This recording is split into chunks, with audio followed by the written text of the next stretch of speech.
So after 5 days of competitive action here at the European Cricket Series Sweden Malmo event brought to you by FanCode, we have our quarterfinal qualifiers from Group A.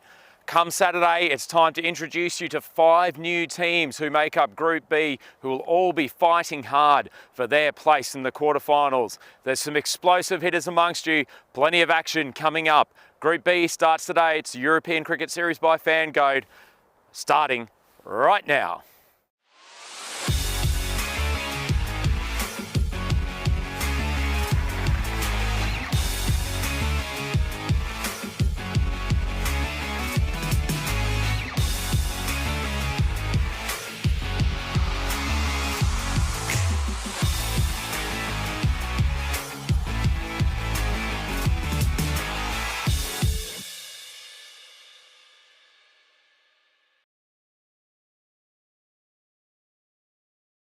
So welcome to Day 6 ECS Sweden here in Malmo. We're at the Landskrona Cricket Club and we have got Pool B starting today. It's going to bring us a new 5 teams who are all trying to qualify for the quarterfinal stage next week. It's going to be a great introduction and we've got the first game coming up between Malmo and Lund.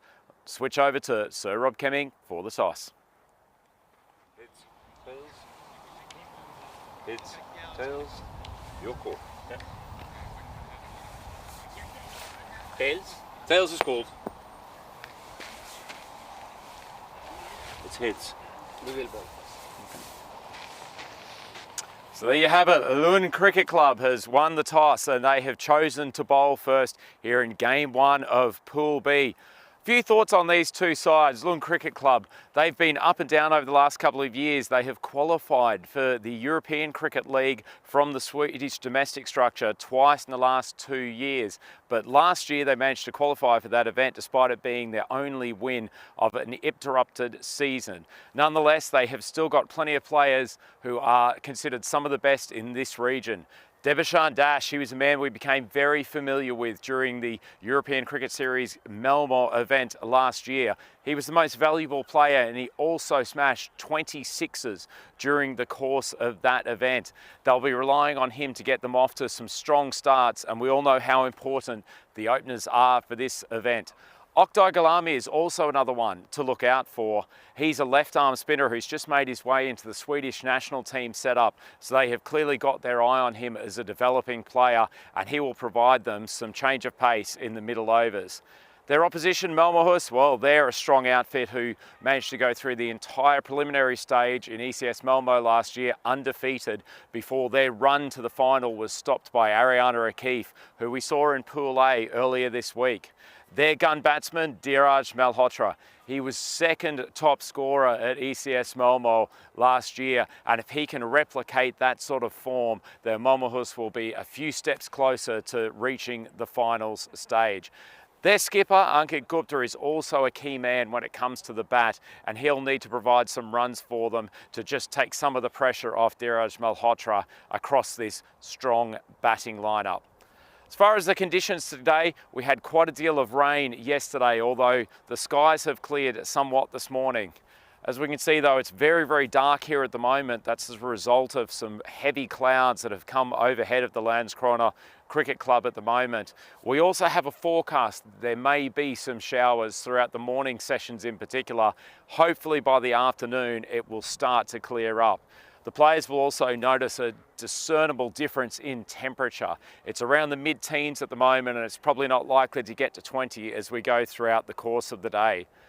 Well, with the weather conditions, we've got 99 problems, but the pitch, it ain't one of them. The pitch has played beautifully throughout the course of this tournament. It's provided enough bounce for the seamers, some purchase for the spinners, but also a great batting track for those who have been able to get themselves in.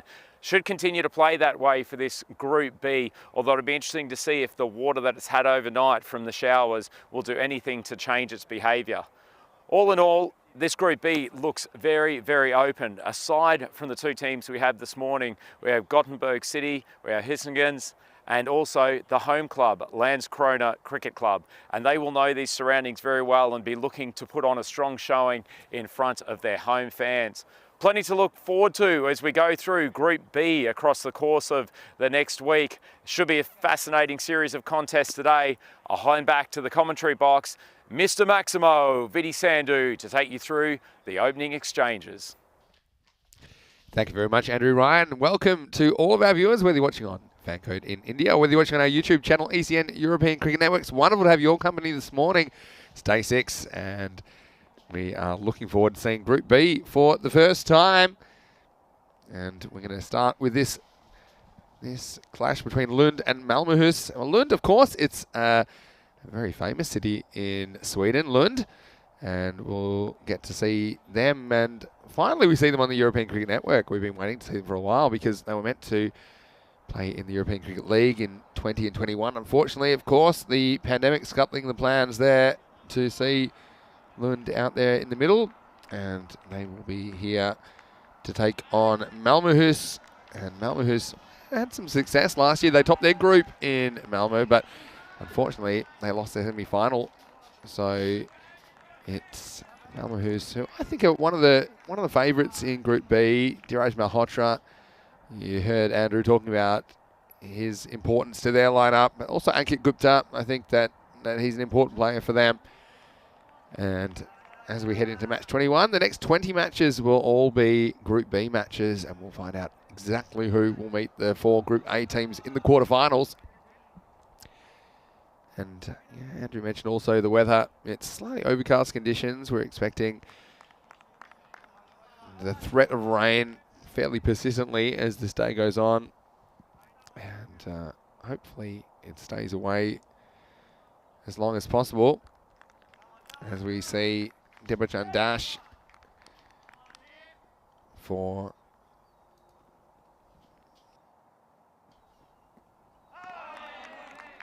that is a good ball to start the day. And Lund fielding first. That was their decision, and I think with the overcast conditions, you can see why they may decide to bowl first. Also gives them a bit of a chance to settle. Not too much moisture in the outfield today.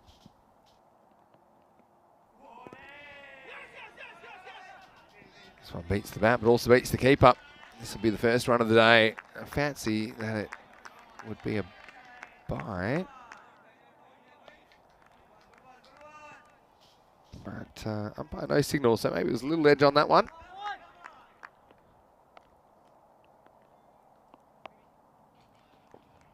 Certainly didn't pick it up, but the umpire's in the best position. Bye is signalled, actually, so Debachan Dash, he's certainly a key player for the Lund team. That's a good delivery. We've seen these kookaburras, they do swing around significantly, don't they? Especially early in the innings. Fairly pronounced seams.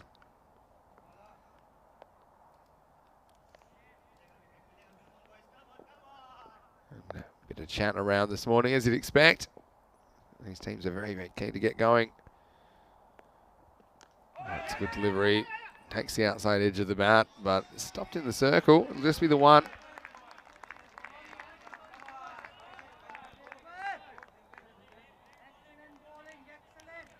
Always exciting when we get to see a new set of teams. Of course, Lund is the team which we did expect to see a bit early on the European Cricket Network. This is their ECN debut. This one's played away carefully, fairly correctly as well by Zambit Pathanaik. And I expect scores maybe to be a little bit down considering the conditions today.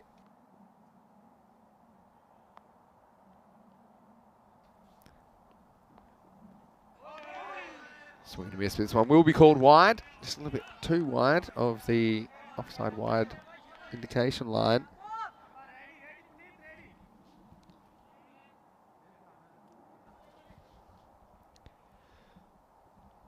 We've seen a lot of teams employing this tactic of trying to bowl wide outside the off stump, but not quite a wide. That time, if you miss, you're going to pay the penalty. This is a good delivery. Really good delivery from Deba Chandash.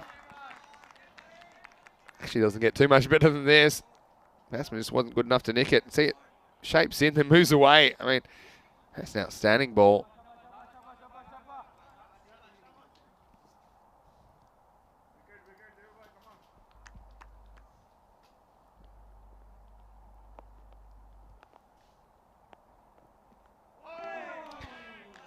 Swing and a miss. This will end the over.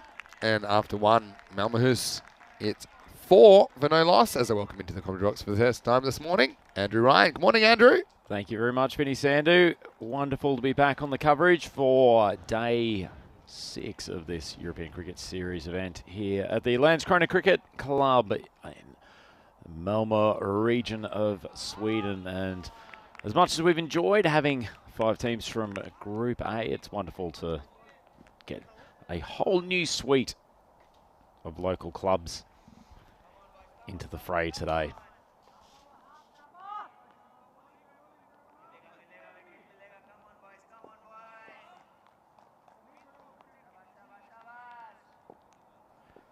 Looks like Wahab is going to take up the attack for the second over. Wahab Hassan.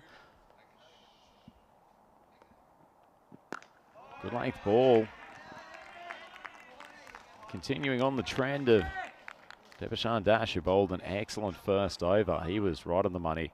Neither of these two bowlers particularly express pace, but nice outward movement and getting on a good length so far. It's been an impressive start from Lund Cricket Club.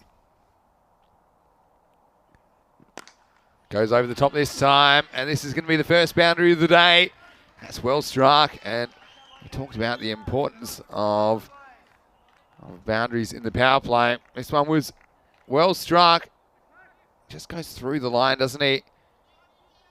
And Malhotra, he's an important player. You identified it, Andrew, for Malmahus, and he gets off the mark with a sensational boundary.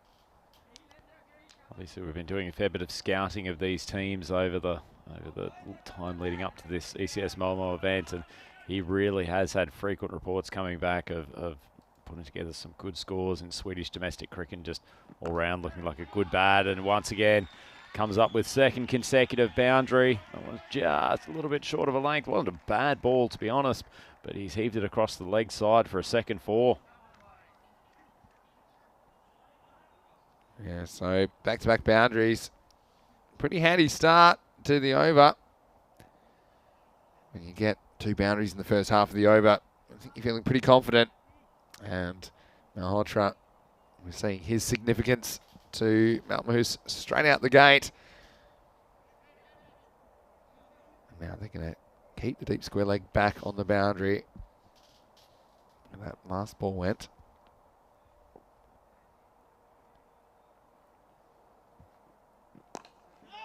It's a good comeback from the bowler.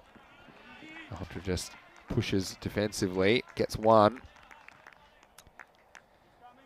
Certainly Malmahus, they had some success in the ECS last year. They topped their group before losing to Ariane O'Keefe in the semi-finals.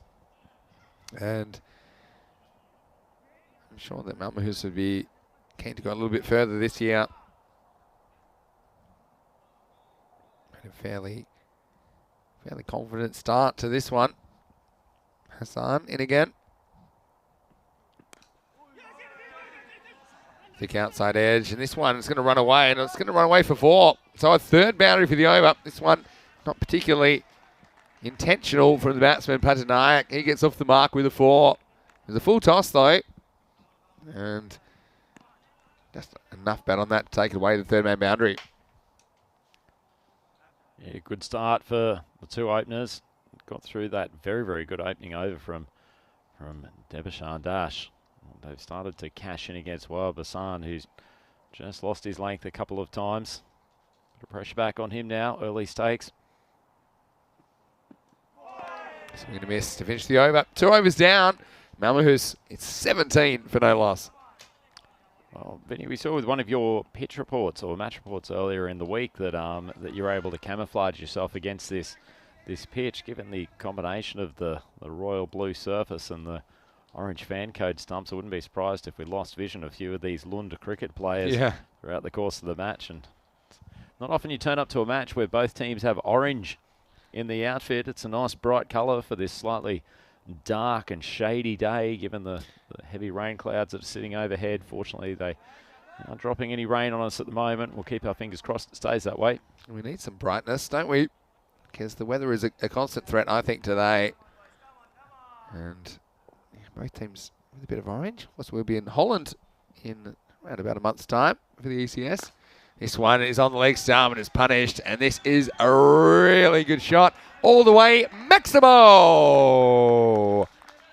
Lovely shot from Malhotra. He's a well-balanced young man at the crease. Just dragged the bottom hand through on that one and flicked it over to the mid-wicket boundary. Lovely timing. And Devashani's under a little bit of pressure for the first time today. Got through his first over without any issues.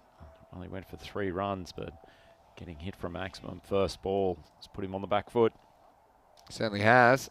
But that's the difference when you get the line wrong to quality players. It's a really good bit of timing there.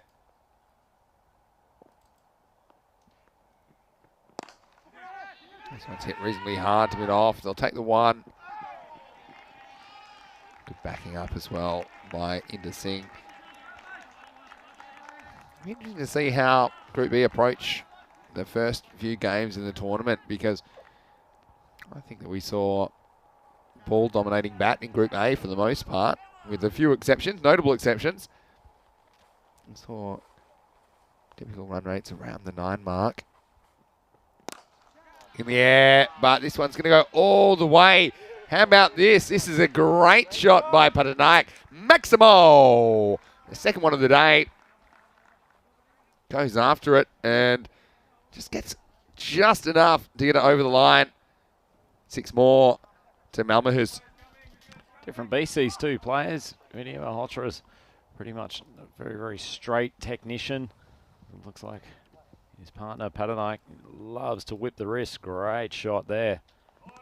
Ball sent wide by Devashan Dash. Feels like between Dash's first and third over, he's not getting anywhere near the sideways movement that he was in that opening set of balls. I don't know whether it's just because the ball's gotten a touch wet in between as it's rolled along the surface a couple of times.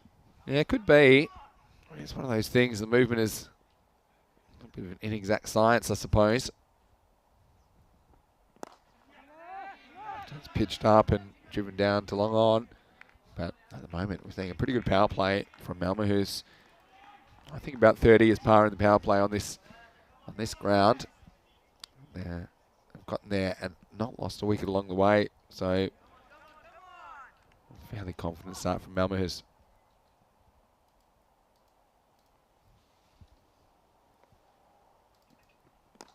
Goes after this, offside, but they'll find third man. Does a good job, actually, to stop that. That was spinning viciously away from him. Malhotra just gets a single. Dash able to draw the false shot from the batsman. Feel that's a bit of a moral victory. And could have gone for 4 flashing off the outside blade, but good job from the fielder there. He's at a very, very wide third man position, almost 45 degrees on the fence. So we missed to finish the third over, and the score at the end of the power play is 33 for no loss. Pretty good start from the Malmo's batsmen. Neither have looked particularly troubled once they got through that first over from Dash. He managed to get some fairly consistent sideways movement, beat them outside off stump on another occasions. But ever since then, it feels like the batsmen have been in full control. Have a look at the Manhattan, that last over in particular. After 4 off the first, they've gone for 13 and 15 and done it with the minimum of fuss, not a huge amount of risk being taken by either player at the moment. Seen on the YouTube chat, and thanks for all of you who are joining us in the chat. Great to have the European Cricket Network community there.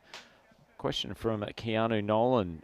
Vinny Sandu, do you think we'll see bigger scores from Group B or about the same as Group A? I mean, it's an excellent question. Yeah, for sure. I mean, I wouldn't expect anything significantly different from Group B to Group A. And yeah, a bit of a debate about which group's stronger. I mean, a few people thinking Group A is stronger, but I mean, take nothing away from Group B. And Malmo, who say performed very well last year. We also got Lund, who are ECL qualifiers. So I guess the only way we're going to find out is by watching. We hope that you watch too. 4 big 10 matches today.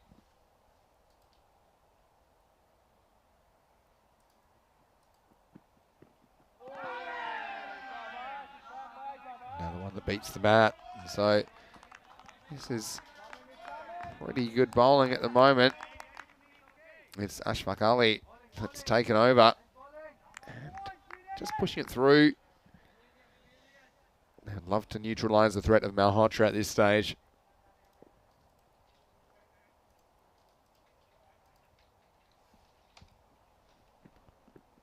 Once again, bit of extra bounce. That's not something we have seen. Is that there's a certain spot just outside off stump on length, which the ball can really take off, Andrew.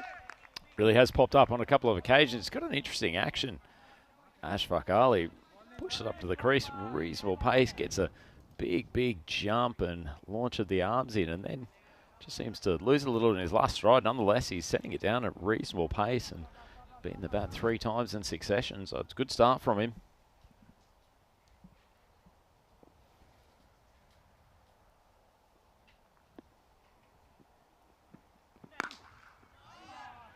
This one is absolutely smashed. Well, watch out. That one was endangering some of the officials and his teammates, but I don't think they'll mind at all. Maximo. That is 6 of the best off the bat of Dhiraj Malhotra. Oh, we spoke last over about how uncomplicated Dhiraj's technique is, just sitting there with the high back lift. That one's short of a length. He had a great sider of it and has pumped it over to the leg side. Just on the chat also, good to have Rico Full joining us, putting some thoughts in today. Rico, hope you've enjoyed the games you've seen so far up in Germany as Malhotra swings across the line. Lucky not to have his his leg stump uprooted. Yeah, this is a lucky one. He goes between the body and the stumps. It's a good comeback from Ashfaq Ali. Unlucky not to take the wicket of Malhotra, and it is a key wicket. We know that.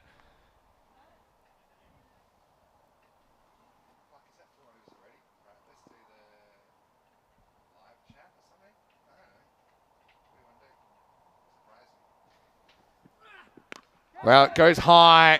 This one hangs in the air a long time, but it won't quite carry to deep square leg. Just loses his footing there. Now they're going to come back for 3. So that's really good running by Sabit Patanayak. He finishes the 4th over. Triple to the score. It's a 42 for no loss.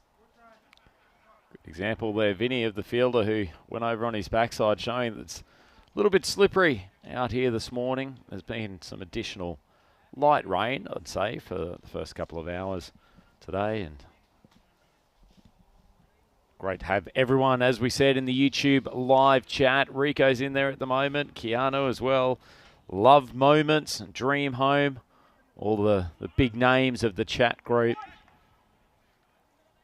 Great way to augment your viewing of these European cricket contests by joining the group on there. Plenty of chat going on about the cricket around the rest of the world, along with these European Cricket Series events. So if you're joining us on YouTube, please jump into the chat and throw some banter out there for the rest of the group. It's excellent to see, and excellent to see these Group B teams making their first appearance here today. Lund Cricket Club, reasonable performance with the ball so far.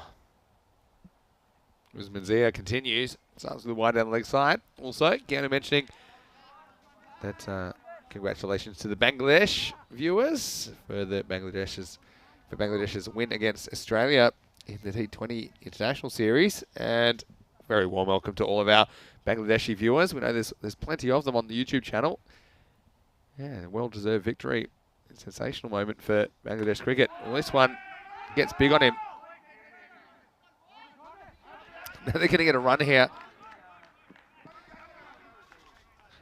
Just an overthrow, but we'll have a look at this one. This one is a little bit of a nasty one for the batsman. You have a look at this. Bang. He just pretty much eats it. but they get a run in the end. It'll be called a leg by. And if you need any more convincing, and I'm surprised because that one's straight in the helmet. That could have been a nasty injury, but because of the helmet, he survives. And yeah, have a look at this one. Yeah, you need to wear a helmet, guys. Whether you're old or young, it's really important, I think, for your protection. We do encourage it strongly. Malhotra, well, he's still there because he's wearing the protection.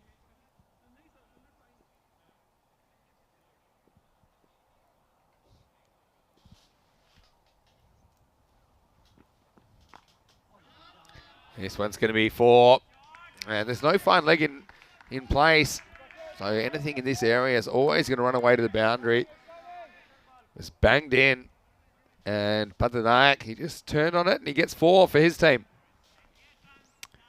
Good shot, and they've continued to send the ball to the boundary with regularity over the course of these first 4 and a bit overs. It's kept the score rolling along at a nice rate. We've seen through the last 5 days of competition that the ball travels to the boundary pretty quickly. It's a hard surface here at Landskrona Cricket Club. They've had the grass cut fairly sharply.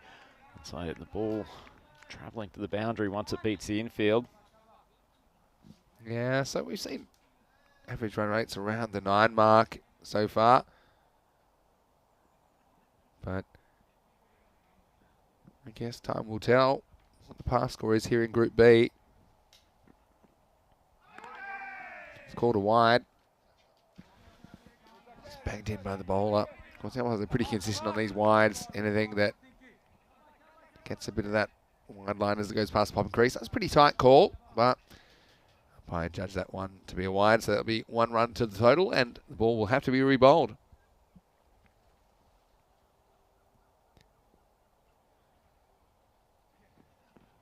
Well, this is a little top edge, and it's going to run away for 4. So luck's of fortune for the batsman, Patanayak. He gets another 4, and this is an outstanding start for Malmo. They are flying away. The 50 comes up in the 5th over. They're 53 for no loss.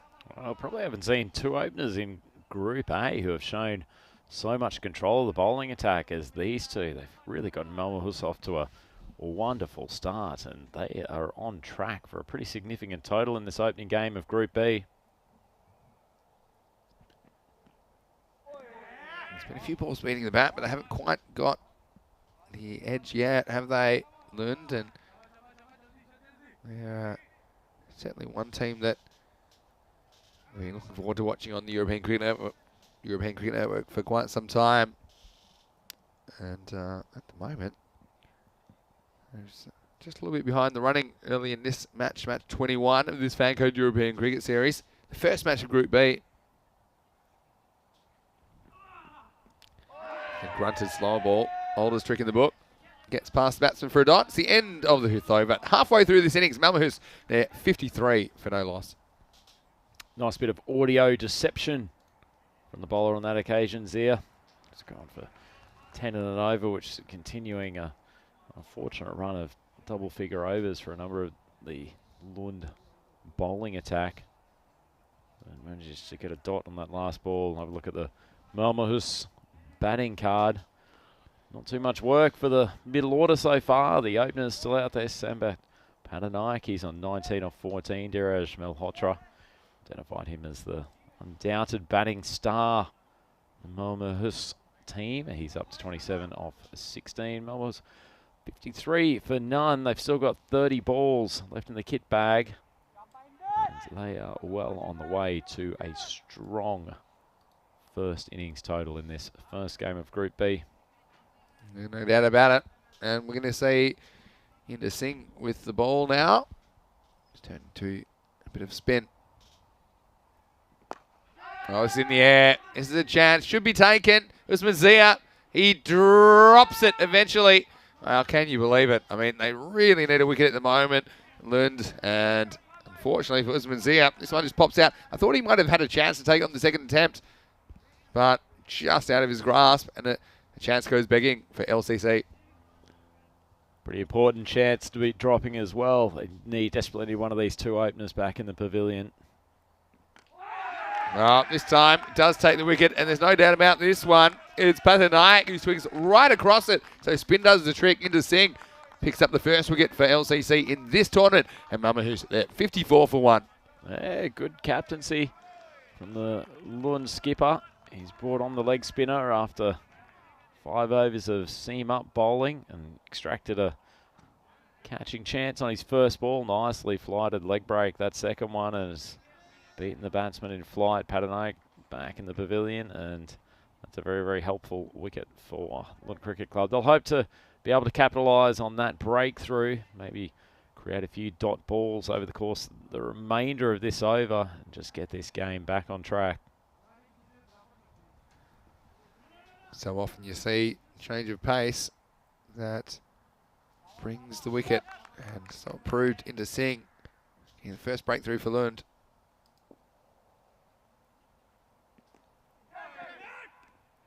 Edged away, but they won't take a run here.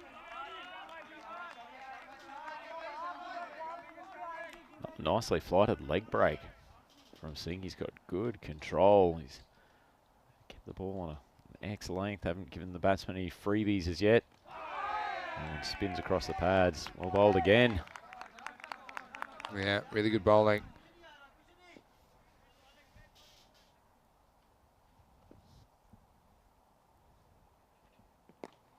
And once again, it's well pitched. This is the difference. We have a wrist spinner that can put the ball in the right spot. That can be a difficult proposition for the batsman. You have to take a real conscious risk if you're going to go after them. This thing has bowled well so far. This one's pretty good as well, but the batsman is equal to it this time. He goes back. It's going to go over the top. Maximo! What a shot that is. And Tarar, after a couple of dot balls, he goes bang. 6 more for Malmahus. Interesting, Vinny, just as that's the end of the over. Malmahus up to 60 for 1 wicket down off their 6 overs. Looking at that bat, that ball fly off the bat, first of all, I actually thought that was going to carry the rope by a reasonable distance. It might just be the heavier conditions today, but he's only just taken it over the boundary for a maximum. Something to watch throughout the course of today. And is one of your favourites, Oksar Golani, coming on with his left arm orthodox spin. He's been in the chat a couple of times on YouTube over the course of this week. Very, very talented young player, and as we mentioned in the preview, one who's now on the radar of the Swedish selectors. He's a clever bowler, Golami. Starts with a single down the ground. Yeah, he's the man who was playing for Arian O'Keefe last year.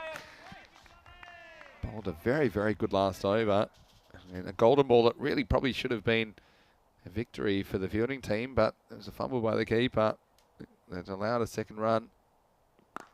Goes after this one. This is in the air. It's very high. Is it catching opportunity? No, it's not. It's over the top. Maximo. Tarak goes bang again. Well, he has certainly judged it well so far. That's 2 sixes that have just gone over the fielder. But the result is half a dozen for Malmahus. Moral victory for Golani. Beat the batsman in flight. Got enough bat on it to take it for 6. Won't matter in the scorebook. Well bowled by Golami. Yeah, I'm a big fan of his bowling. I think he's pretty clever. He's not afraid to slow the ball down as well. That's the thing, but he's got good control. So this is fairly well pitched.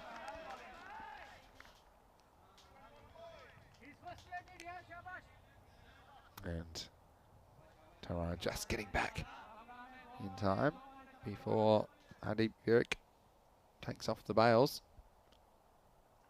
Not sure the batsman had a great idea where that ball was for a moment. To get an urgent back foot into the crease, otherwise he would have been joining the opener. Pathanayak back in the pavilion as the second wicket. Good over from Golani so far, despite the 6. Through the covers. This will just be 1. So you kind of look from this stage, they're cruising this kind of 10 and over. So I think 100 would be a very, very good score. First innings as well of new bunch of group matches. I think I haven't seen too many 100+ chases. Only one, in fact. Well, this is in the air. This is going to go the journey. Maximo Malhotra. Well, he keeps keeping on. He moves into the 30s, does it in style. Now, unfortunately for Galami, he's over. Finishes in expensive fashion. And that's the end of 7. It's 74 for 1. And let's have a look at what's coming up. And I can tell you that we have this series, of course, in Malmo, then 2-week series in Dresden in the east of Germany, then Capelle in the Netherlands. Heaps more ECS action before we head for the first ever European Cricket Championship starting the 13th of September. For more information about that, you can go to ecc.cricket. This one is bowled. So, well, Tara, he's there for a good time, not a long time. He was swinging. But this one is a nice bit of bowling that undoes him in the end. We'll have a look at the replay. I think he just got a little bottom edge on that. And so into Singh. He gets the wicket. It's the second wicket to fall, 74 for 2. Excellent bowling again from the leg spinner. Hadn't it been for Inder Singh's interjection here, then Malmo will probably be looking at a total somewhere around the 115, 120 mark. As it is, they should probably get past 100, but he's put the brakes on a touch. Obviously, as long as Dhiraj Malhotra is there, they will still keep aiming for a score high in the 3 figures, but sending the number 3, Rizwan Tara, back to the pavilion. It's a good result for the leggy, bowling exceptionally well, shown good control, particularly with a slightly slippery ball. It's been impressive stuff so far. Yeah, I think so. It's been good bowling, but they need more. This one's on the leg stump. It's a big chase for the fine leg, but unfortunately he's going to slip over, and it's going to be 4. We've seen this happen a few times, haven't we? When the ball just spins and the fielder overruns it. See, he actually runs too far. He's not able to react to the spin of the ball. So 4 runs, and that's probably possible because of the line of the bowler.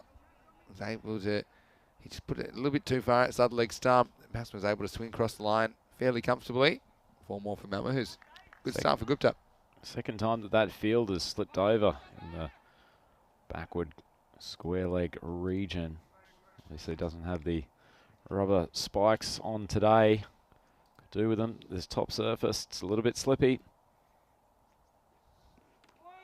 It's quite wide. Well taken by the keeper.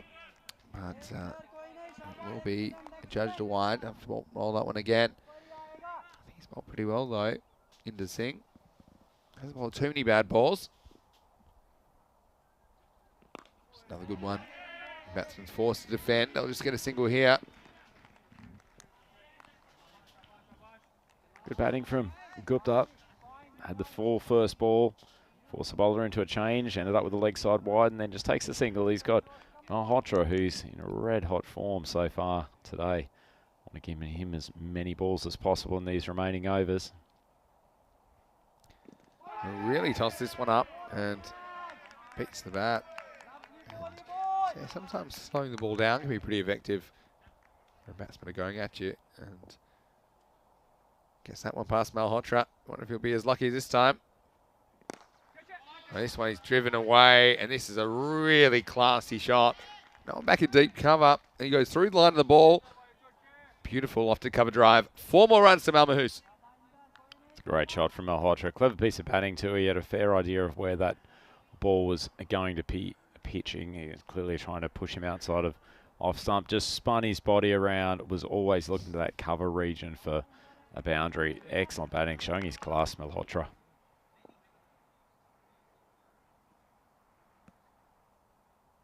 Last ball of the over coming up.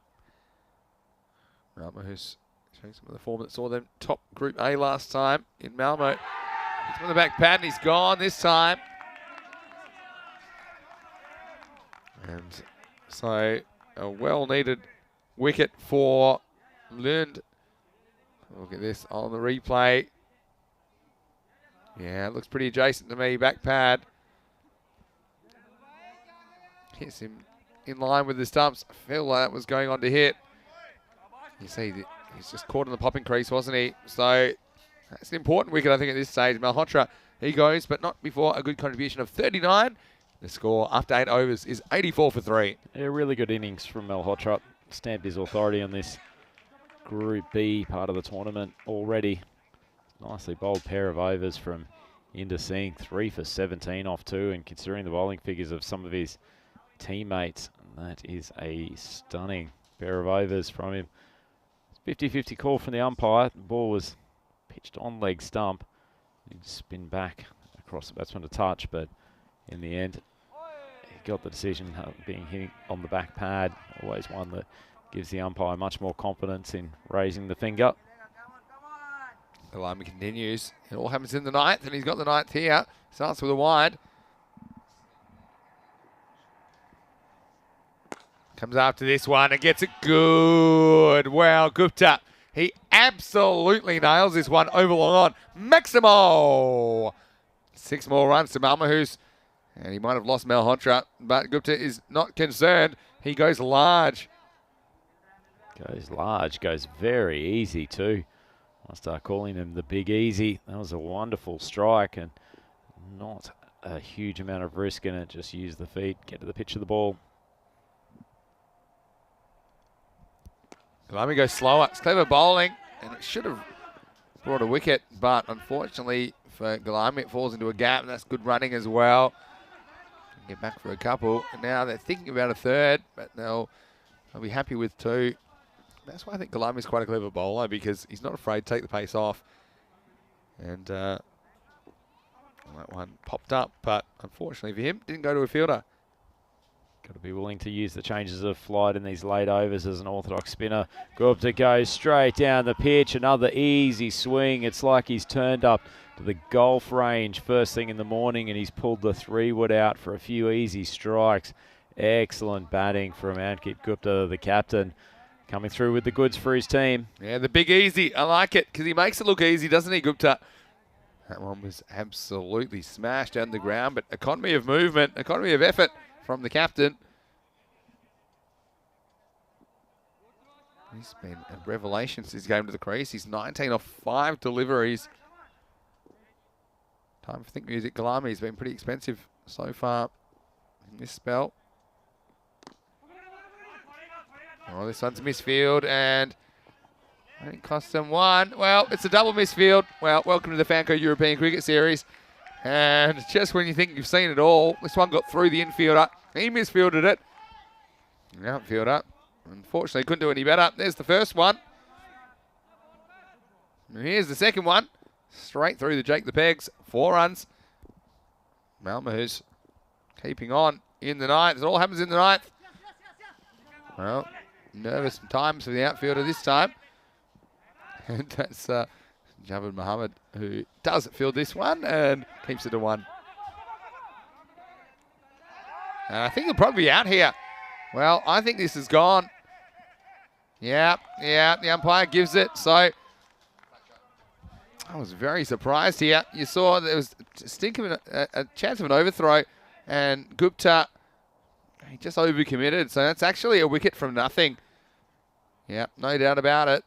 He has to go, and he becomes the 4th wicket to fall. 103 for 4 now in the 9th over. Oh, that's got to be one of the best comedy dismissals this week, Vinny. The almost misfield coming in from the outfield. Should have been an overthrow. Gupta trying to push through for the 3rd. Slipping over. Desperate dive back to regain his crease, but unfortunately it was all in vain. It's wonderful action and the sort of thing that we've come to love and appreciate about this European Cricket Series. Bring you some wonderful action here from Malmo, Sweden. Thanks to those of you joining us on YouTube and FanCode. Plenty more action across today as spinner. Yeah, Galami, last ball of his spell. Both these batsmen haven't faced a ball yet. This one will sneak away. Not sure if it's a leg by or if it's a run. It's called a run in the end. So, end of the 9th over. It's 105 for 4.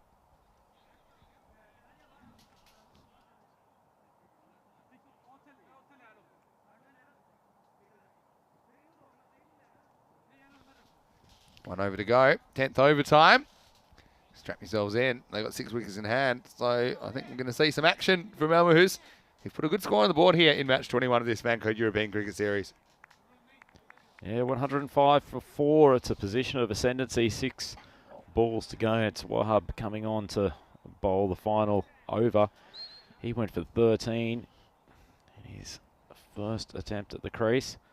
Pretty expensive spell from a guy like Galami. He's a good bowler, but he's been hit for 34 across his 2. Yeah. It's an expensive start of the series for Galami, but I think he'll come back stronger. Of course, each team will play 8 games in the group stage.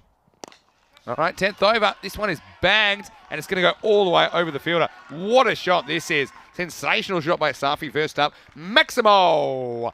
6 more to Malmo, who gets deep in his crease. Just makes good contact. Goes all the way. Great shot. Pretty difficult shot to play too. Body weight was going out to the leg side, but he's kept the hands in front of the ball and stroked that wonderfully over the covers. Sign of what's to come, perhaps. It's time for think music. Safi on strike. Gets this one pretty good too. And this is into a gap. So this will be more runs. He goes for 4 this time. Safi, perfect man for the situation. He's come out straight away. He's hitting boundaries. 6 and a 4. And he's got time for more with 4 balls left in this innings. An interesting stance, Usman. He keeps the front foot almost slightly in front of the back foot, pointing towards cover. A clear indication that he's really desperate to hit over the offside.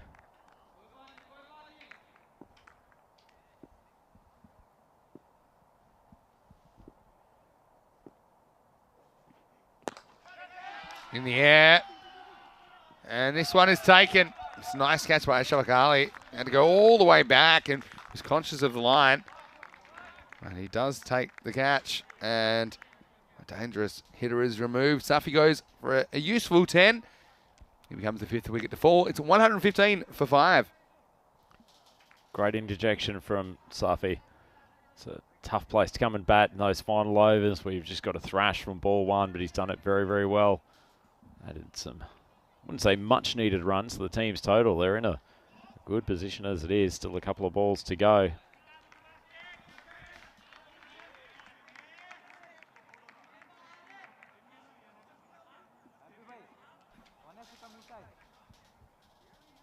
All right, let's see what he's forgotten here. Ben Chu. There's the old 2 right-handed gloves. Yep. Well, he's changed the gloves anyway. Won't need them for too long. Just 3 balls remain in this innings. 115 for 5 at the moment. Haven't seen too many 100-plus scores this week so far. Malmo has certainly making a confident start to this series. Ben Chu comes to the crease, and he'll be at the non-striker's end, I fancy. Haven't had too many 100-plus scores, but it's nice to see that with Ben Chu coming to the field, the number of man buns in each group is being kept at a steady level. Obviously, Saklain Shah contributing strongly to that particular statistic for the Group A. Hassan to continue. Is it hard? Should be stopped by the long off. Now they'll probably get 2 here because he just lost his footing as he fielded that one. Debachan Dash. Chu's gone flying. Man bun still in one piece, but showing that area just on the outside of the pitch is possibly more slippery than the rest of the ground. Actually, his bat's gotten stuck. It's one of the biggest bat throws I've ever seen. He's actually gone about 20 metres off the pad. Watch this. It really takes off. It's been an eventful start for the young man. He's had a wardrobe malfunction. He's thrown his helmet back, and now he's gone tumbling. Once again, don't think they'll get 2 here. They might try. No, they won't. So it's good fielding by Dash. Keeps it to a single. So Chu, well, after he's kicked the bat about 30 metres, he'll get the chance to use it. Last ball of the innings, Malmo who's 118. Very, very good score in the first Group B matchup. LCC, well, I have to put together a really big chase if they're going to come back from this one. Well, Chu goes, and he tried to get a bit funky and wasn't able to Wasn't able to get any bat on this one. So, despite the wicket, Malmo who's still with a very competitive score on the board. 118 for 6. They'll finish after their 10 overs. Like I said, we hadn't seen too many 100-plus chases. We hadn't seen any until yesterday. It was a miracle match in match 19 where Malmo were able to chase down 127 for victory. But I think that Malmo would be very happy with their effort with the bat, scoring 118 off their 10 overs. Well, the weekend's here, and we're ready to party. And certainly the openers were in the mood. Really big hits. Malhotra, well, we know how important he is to Malmo. But also, LCC, they were pretty keen to stop as many as possible. But I like this shot. That was really well timed by Malhotra. And also, Patanai got in on the action as well.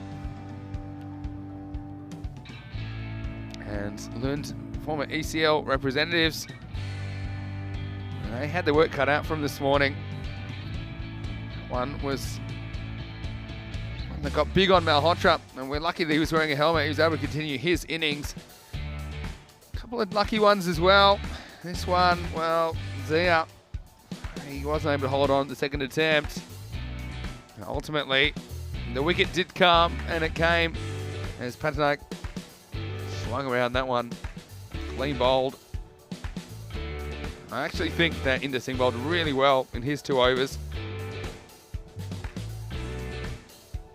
One got the better of the fielder, and it'd be a 3rd wicket for Inder Singh on the back pad. And that was the big win of Malhotra. Felt that may just save them some runs, but well, wouldn't have told that to Ankit Gupta. This is a great one, double misfield. That's the first one, that's the second one. So that was 4. But then this is an unlucky moment really for Gupta, who slipped over. He was run out. He looked good while he was there. 24 off only 7 balls. But ultimately, the boundaries kept coming. That was a really good catch by Ashfaq Ali late in the innings. And then Chu, well, he said, I don't need this. And, well, then he kicked his bat into the outfield, which isn't something you often see. And there was no bat on ball action for Chu as he was bowled off the last ball of the innings. And still Malmo with the runs on the board. 118 for 6 off their 10 overs. But don't count out Lund just yet. I mean, they are former Swedish champions for a reason. You see that 5 players reached double figures, and Malhotra, the top scorer, 39 of 22. Gupta, his contribution was pretty important as well. 24 off only 7 balls. Also 19 for Patanai and 13 for Tara, 10 for Safi. On the way to 118 off their 10 overs. So all top 5 contributing for Malmo. And they've got a score on the board. I haven't seen too many like it so far in this series. Lund will have the task ahead of them. Look at the bowling. And Inder Singh, for me, he was the best of the bowlers. 3 for 17 of his 2 overs. Bowled with good control. Also 2 wickets for Hassan, although he was a little bit expensive. 2 for 26 off his 2. But apart from that, not too much to shout about for Lund as far as their bowling analysis. 7 wides in the innings, so not too bad. Normally work about 1 and over. It's acceptable. So confirmation of this score. Match 21, 118 for 6. Malmo. They'll be out there in the second half trying to defend it. Lund, they will need 119 off their 10 overs when we return in a few minutes. Join us on the European Cricket Network for more action and excitement. Vinny Sandu here, Mr. Maximo, along with Andrew Ryan. We'll see you shortly for more FanCode European Cricket Series.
Hello and welcome back to Malmo in Sweden.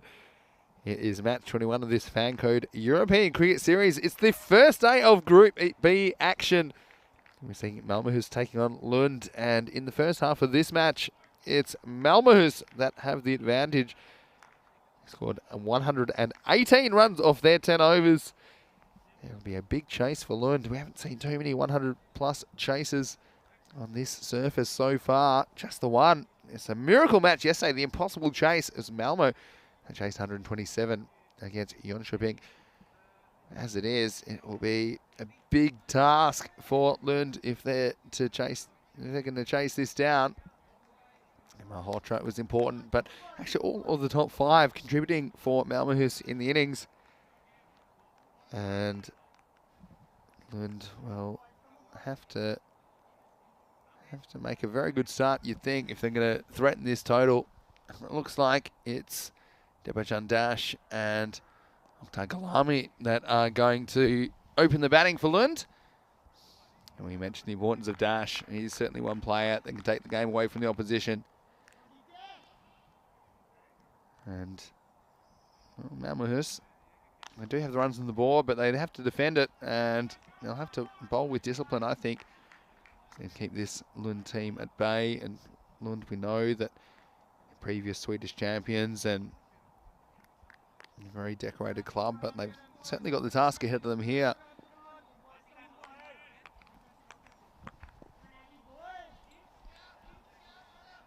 Adam Sarten will open the bowling for Malmohus.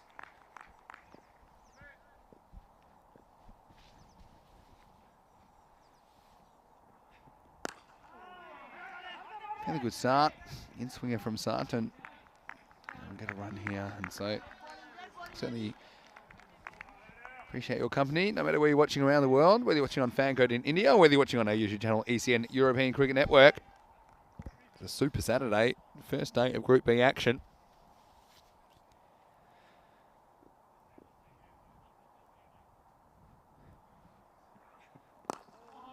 Once again, starting making the new ball talk, but this one's just dragged out to the wicket for a single. Yeah, so we'll keep an eye on that run rate required. Essentially, I think that Lund's going to have to look at that 12 and over as a benchmark, so don't want to waste too much time. They're probably going to want 35 to 40 in the power play.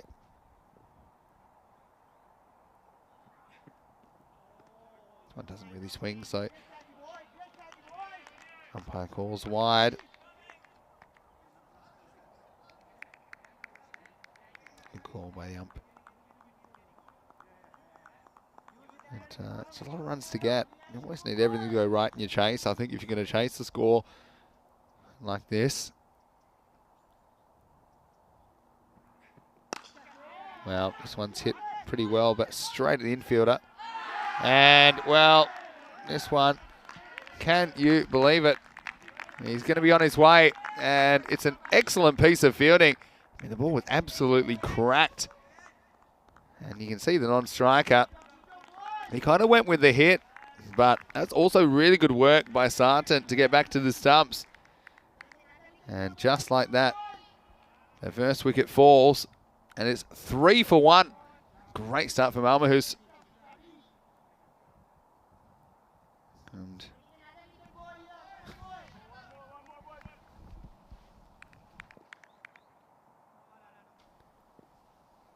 that brings Ashfaq Ali to the crease.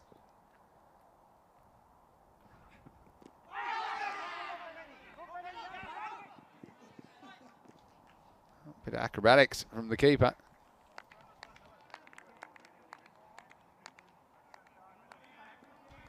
So that's certainly not what they were after. Kalami run out for only 1. They sent him up the top of the order to do a job, but he wasn't able to.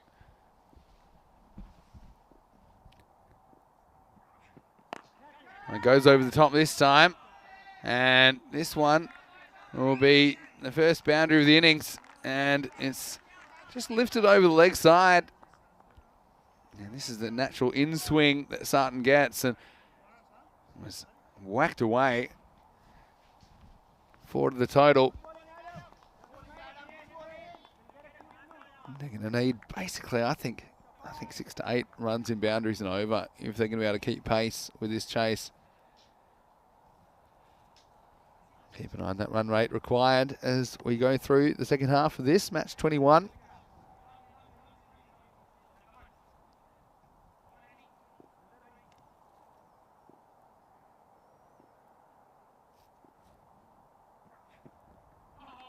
Use this one down the leg side, we caught a wide. It's always dangerous to have new ball bowlers that can swing the ball, but again, not always easy to control. We've seen Sutton a couple of times just overcooking it a little bit, and there's been one that hasn't swung and been called for a wide outside the off stump.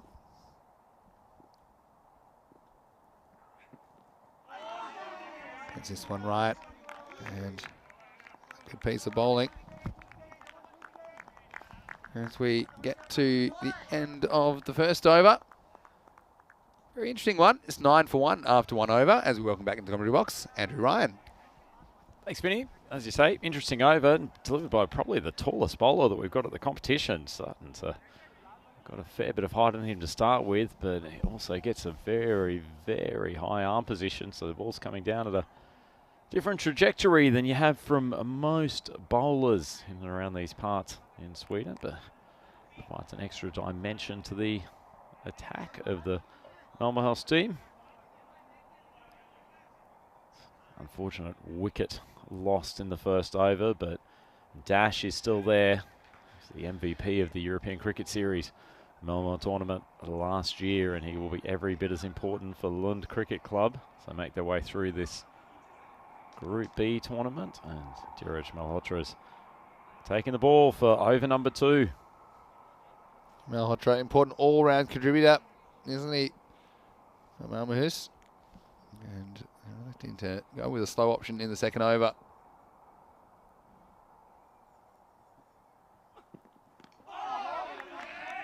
Yes, this one past the batsman, good keeping as well. It's and Chu behind the stumps. You'd appreciate that work, wouldn't you, Vinny? Standing up to the medium pacer. Absolutely. Puts a bit of pressure on the batsman, keeps him back in his crease. Chance of LBW as well. Hits this one pretty well, though. And this is just what the doctor ordered for Lund. He needs some runs. And this one was absolutely cracked. Nice shot by Dash, and you can see why he was the MVP of last year's series. Oh, Dash by name, Dash by nature. He's a strong hitter of the cricket ball. He hit 26s in that last tournament that was played here last year. So he knows how to send a cricket ball a long way. So there's a few changes in the field coming for Malmo. I was surprised they didn't have that sort of protection over in the, so either someone in the mid-wicket or square leg region on the fence on the leg side. Yeah, so Dash is a key, isn't he? It's a good matchup, I think. Malhotra versus Dash. It's trump card to trump card in these two teams. Of course, each team will play 8 matches in the group stage, and top 4 performers in the group will go through to the quarterfinals. Goes for this one again. Gets it pretty good. And, well, that one was absolutely smoked through the covers. And the result is another boundary. And you can see Dash, he has the target on his mind. That one is smacked for a Maximo. That's about as Maximo as a Maximo can get. That was spanked by Dash.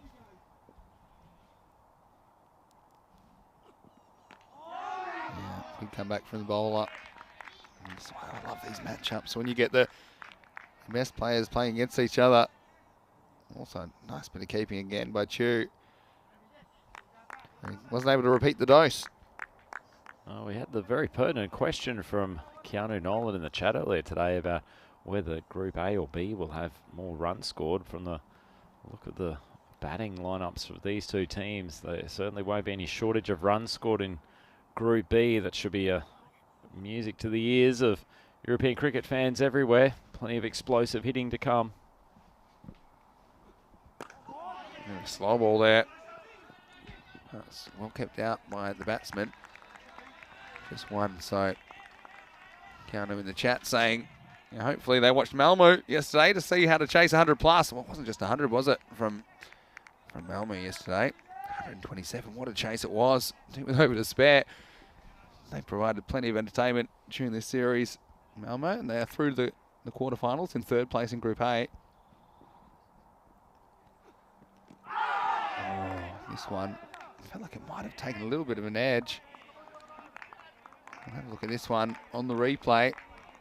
I just felt like it was maybe a little touch. I mean, it's impossible for the keeper, really. Ben Chu does take his stand to the second over, and after 2, it's 20 for 1. Well, irrespective of whether there was an inside edge or not, it's very lucky not to have taken out his off stump.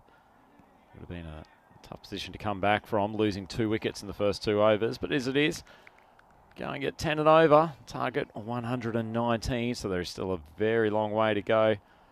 But they've started reasonably well. Lund Cricket Club recovering from the early loss of Octai. Yeah, that's right. You just got to keep scoring at the rate. New bowler.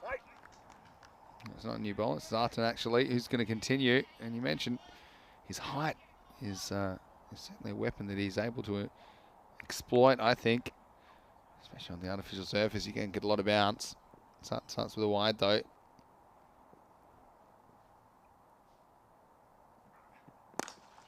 Well, goes after this one.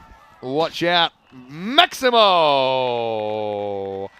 That one was absolutely nailed. And Dash, well, he's not mucking around now. This one put us in danger. 6 runs to the total. Well, I'm pretty happy he got as much of that as he did, Vinny. I thought that was a chance of coming in the commentary position, and not sure either of us would have been likely to catch it today. Sarden, he's under big pressure, trying to get the in-swinger to go again as he had in that first over. The ball just staying a little bit straighter, and Dash has pumped him. That was such a good shot. It's good follow-up though. Just kind of cramps him for room. Takes Dash away from the strike. Yeah, I did mention you kind of need that, I suppose, 8 runs over or so in boundaries. 6 to 8, maybe 10 runs in boundaries and over, if you're going to keep up with the rate, which is round 2 a ball. Certainly that 6 will help the cause.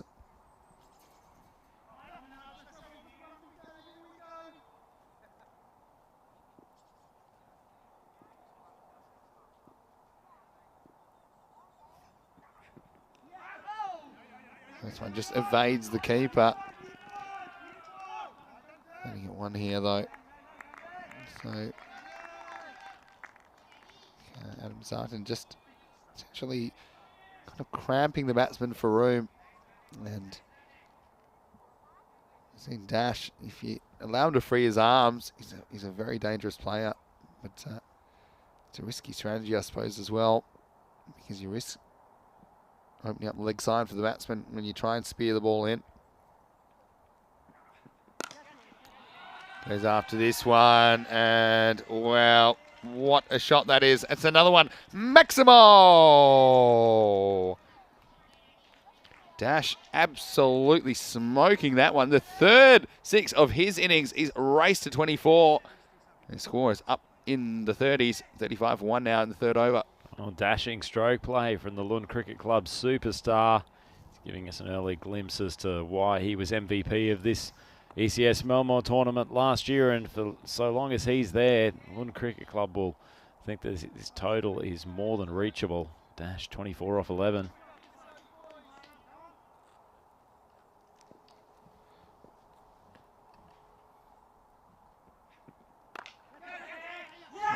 Oh, ball, and he's gone. So how about this big moment in the game?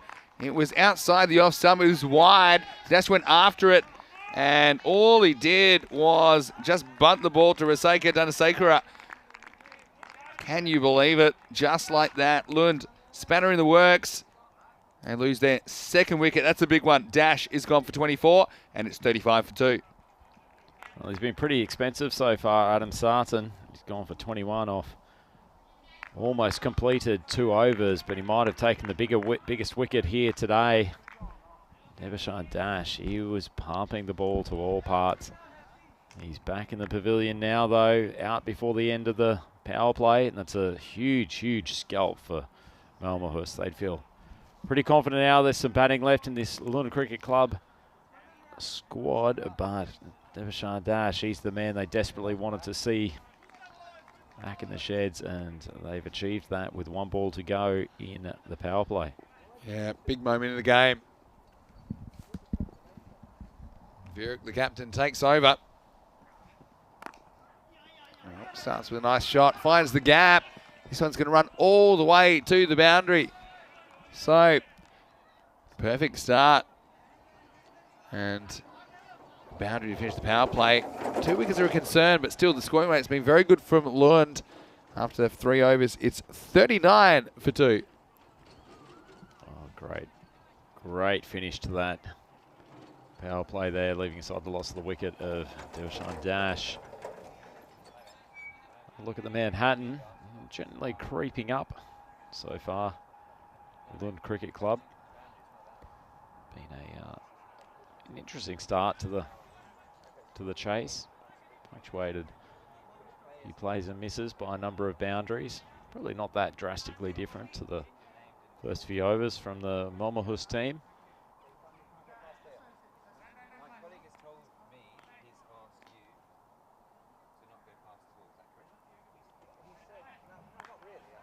Good couple of overs coming up here. If they can restrict the runs in the coming 2 overs, then they'll put themselves in a pole position for being able to defend this total of 119. Munir coming on to bowl.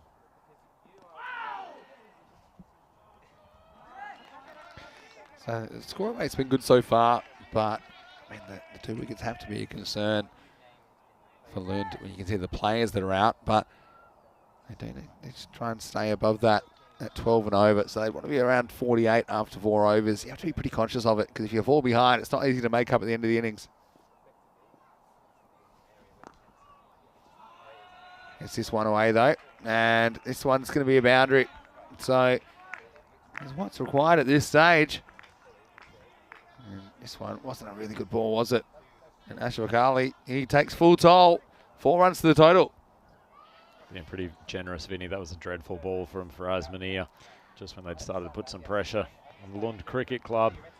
Bowls a full toss, swinging down the leg side. That's easy pickings for a batsman of Ashfaq Ali's class. Absolutely no protection down in that area behind square. Certainly not on the boundary anyway.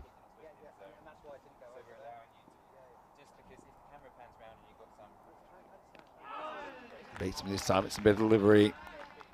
We have seen a bit of bounce in this pitch, haven't we? A lot of people talk about the blue pitch, but I think it's played really well. And it's the occasional one that does a little bit extra. So there's some reward for the bowlers, but nice comeback from the bowler this time. Once again, beats him outside the off stump. Yeah, good comeback from Munir. Poor ball to give away the boundary. He's gotten his line and length right now. He can get through this over with without any further shots going to the boundary. Be a happy skipper. Well. That one's been hit high. Fielder's getting under it. He's about a metre inside the boundary. That's a well-judged catch, and another big wicket. Munir putting a bit of pressure on the batsman. It's resulted in the dismissal of Ashfaq Ali. Yeah, you got to take your chances, don't you? Yeah, when you're defending a score of this size, I mean, it's been a pretty good start from LCC. But this one was taken expertly just inside the line. He was very aware of where he was, actually. And so it's a nice bit of fielding. And it's Devil Apali that takes the catch. Ali's gone for 8. His threat is neutralised. Score, it's 43 for 3.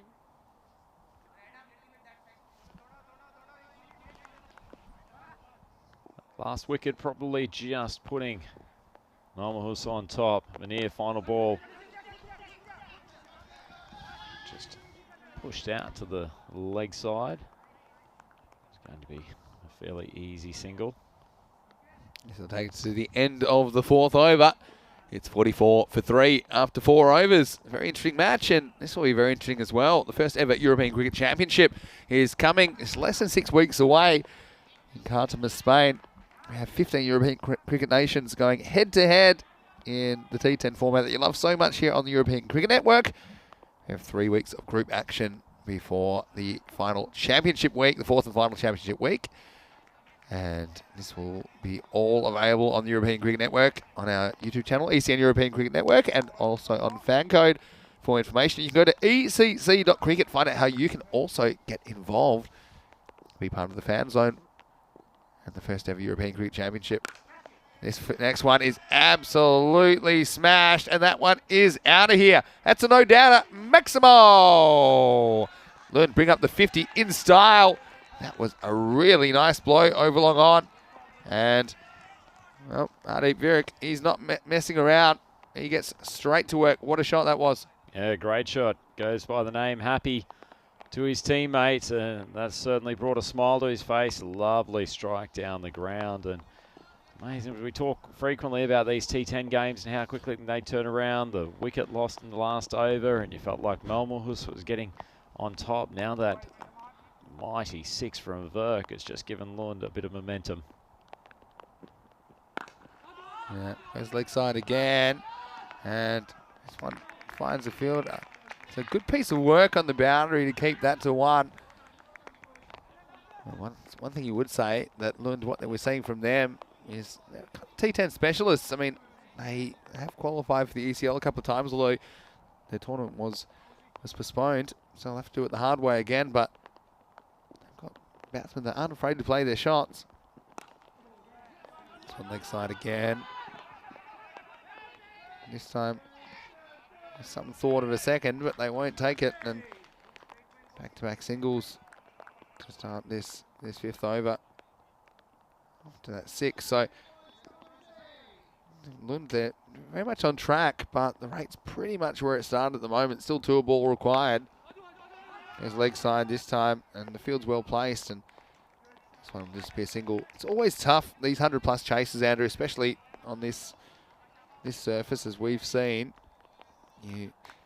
It's a lot of runs to chase down, isn't it? So it's not just a matter of getting up to bowling for 2 or 3 overs. You do need to sustain it, and that will be the challenge for Lund. Goes after this one, and this is absolutely smashed. Oh, the fielder had a shot at it, but unfortunately, it's gone all the way. Have a look at this on the replay. Got a fair piece of it. The fielder, it was actually a really good effort, but he can't keep it in the ballpark. Maximo, 6 more to Lund. Well, he's punched the ground a couple of times in frustration after that chance has gone down. This Landskrona Cricket Club ground is pretty hard underneath. I'm not sure I'd recommend him doing that too often, but that maximum's just help them keep pace with the rate. As you were saying, Vinny, these chases where you're going more than 10 and over are very, very difficult to manage. It's just so easy for the run rate to balloon out. You really need at least 1 or 2 massive overs to help release some of that pressure. Yeah, this is more runs here. This is not a good delivery, really. It was down leg side. Batsman just turns on it. And at the moment, Lund, they are flying. This on the replay. It's Usman Safi. He just gets it wrong there. And back-to-back Maximos finishes the 5th over. And Lund, they are well on track now. Ahead of the rate. They're 65 for 3 after 5 overs. Yeah, well, that was one of those massive overs, Vinny, that we were talking about. Usman Safi going for 21. They'd taken 19 off Sarton in the 3rd, so that's probably the 2 big uns that they needed to get above the rate. And actually looking pretty good now. We thought when that 3rd wicket went down that the jitters may come into the batting lineup, but as it is, these 2 have solidified and pressed ahead with some big striking. And need something to go their way now, don't they? And they're going to turn to Shahbaz Hussain with the ball.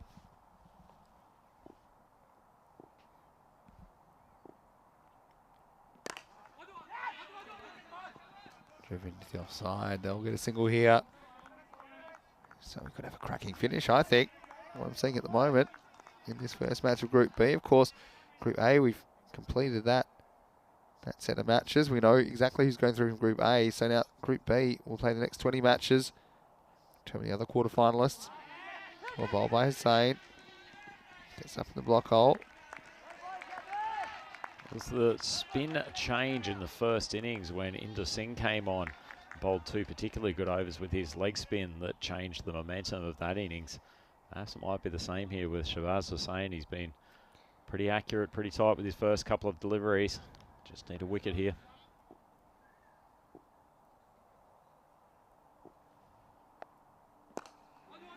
Well pitched again. It's dragging out to leg side once again. It'll only be a single. It's been a good start, just 3 singles off this over. Singles are a win, I think, to Malmo in the field. You need 2 a ball, just builds the pressure. The batsmen want that boundary, that pressure relieving boundary at this stage.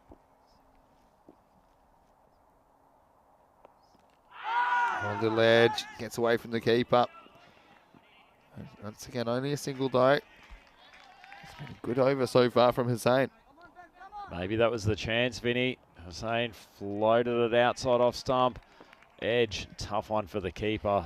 Ball's flown past his right shoulder. Yeah, he can't really do too much about that as a keeper. Don't have any time to react whatsoever. As after this one. So, it's been a sensational over so far by Shabazz Hussain. Sometimes that's just what you need. You've got the runs on the board.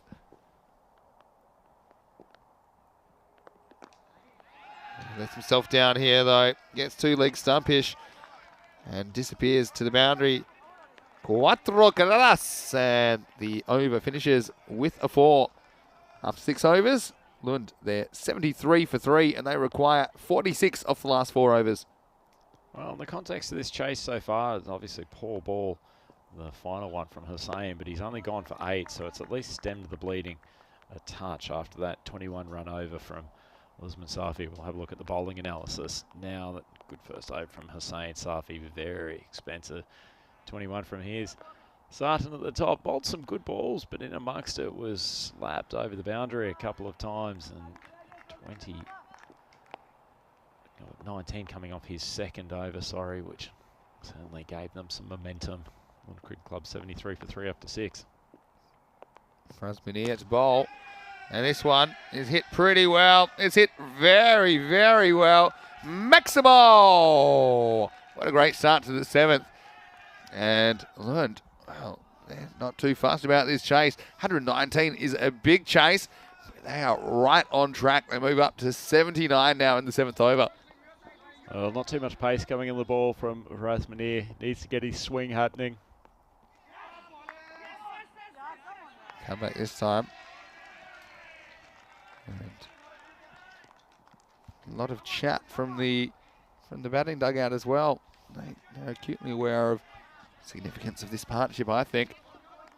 I think that Virak and Hassan have done very well so far. This one gets past the batsman.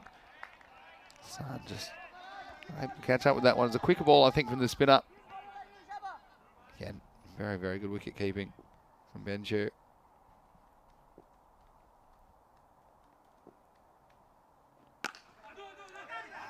This one doesn't penetrate the infield, so I'll just get a single here.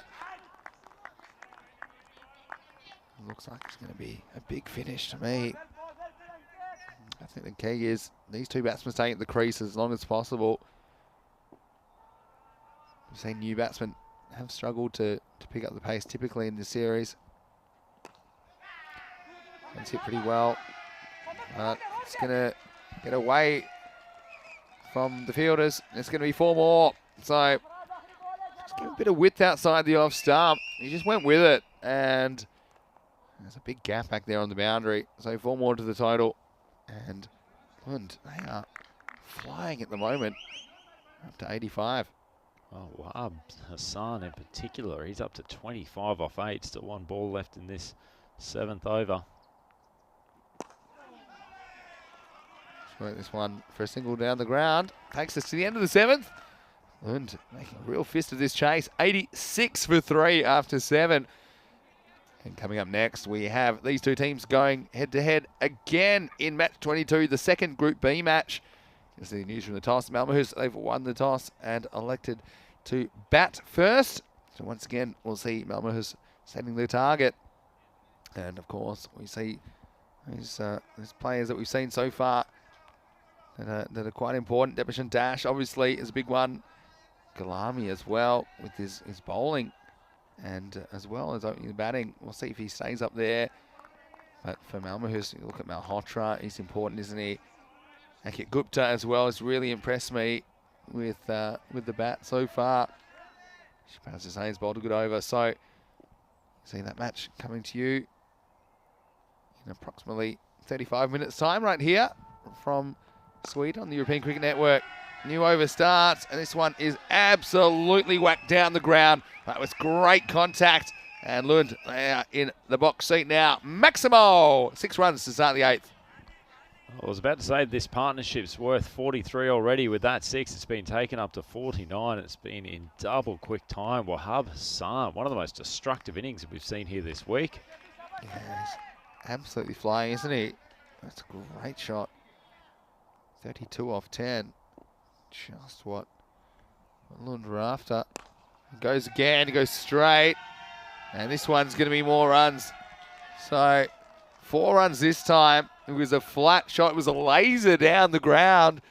And there's no stopping Hassan at the moment. And you'd say that Malmohus, if they've any chance to defend this target, they're going to have to get through Hassan at the moment. He is flying. I feel like it's not too long before one of these balls ends up in the commentary box, Vinny. The batsmen are looking straight down the ground. They've identified that as their boundary of choice, and all of a sudden, Shahbaz under big pressure. Goes again this time, and well, he's going to get a good result as well. And so, Maximo, 6-4-6, just like that. Malmohus in big trouble, and it's all because of the batting of Hassan. He has been flying, Wahab Hassan. He's up to 42 off only 12 balls. Well, with this sort of hitting display, you can see why Lund have twice qualified for the European Cricket League. Two ones hit hard, but we hit at the fielder. But I mean, just the way they've done this, it's very impressive. We only saw one chase over 100 in Group A. At the moment, they're cruising, Lund. So it's pitched up, down the ground, and just be a single this time. It's hard to see a way back into the game now, really. They've got down to almost a run a ball required. And Malmohus might be scratching their heads, wondering where it all went wrong, I think. Oh, when they lost that 3rd wicket, if you had have said to me that they were going to be cruising towards this total, probably rip it down easily within the 10. Would have been hard to believe. Once again, a single. This one will finish the over. And certainly in the box seat is 105 for 3 after 8, and 14 runs required off the last 2 overs. So why it's really important to the 9th over. You've got to bowl your best bowling option here, I think, to try and keep the runs down as much as possible. At least take it to that last over, because once you get to that last over, it can be pretty tense.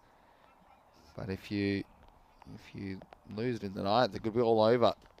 So whatever you get in the 9th over, you don't need in the 10th, and vice versa. That's something to think about for Lund. It looks like they're going to go to a trump card. Malhotra has got the 9th. It all happens in the 9th. And little piece of this. They'll just get 1. So certainly a huge over in the context of this match now. 13 off 11 required. Desperately need a few dot balls, Malmohus, if they're going to put some pressure on Lund in these dying stages of the game. The ledge, and this is taken. Well, how about this? Big moment in the game. They needed something, didn't they? Malmohus. And it's good bowling. They brought back Dash for the reason that Malhotra, I should say, that they needed a big over. And so the 4th wicket falls. And just like that, the game changes. I think it's 106 for 4. Just as some light drizzle starts to come to the ground as well, I don't think any risk that we'll be going off for a rain delay as it is. Certainly not, at least while it keeps at this level. But that's a huge wicket from Dhiraj Malhotra. He batted very well earlier on and contributing with the ball as well. Huge wicket and a couple of points. It creates a dot ball. It takes away one of the batsmen who's scoring at a rapid rate. And also brings a new batsman to the crease, and the chances of him getting a couple of dot balls while he tries to get in, much, much higher. So huge wicket. Yeah, we've got to try and put the squeeze on now. Malhotra hits this one pretty well, though. Get off strike here. It'll just be a single. That's the key, I think, for Lund now. They need to just keep scoring. And if you score off every ball, it's pretty hard to lose. That's what you've got to be thinking about. It's just the swings and misses or the dot balls which will push that rate up. Malhotra. Well, this one's hit pretty well. And, well, can you believe it? Things can change so quickly. And, Andrew, you need someone to step up. And that one was a very good strike. Oh, Wahab Hassan, what a magnificent innings. That is some pure striking of a cricket ball. And he has transformed this chase. It looks like someone might actually need to even jump into the horse yard to go and retrieve that delivery. Diraj just drifting onto his leg stump, and that is a wonderful way to bring up his half century of only 16 balls. What an innings it's been. And the next one's in the air, and it's just put down. Can you believe it? It's going to be 4 more. They are flying away now, and well, you can put it down to Hassan. What an innings it's been. He's hit 6 sixes in his 50 as well, and now 3 fours. 55 off 17, and he is the man that's taking this game away from Malmohus. Now it seems elementary. Only 2 runs required.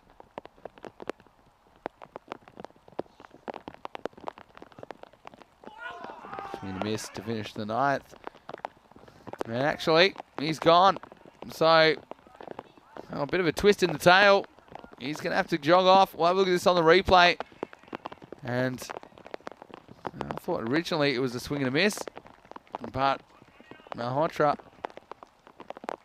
he sneaks one past him, and yeah, this one just disturbs the furniture. Actually, Vinny, I think it might have been a stumping. I think his weight took him forward, and he's actually lifted his back foot, and a quick bit of work from the wicketkeeper. It was, wasn't it? That was an outstanding bit of keeping, actually, and the umpires made a good call. Too quick for everybody, really, wasn't it? We'll have a look at this from side on. We'll get a good idea of what happened here. Yeah, he's stumped. Yeah, he stumped. A really good bit of work. I mean, it was just so quick. I almost missed it. And, well, that will finish the 9th over. It'll be 117 for 5. So 2 runs required. What a chase it's been, though, from Lund. Consider that we've only had 100+ chase in this series, and we've done it so easily. That's the thing. We've just always been in control of this chase, Lund. Like you say, you see the kind of form that's taken them to ECL qualification a couple of times. Usman Safi to bowl last over. Well, this is whenever you take it to the last over, there's got to be a little bit of tension. I mean, I know it's only 2 required, but you've got 2 fairly new batsmen at the crease. And so this is Javed Mohammed, who's on strike at the moment. Well, this one will be the end of the match. He turns it round the corner, and he gets 4. So Lund pull off the chase, and they chase down this score with 4 balls to spare. They're going to finish 121 off 9.2 overs, defeating Malmohus 118. Well, Lund, what can you say about them? I mean, first time we've seen them on European Cricket Network, and looks like Malmohus had them on toast in the first half of the game, but it's an expert chase from LCC, and they get home. And once again, we see a big chase, second time in 2 days, Andrew. You've got to say that's a fantastic start for Lund. And of course, we'll see the 2 teams again in the second match of the day, which is coming in approximately 25 minutes. You can join us on the European Cricket Network for that one. And what I would say is quite surprising, I think, considering the conditions. We haven't seen too many chases of this magnitude. Lund getting the job done, and they get off to a winning start in this FanCode European Cricket Series. Well, we haven't seen too many scores of this magnitude for teams to chase down. Full stop. It was a great first innings from Malmo, but Lund have launched bomb after bomb over the boundary. They started slightly slower than they would have liked, and in particular it was Devashan Dash who was keeping them in the game early on. He ended up with 24 off 12 with 3 maximums, but when he went, there was some question mark over whether or not Lund could actually keep up with the required rate. But this man, Wahab Hassan, has played a magnificent knock. He struck 55 up only 18 balls, 3 fours and 6 mighty maximos. Played shots all around the ground. It was very, very good batsmanship, and he'll deserve a big pat on the back from his teammates. He also got some support from Hardeep Burke, the captain, and was also pretty good with the gloves earlier today. That is a wonderful chase. Great work from Chew behind the stumps to just give a chance to Malmo Hussars. As it was on the left armour, Usman Safi just dragged one down the leg side, and the winning run's hit by Javed Mohammed, and that's a pretty impressive first up victory for Lund Cricket Club. We'll have a look at their batting analysis. They had Devashan Dash opening the innings. He was out for 24 off 12, but really gave them some impetus at the start. And then Oktay Galami out first ball. That was seen as a big loss, but Ashaq Ali gave him a few runs in the middle, and then Burke and Hassan in particular, 55 off 18. Vinny, that was one of the best innings we've seen over the course of this tournament so far. You need someone to step up when you're chasing a total of that magnitude, and certainly Hassan did just that. And that's for Lawrence for me. And Lund, they do get off to a winning start. Also good support though. Virka did like his innings as well, and Dash. You see the fact that the strike rates, they were basically scoring at the rate required or better. As the bowling went, well, it was fairly expensive for all the bowlers. I think Prasmania, probably the best of the bowlers, 1 for 17.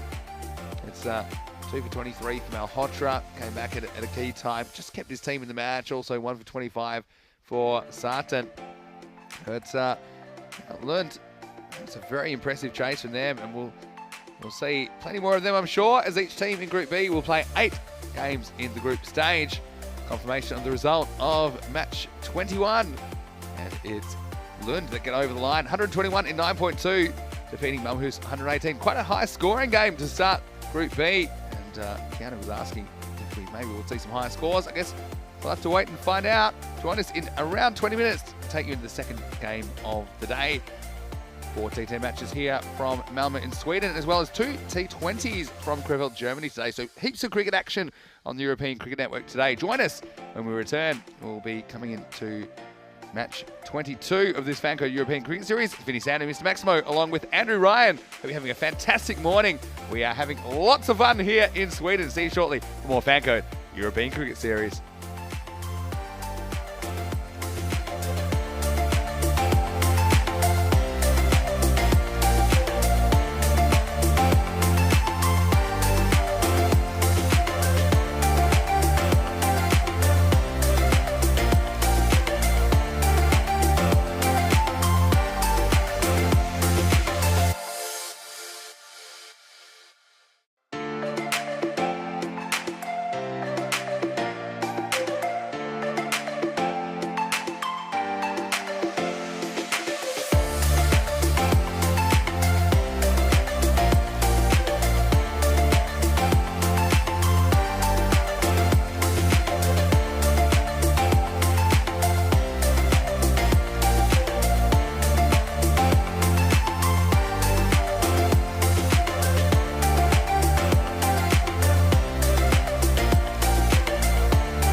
So it's time for the toss for game 2 here on day 6 of the European Cricket Series, Sweden in Malmo. It's over to Sir Rob Kemming. Take it away, Rob. Heads, tails. Heads, tails. Your call. Tail. Tails is called. It is heads. We'll bat first. So there you have it, Malmo is winning the toss and they have elected to bat first, no doubt buoyed by an excellent performance from their opening pair in game 1 here today. Surely be plenty more explosive hitting in game 2. Swing you back to Vinny Sandhu in the central commentary position. Thank you, Andrew, and welcome back to Malmo in Sweden. And we're getting ready for the rematch.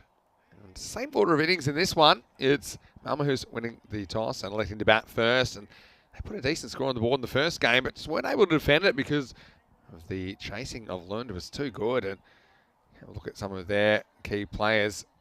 And in particular, Wahab Hassan was outstanding in the first game with his half century, but also don't underestimate the contribution of Devachan Dash.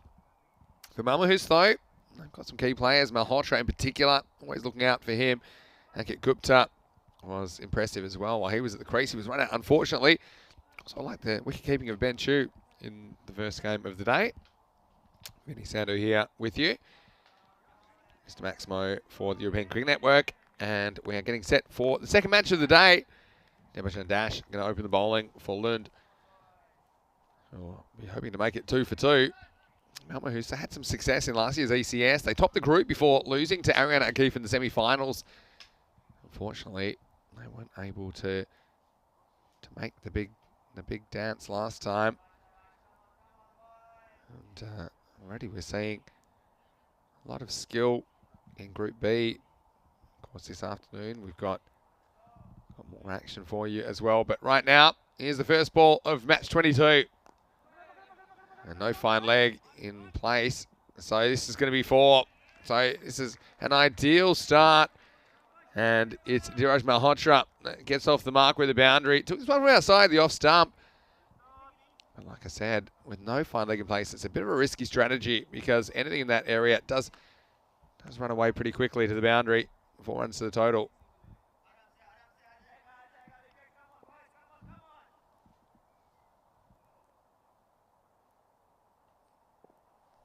Draw cut on draw cut here. There's dead balls to Malhotra.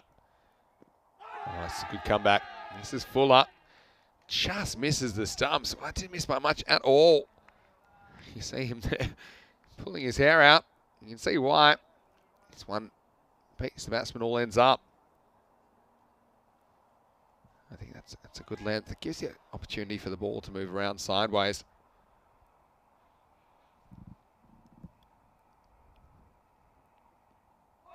Once again, Malhotra's beaten outside the off stump.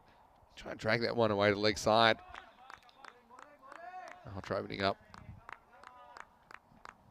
with Roseka Danasekara this time. But we know the importance of Malhotra to the Malmahus innings, and probably say Ankit Gupta at 3. He was really impressive with his stroke play in the first match of the day. This one's on the pads again. It's going to be blasted for 4 through the leg side. It's a really good bit of timing from Malhotra. And when you bowl on his pads at your peril, you see here, it's just economy of movement, but he timed it really well. It was always headed to the boundary. And 2 boundaries in this first over. Malahus, they'll be thinking, how many do they need to actually be safe against Lund after that remarkable chase in the first match of the day? Oh, well, this is a big shot. And this is going to go all the way. Well, it's going to go all the way over the ropes. Maximo! The first one of the innings. Malhotra, once again, he got something fairly straight. That one just carries the boundary.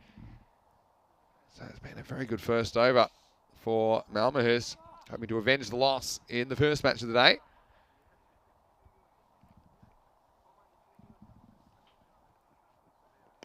There he goes again, but this one's in the air. Now someone's going to have to catch this. Dash can do it himself, and he takes it. Oh, that's a classy catch. He was very cool in a high-pressure environment there, Dash. It went in the air. Some of the fielders were coming around, but Devashan Dash, he called it, and he takes a big wicket. And what a big first over that is. 14 for 1. Dash getting the job done. Welcome back into the commentary box, Andrew Ryan. Andrew, welcome back. And actually, I'm going to hand over as well to a special guest commentator in a moment. But let's have a look at the past scores or the run rates over the first 5 days. You see that it kind of rised over the 5 days, didn't it? 10.3. The first day we've seen over 10 and over. Overall, 93 seems to be a pass score on this field and on this surface. That's what made the chase all the more remarkable, I think, for Lund in the first match of the day as they chased down that big score of 100 plus. Yeah, great chase from Lund in that first game. As you mentioned, Vinny, the Lund Cricket Club getting off to a first up win. Excellent play from them. Yeah, it certainly was, and pretty excited in the box as well. There's a man that we heard a bit of last year in the on the ECN. Sam Williams, our project manager, is going to step in for me for this innings, and I know that you two did a bit of commentary in Portugal together. Just wait for this ball from Ashfaq Ali to start the second over. It's a wild delivery down the leg side, and I'll hand over to Sam and Andrew. I'll take you through this next match. I think it'll be a very interesting match between two teams that both showed they're able to get some high scores on the board. Thanks for the start of the call, Vinny. It's a good start from Lund, picking up the wicket of the opener, Malhotra. Probably a big swing when he didn't really need it towards the end of that over as Ashfaq comes in for his second ball. Just punch down the wicket by Tarak. He hit some good shots early in the innings, and great to be back in the comms box with you, Sam. It's been a while since the ECS Qatar Show event last year, but great to be back on air with you. Sure has, mate. Yeah, pleasure. Thanks for having me. Looking forward to this one. Those of you who don't know, Sam, a star of the Austrian domestic circuit. Ashfaq comes in. Wide outside off stump. Batsman flashes, but the umpire spreads his arms pretty quickly. Yeah, he's not getting away with that. That's too wide, Andrew. He's got a tendency, I think, Ashfaq, with that slightly unusual run-up, as we said in the first game. Runs it very, very hard. Big leap. It gets his body twisted just at the point of the crease, and it's not surprising that he drags the odd one wide of off stump. Hit high. Fielder's tracking back. It's Galani. He's got a good set of hands. Unfortunately, made good ground, but shells the catch. Wow, second wicket there. And it could have been a big imposition on this Malmo Hus batting lineup, but as it is, survives, and Galani, he's having a tough start to the competition. Yeah, it would have been a good catch running backwards. Always difficult over the shoulder. He got there, though. Tough chance. He's a good athlete, Galani. Might have expected to take that. Ball's on the leg side, doesn't get punished. It's only just hitting the pad or the thigh pad. Batsman, and they'll run around for a single.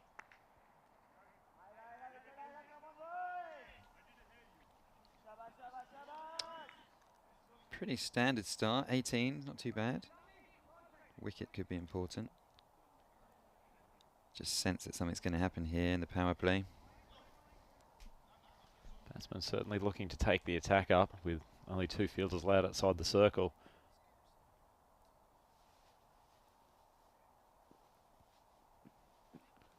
Another big swing wide outside off stump.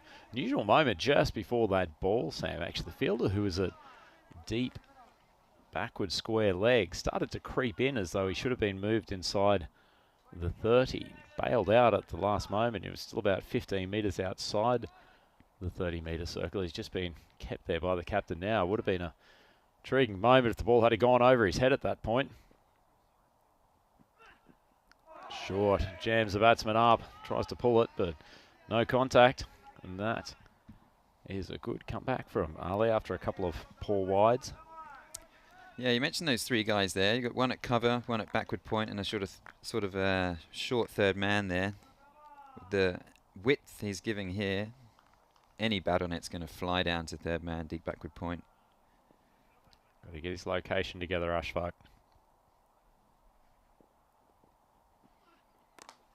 Batsman does step away, and as Sam's just mentioned, only a touch of the bat required. Wasn't the cleanest strike, but it rolls away for 4, and much needed for Malmo House. It hasn't been quite the same crisp start to the innings that they got in the first game. Mate, it's great when it happens, isn't it? When you call it the ball before, exactly what you've said happens. There we go. Just showing the insight that you bring to this commentary game. Sam, I'm not sure what would be the opposite of the commentary curse. It's not my first rodeo, mate. Let's put it that way. Showing the experience of many years cultivated on the domestic scene in Vienna as Ashfaq charges in. Final ball of this over. It's on the leg side. Swung away by Dana Sekera. And he's come up with consecutive boundaries to finish this over. Malmo House race along to 28 for 1 after 2 overs. I always find it interesting, actually. Oh, as with screens coming up here.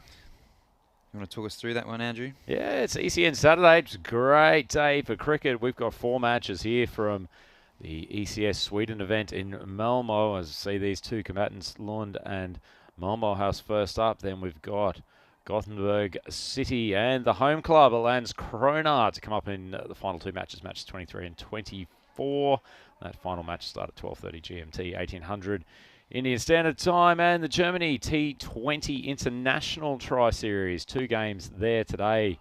Germany versus France to get things kicked off. That's at 14:30 Indian Standard Time. And then the second game, France coming up against Norway. So a couple of big clashes of international T20 cricket there today.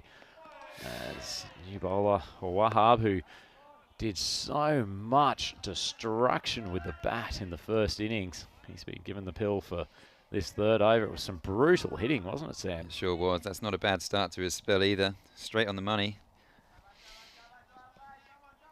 Last over of the power play, obviously. Malmo off to a decent start. Be looking to get a few more boundaries here. Well, just short of length. The Haas got plenty of bat on it, though, and it carries the boundary by about 5 metres. That's a Maximo. Great shot. Yeah, it's full of a length. You can see it here from side on. Gets forward. It's a decent strikes. And as you say, carries the boundary comfortably.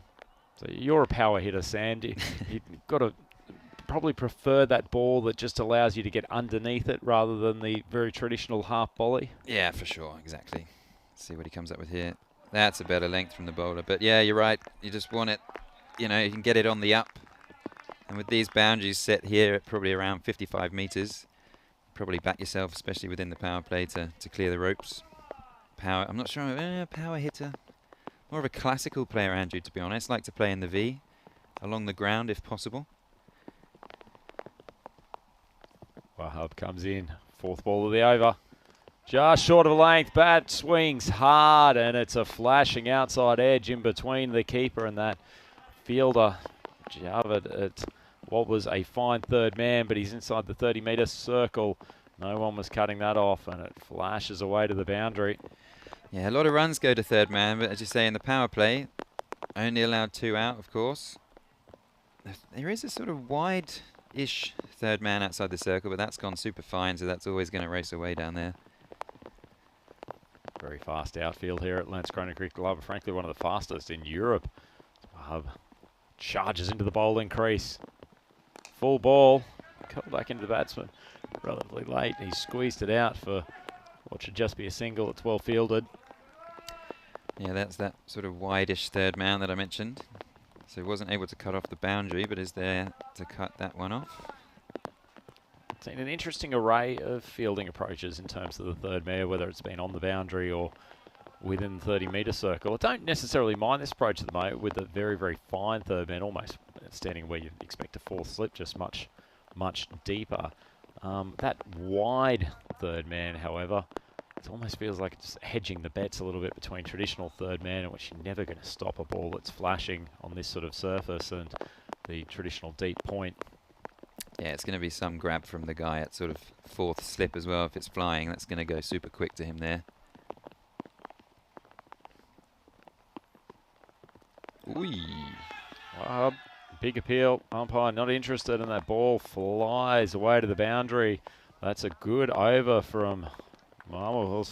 They are now 43 for 1 after the end of the power play, and they'd probably be pretty satisfied. That's actually a cracking shot in the end. Not sure he executed it completely where he wanted, but nonetheless, inventive stuff, Sam. Yeah, it's a pretty impressive stroke, as you mentioned. They just come off the straight off the toe of the bat. But yeah, there's not going to be a fine leg in place in the power play, so he's got another one away to the boundary. Sorry. Well, 43 for 1. It's one of the stronger power plays that we've seen in the tournament so far. It's been a succession of double-figure run overs for Malmo House to start off with. Harbour San going for a couple of boundaries to end that last one. So 14, 14, 15 off the first 3. That's a cracking start for Malmo House, and particularly given they lost their star batsman Malhotra in the first over. Yeah, it looks like they might be going for a bit of pace off here, Andrew. Interesting. See how the guys go. They seem to like the pace on, so maybe not a bad shout. I agree. Inder Singh, he was fantastic in the first game. Really stopped the momentum of Malmo House, and considering the chase that they came up with next, probably a lot of credit for winning that game has to go to him and his leg spinners.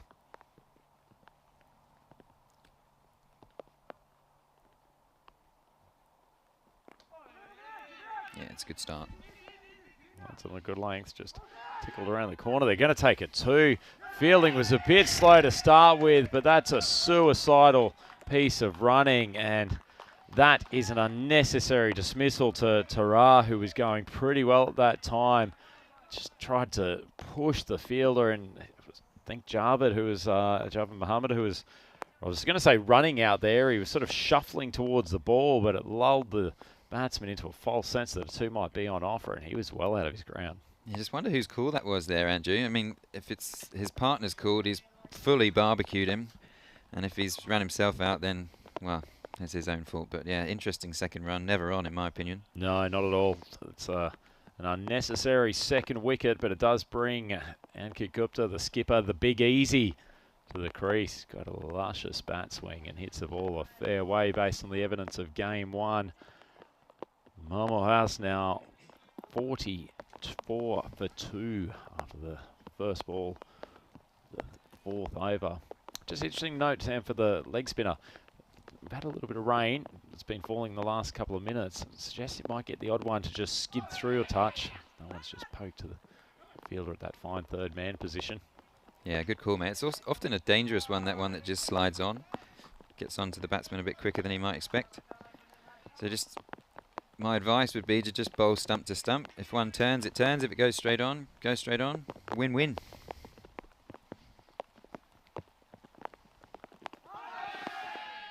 Moved across the crease. Big appeal from behind the wicket. It's about a foot outside off stump, so fairly easy call for the umpire. But that one's gripped and turned a lot. It really put some side spin on that delivery. Yeah, sure did. Good control as well. I've been impressed with his control, Inder Singh. Seems to know what he wants. He's just moving his field. The guy at deep backward square just coming a bit finer. Lights it up. The batsman uses his feet to get to the pitch of the ball. Skalani charging in off the long on boundary, and this rain just feels like it's getting progressively harder. The umpire's having the occasional look to the skies. They're going to continue play for the moment and just hope that it doesn't get any harder than this. Pretty tough job for the leg spinner, gripping a ball that's consistently wet. He's doing wonderfully well at the moment. And just squeezed out for a single. Down after that run out earlier in the over, they'll be pushing it too. Yeah, as you mentioned, his control has been super impressive, let alone the wet conditions. He's mixed up his lengths, his pace. He's only gone for 4 so far. He can get out of this over without conceding a boundary. It'd be an awesome effort. Well, he does exactly that and more. It's a dot ball to finish, so Inder Singh has been impressive. It's only 4 off the over. That's a wonderful piece of bowling.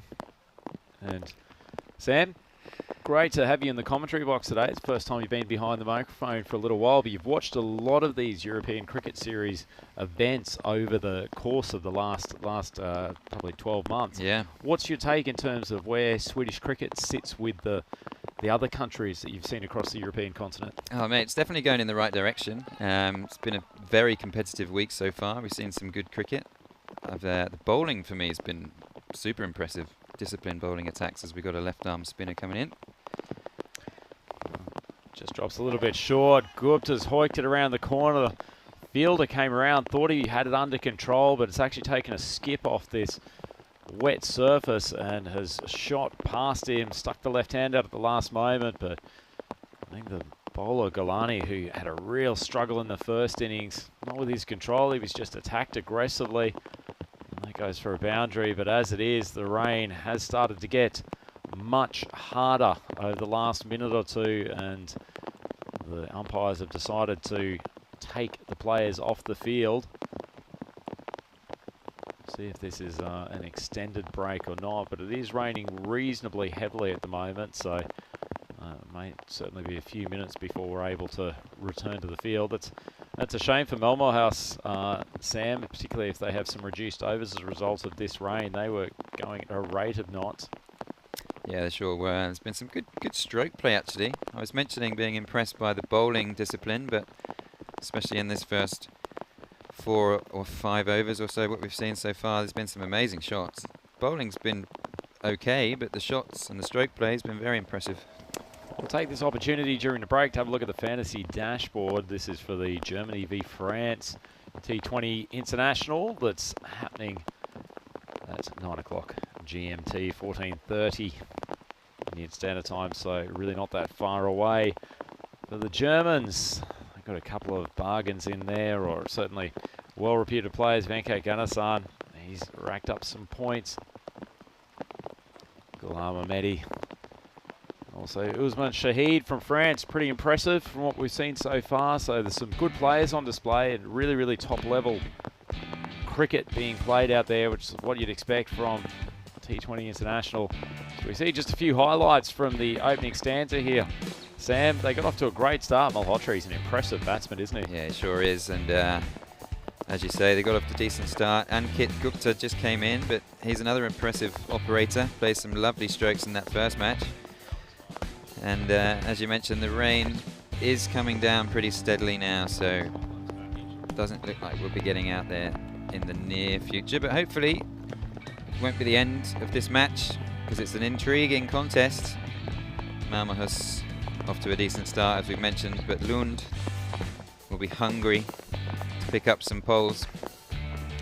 Absolutely. Well, they were going at a rate of knots during the start of this innings, just could not control the boundaries, the Lund bowling attack, and it was just that completely unnecessary run out which allowed them to get back into the contest somewhat before we had to make the departure for the rain break. And as we have a look out here, Sam, it's not looking particularly promising. The rain certainly probably not getting harder, but it certainly hasn't dissipated at all. So hoping that we can get back out there, but I'd suggest there's going to be a reasonable break here, certainly with the level of rain that we've got at the moment. Yeah, as I said, it doesn't look like we'll be getting out there in the near future, but it doesn't look too grim in the distance. Hopefully there'll be some cricket pretty soon. We'll see how we go. Oh, keeping the fingers crossed. There's been plenty of run scoring earlier today. This Group B set of teams, it look like they've got some explosive batsmen and plenty of potential to put scores on of over 3 figures, and that always makes for some great T10 contests. Just a reminder, while we've got the rain delay here, we've got the game starting across in Germany, the T20 International Tri-Series, so certainly well worth tuning in. So that's all available on the European Cricket Network on YouTube, and obviously on FanCode throughout India. And I hope you're all enjoying the coverage today, and we'll be very pleased to have you back with us to consume plenty more of the big hits, the great bowling that we've seen from Sweden so far. Hopefully this rain will go away. The forecast looks slightly better for the afternoon, so things are looking more promising there, but I'm sure we'll get a conclusion to this match at some point. In the meantime, we've got some highlights from the Stockholm event last week, Sam, which brought plenty of great hitting as well, didn't it? Yeah, sure did. There's, as you said, there's a plethora of cricket in Sweden at the moment, and talent on show for sure. Okay, well, we'll take you a few highlights of the Stockholm event, the European Cricket Series event, Sweden, Stockholm, and we'll rejoin you back here hopefully not too far away.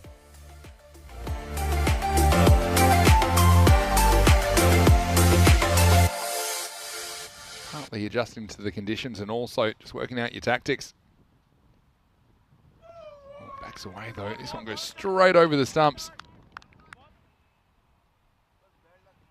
Oh, the second one he's not so lucky. And he knocks him over. Mahmood. Well, he has been spot on so far. And he gets a big wicket. Oh, that's a beautiful shot. That's a really, really nice cover drive. I mean, no matter who you are, you have to appreciate this. This is driven, and it gets over mid-on. This is good ball striking, because the mid-on was up in the circle. And this is, again, a classy shot from Junaja. Short, and this is going to be 4 more. So a bit of an overcorrection. This one was...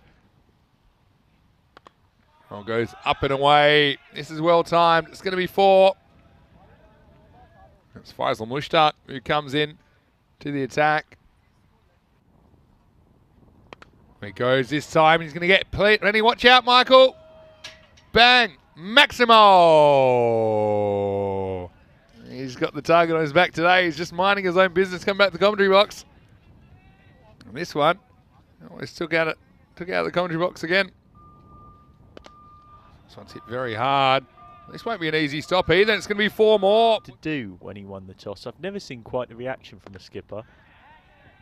This time he's watching the ball fly to my right and into the commentary tent. I'm going to pick it up and throw it back whilst trying to describe it to you. It was quite... Full toss and see you later. That one is gone. Maximo! Well, that was a giant blow from Junaja. And Rohit comes up with a big hit. I was chopped on. Out. Junaja's gone. That is a game-changing moment. Osama Qureshi has provided the breakthrough. Rohit Junaja hit hard. 6 just to the right of our commentary position. That is a clean blow from Tiwari.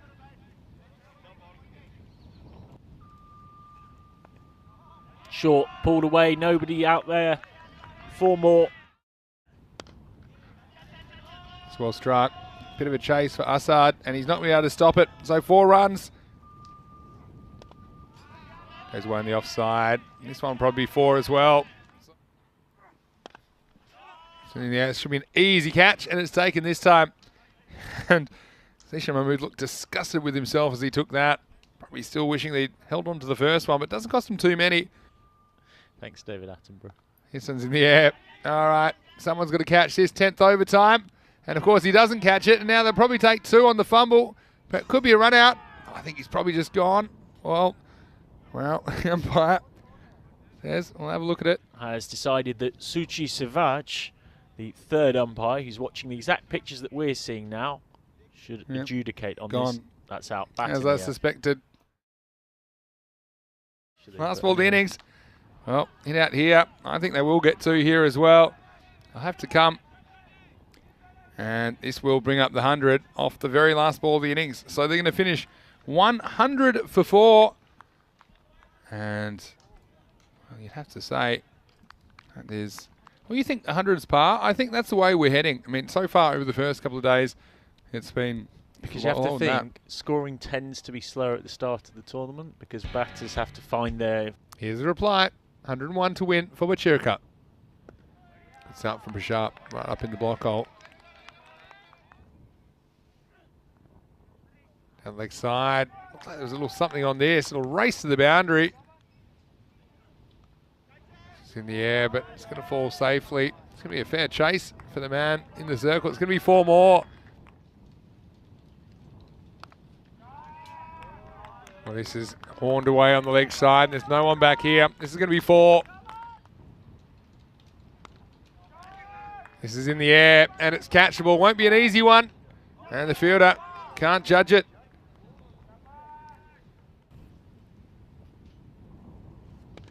Wow, this is a great shot. And He's just sidled down the pitch, and he has thumped this ball, Kawaja, straight past the bowler. There goes aerial this time. Is he going to get over the field? I think he is. That's going to be 4. No, this is cut away, and this is a smart shot. Really good shot by Zulfikar. Just nicely struck through the offsides before, just over pitching that time. And finding a gap and 4 more runs. So it's a very bright start for Bochirka now. In the air, this should be out, and it will be out. Simple catch for Ankit Pandey. And it's a clever bit of bowling from Junaija that gets the wicket. Yeah, and this looks like the kind of off-cutter, so slightly slower delivery. Total miscue. Happy to get off the mark here. Slower ball, it deceives him, and Ramella has the chance to remove him, and he does. So excellent over from Junaija. First he does it with the off-cutter, and then the leg cutter. Just a fast leg spinner. Slower ball. Have a look at this. Pitches it so well. Still yet to take a wicket. This one gets through, and it's going to be 4. So, not an ideal start for Bendrate. Out of trouble. Well, goes for this, and he nails it. That's out of here. Maximo! Wow, that's a titanium strike from Tahir Tara, and that is out of here at 6 runs. Really nice shot. Yeah. Is it going to carry? It does. And they hold a catch, and they do get Tara the very next over. It's a good bit of catching by Anirudh Ram. Well, he didn't contribute with the bat in this innings, but he contributes with a very good outfield catch. 4 on. Oh, he gets back and he nails this down the ground. Maximo! Randawa, you said maybe he hasn't reached double figures so far. Well, with hits like that, he certainly will be before too long. That takes him to 9. Not going to have a good time if he gets outside leg, and he does this time. Well, big appeal this time. Umpire has a good look. And this one, I mean, does he take off? Oh, yeah. To get a second short. And worked away to the leg side. And it's going to be 4, is it? Yeah, he hasn't quite stopped it. 12 balls remaining. Hit hard, hit into the gap. Well, this is probably going to be 4. It's a really good shot. This one's a little bit shorter. Once again, it's in the gap. They're all chasing it. But I think it's going to be 4 more. Well, he gets this one. It's going to be a 3rd consecutive boundary. And he tried for the little off-cutter, but Zisha Mahmood, well, he picked it and he identified he was going to hit with the movement. Last over. It goes for this. Might not even get to the last over because this one is massive. This one is out of here. Maximo! Well, that's the Maximo Mahmood. Junaija just gave him some length to work with. It wasn't that bad of a ball, but he spanked it. And that one's out of here. And now, Michael, only 3 to win. Extraordinary. Well, poor old Junaija, having won his team the game against Tumia, defending 8 off the last over. He's come on earlier than planned here to bowl the penultimate over. 2 to win. This one, it'll be game over. And that will probably, whether it does or whether it doesn't, they'll get the 2 runs required. And just like that, Bochirka, they win game 11. They do it in 9 overs. And, well, spare a thought for Junaija. He's had the highest of highs and the lowest of lows in this series. But it hasn't worked here. The Royals, they can't defend their 100 score. And it's Bochirka that win 101 in 9 overs versus the Varnum Royals 100. Michael, once again, an incredible amount of cricketing entertainment. That one didn't quite go to the last ball.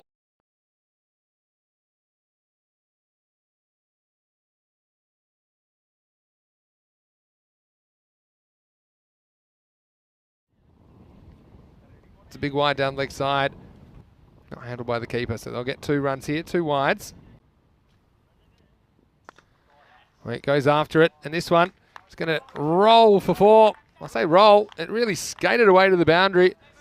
And again, it was just kind of blasted off a length, went up. And he does get bat on ball, and he gets the boundary. That's just the pressure reliever that Stockholm needed. Shalindra, well, 6th time lucky. Punches this one away, gets over the infield. 4 runs.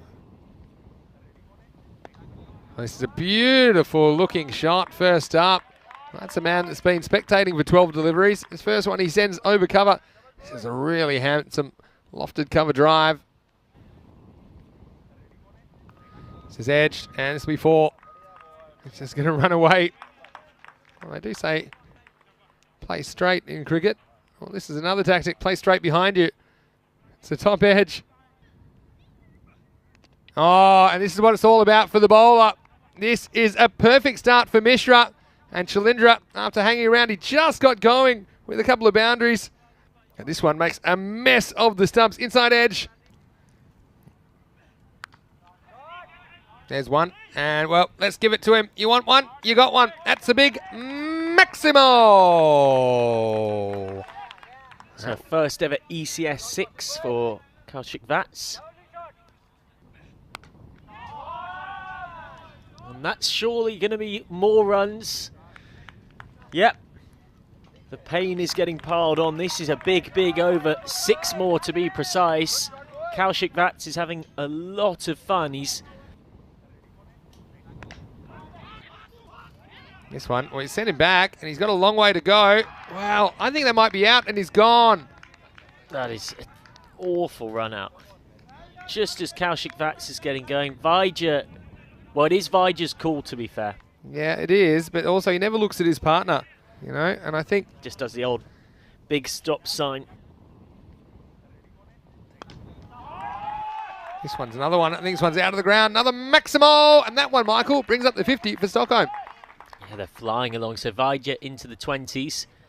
He has 21 off 11. And again, I mentioned how smooth he is off his legs. And that is another gorgeous shot. It's 6, but it's a very elegant 6. Low full toss. Oh, and this wow. is going to go as well. 3 6s in a row. Wow. He is a classy player through the covers as advertised in the brochure, and Archan Vijay has demonstrated it once again here. He just swings this away. This is between square leg and long on. It's 4 more. He's into the 40s, Vijay. 41 off 16. He's absolutely ticking. And right now, Umya just don't have an answer. That wasn't even a particularly bad ball, but he's seeing it so well. It doesn't allow him sometimes to face more deliveries, and he's not going to have a problem with this one. That's going miles over the fence. Oh, tell you what, that one's into the prison. That one's going to do some hard time. Maximo, what a shot. And he might well have done it here. He has done it here. Archan Vijay goes to a magnificent half century. 51 off 18 balls.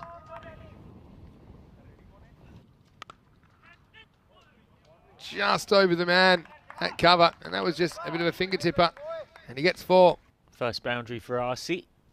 Dilemma of does he get Vijay on strike? Does he try and hit? But when you've got a ball that short and wide, makes sense to go after it. Skied, but behind the keeper, nobody out there. Cool. And Vijay's going to get more. He's going to get 6 more. Well, it's flown off the top of the bat. It's not really where he intended it, but there's enough bat speed there to carry it over. Pulled away. Could well be 4 more. Is 4 more. Vijay into the 60s.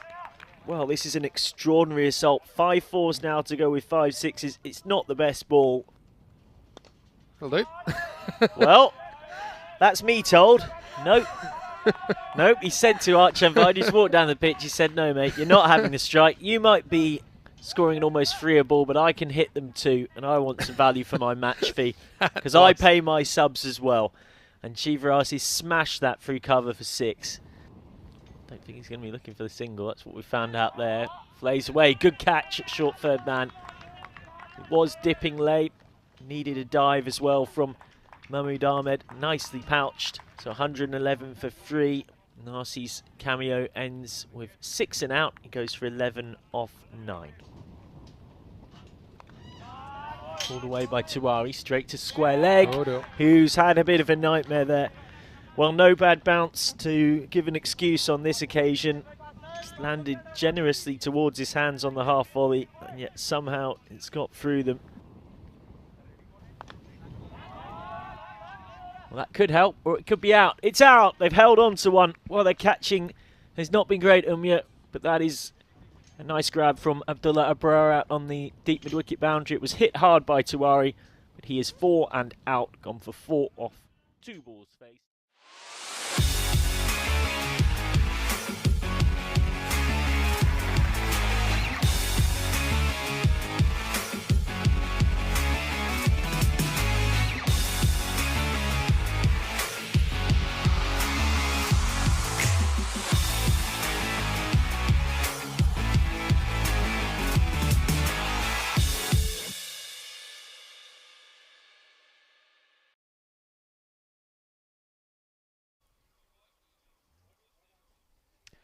Well, Sam, it's some unfortunate news to report for viewers that this match between the Malmos and their opposition has been officially abandoned. Unfortunately, Lund Cricket Club won't be able to add to their successful first up win. So it's a disappointing result for these two teams not being able to see out the second game. Yeah, the Weathers won that one there, Andrew. It seems to have just dried up a touch. So fingers crossed for the next game at 12:30 local. Yeah, please come back and join us for that. So 12:30 local time, we've got Gothenburg City coming up against the local home crowd favourites, Landskrona Cricket Club, and I'm sure they'll be very keen to show their home fans that they are a force to be reckoned with in this event. Just tonight, as we've mentioned a couple of times, we've got the T20 Internationals, which have already started for the day. That's also available on the European Cricket Network, whether through YouTube or FanCode in India. Certainly worth tuning in for that one, Sam. Oh, for sure. It's a feast of cricket on the ECN right now, Andrew. Plenty more to keep you interested for the rest of the day. So tune into the games coming over from Germany. And in the meantime, we will hopefully have a weather improvement here. It certainly looks like it's clearing up at the moment. So we'll keep our fingers crossed, and we will see you back here 12:30 local time. Please come and join us then. From Sam Williams and Andrew Ryan, look forward to your company for Game 3.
So welcome to Game 3 of Day 6 of the European Cricket Series here in Malmo in Sweden. As you can see, it's still light rain around the ground. We're hopeful of getting things underway very, very shortly. The weather forecast looking much more promising for this afternoon. So there should be plenty of great T10 cricket action. And for this clash between Gothenburg City and Landskrona Cricket Club, time for the toss. We'll hand over to Sir Rob Kemming. It's tails. It's tails. When I do the toss, I will look. You stay seated, okay? You standing. Your call. And heads is call. It's a tail. Your decision. We'll ball first. Okay. So there you have it, Landskrona Cricket Club have won the toss and they've decided to bowl first. Should be a really interesting clash. The first time we've seen both of these teams. Gothenburg City, they're a relatively new club on the Swedish cricket scene, but have been pretty successful, already doing some damage in the national T20 competition last year. Rahim Safi, he's going to be the danger man for them with the bat. He's only joined the club this year, but he's a noted power hitter, and I think he's going to be a big influence on the course of today's game. The Landskrona Cricket Club, on the other hand, they're one of the oldest in Sweden. They've been around since 1990 and are firmly established within the Swedish cricketing fraternity. And as you've seen today, they have one of the best home grounds in Europe. Imran Kayani, he's probably the danger man for them. He's an exceptionally fast bowler when he gets going, and he will be looking to do some damage to the batting lineup of the Gothenburg City side today. Fingers crossed we get through a full game. Hand back into the commentary position where we have Vinny, Mr. Maximo Sandhu to take us away. Thank you very much, Andrew. Welcome back to all of our viewers, whether you're watching on FanCode in India or whether you're watching on our YouTube channel, ECN European Cricket Networks. Wonderful to have your company. And the good news is the weather seems to have held off a little bit. There will be this persistent threat of rain, I suppose, today. That was in the forecast. Have a look at these two teams. And Gothenburg City and Landskrona, they're going to take to the field for their first match in this series. And I know that both these teams will be very keen to do well. And you saw the news from the toss. Landskrona, well, they won the toss, selected to bowl first. And I do sometimes see that from teams in their first matches. Just wanted to get a chance to settle. Not necessarily put pressure on themselves with the bat first up, but hasn't been easy chasing. We've seen that so far in this series. But keep an eye out for a couple of players to watch. And for me, Amritanshu Singh is one that we'll probably see some of with the ball. And as far as Gothenburg City are concerned, you can look out for Rahim Safi to open the batting and hopefully get some runs on the board. There he is now. And he is opening up. This is the second of 4 matches today. There's a lot of cricket action today on the European Cricket Network. We have 4 matches from Malmo in Sweden, as well as 2 T20 internationals from Germany. So I've been using the break to keep up to date with what's happening in Germany. Germany almost finished their first innings, 547 for 2 after 19 overs. Rico Fall and Ujjwal Gadaraju doing a great job on the commentary over there. As we get set for the first ball of this match. And it is going to be Amritanshu Singh who's going to open up.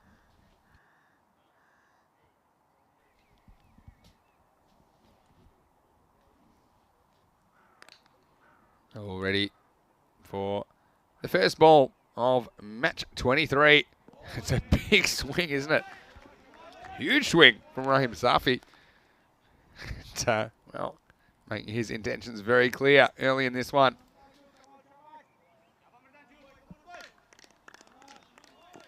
This morning we saw Lund win in the first game before the second, unfortunately, was abandoned due to the weather. Just hit hard, but straight down to the long on. It's Ramesh Dalvi that does the fielding down there. And just a reminder, you can always go to our website, europeancricket.com, and have a look at the preview for this match. Almost edged away, but straight to that fly, slip or short third man. Prevent any run. think it'll be an interesting contest between these two teams. Landskrona are actually the hosts of this series.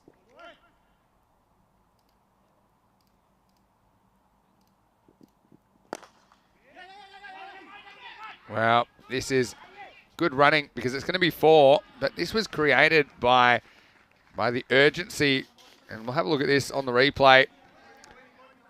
They decided to run straight away, and then the fielders think about the run out, but then didn't actually field the ball in the end. That was good pressure by the batsman. The first boundary of this contest comes off the bat of Shaheen. This one gets past him though. And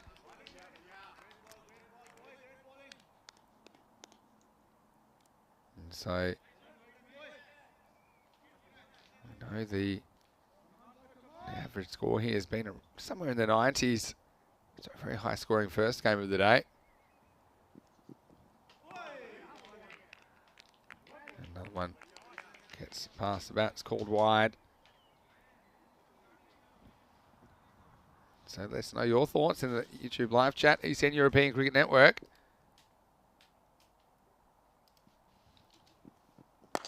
Oh, he goes for this and absolutely nails it. Well, watch out up there. That was a big hit. Maximo, the first one of match 23. This was absolutely smashed out of here. Great shot. 6 to the total. That finishes the first over with a bang. It's 12 for no loss. Great time to welcome back into the commentary box Andrew Ryan. Welcome back, Andrew. Wow, that annihilation has certainly woken up the dedicated crowd around here at the Landskrona Cricket Club. Pretty good start from the first over, mainly off the bat of Shaheen for Gothenburg City. 12 for none. Let's put them into a reasonable position to launch an effective score here to try to defend.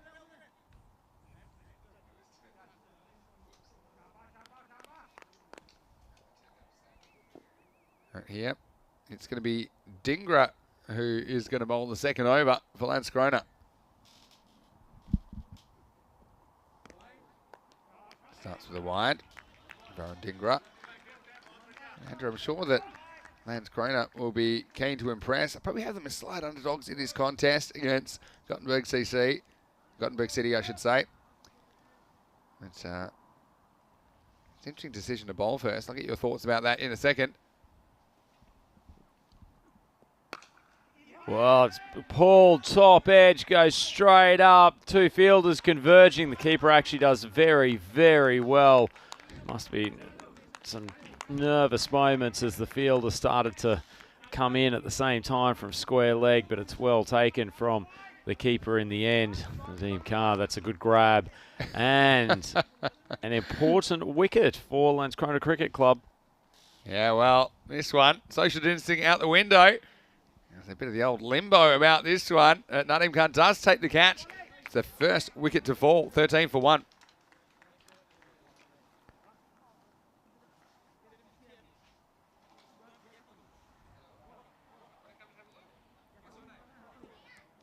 Well, I need to do a little bit of rebuilding from here. Gothenburg City. 1 wicket down. Safi Guy.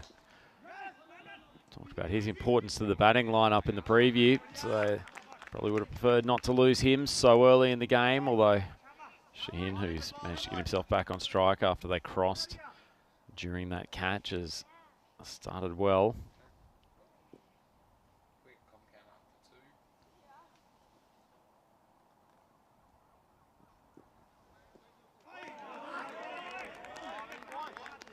Good ball, a little bit of late tail away. Dingra, after spraying a ball wide, he seems to have gotten his radar back. Trying to pull back after the fast start of Gothenburg City.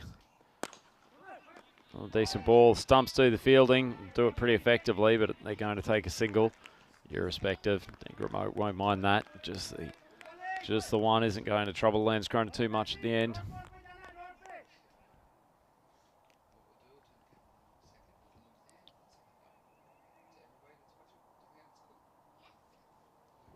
New batsman Just surveying the field. Just working out where the outfielders are. Remember, only 2 fielders allowed outside the circle in these opening exchanges. First 3 over. Tries to heave it towards the leg side where there's not a huge amount of protection. And Beaton goes straight through to the keeper. Ingra's bowled a pretty good over here after spraying his first delivery. 1 for 2 off 5 balls. Gothenburg City 14 for 1, almost at the end of the second over. Oh, big swipe from Mahmood. Fielder's tracking back. That's going to be irrelevant. That's past the boundary line by about a good 5 metres. And Ingra undoes his good work as Mahmood pumps in for a 6. And that's the end of the over. And Gothenburg City will be happy to have had another boundary towards the end of that over, just to keep the total up and running. They wouldn't want to get bogged down, particularly in the power play, where they'd be expecting to get off to a fast start. Gothenburg City 20 for 1 after 2. Yeah, decent start for Gothenburg City. And it's important you take your chances, I think, especially first game of the tournament. It does kind of set the tone for what's ahead.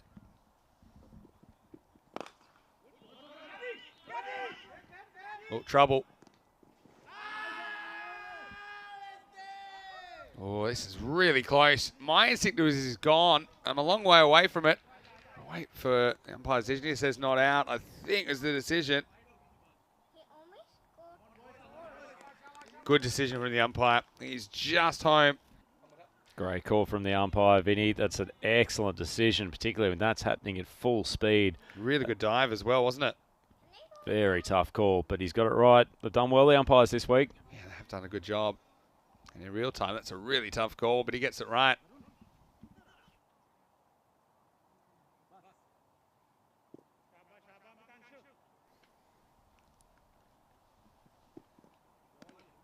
Ball, well, I thought that might have just escaped inside the wide channel. I'll have a look in the replay. Irrespective, not bad bowling. One came back a little bit, but it's still well outside the wide line. Probably the angle that we're on here at the commentary box didn't help.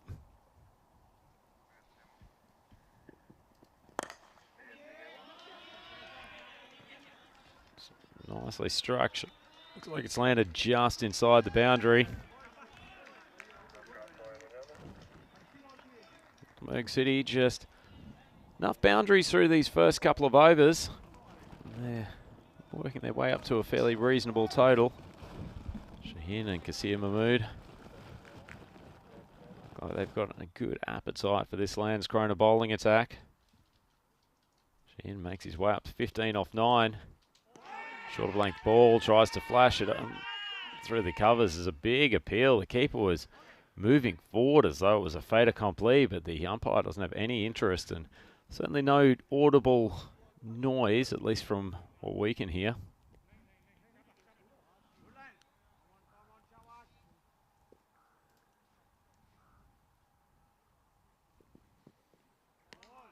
Pitch a whitish of off stump, but gets away with it. If you can get it, that's the right channel to bowl, particularly in these early overs. Bowling one side of the wicket enables the captain to set a much better field. He's got the man out at deep mid-wicket, fairly whitish mid-wicket, but not too much else on the leg side. It's another good ball, just pitches it short of a length, a little bit of pop off the pitch. And Shaheen, despite his best efforts, can't get the willow, make contact, and Gothenburg City, I wouldn't say they've wasted a bit of a fast start, but seeing he's come back well with his second over. Well, that one was just a touch full, and it's been absolutely mullered by Shaheen. That's crossed the boundary by a good 20 metres. Only just got a hold of it, but swung the whole torso around, and that has been launched. Gothenburg City, 31 for 1 after 3. Yeah, so what a start. And it is Vinny Sandu here, Mr. Maximo, as well as Andrew Ryan. We've got Ayanch here. There you go, Ayanch. say hello to everyone around the world. And you must be pretty excited. Isn't it exciting watching some cricket? And the fact that we're on TV. You really like watching cricket, do you, Ayansh? Yes. Yeah. And how old are you, Ayansh? 5 years old. Well, start him young, I say. I love that jacket as well. I think it's the sort of thing that I might actually have to enter into my wardrobe. And we've got an exciting day's cricket here, of course. And we are into the third match. Unfortunately, the second one was ruined by rain. But, Ayansh, who do you want to win this game? Do you have a favourite team? Yellow. The yellow team. Oh, it's all right. We've got a Gothenburg City supporter here. But, well, hopefully you can enjoy a big week of cricket ahead. And hopefully all of you also enjoy the cricket here from Sweden as we head into the second half of this tournament. Week 2 coming up, of course, with the Group B matches. And finishing with the quarterfinals and the finals on Saturday. This could be out. And once again, we've got a social distancing issue, but a catch is taken. And it's the second wicket to fall. And, well, you couldn't believe it, could you? It was just hung outside the off stump. The batsman went after it. And it looked to me like it was Varun Dhingra that took the catch. He had a few issues, didn't he, along the way. But it's the second wicket to fall. And the score now is 31 for 2. Well, talk about social distancing. We saw this twice in consecutive balls in one of the games yesterday with the instance of 2 catches being dropped. As it is today, Landskrona have almost had collisions on both of their catches, but they've managed to hold on to them, and thankfully for them, they've done so because Gothenburg City Cricket Club, they need to be reeled in. 31 for 2. That extra wicket helps. Big swing outside off stump.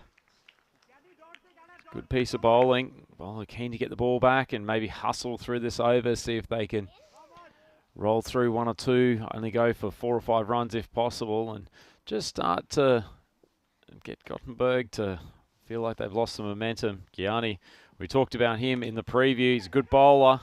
That one's gone from a top edge, and unfortunately, third man off the boundary. It's gone straight over his head for 4. Gianni probably a bit annoyed by that.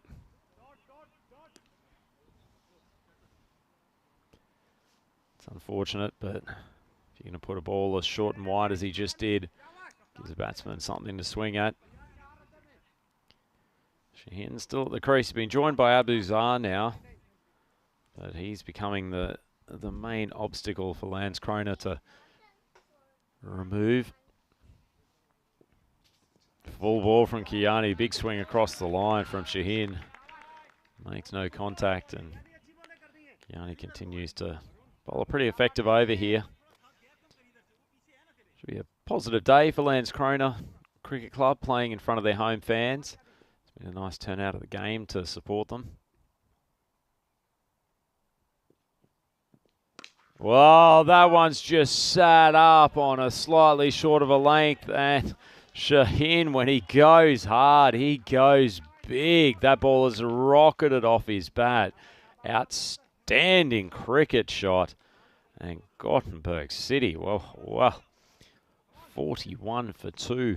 Still a ball left in the 4th over. He's just absolutely monstered that one.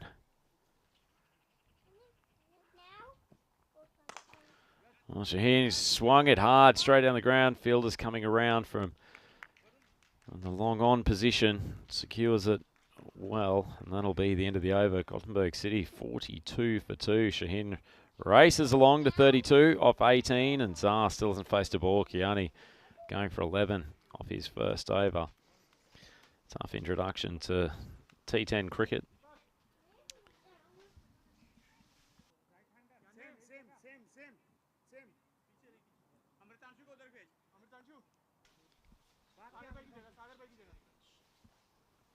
Couple of good strikes in that over, certainly boosting the run rate, and we'll have a look at the run rates by day from this Sweden-Malmo event, and it's gotten progressively higher for the most part over the 5 days that we've had so far, certainly helped by that big scoring match involving Malmo Cricket Club and Jönköping yesterday.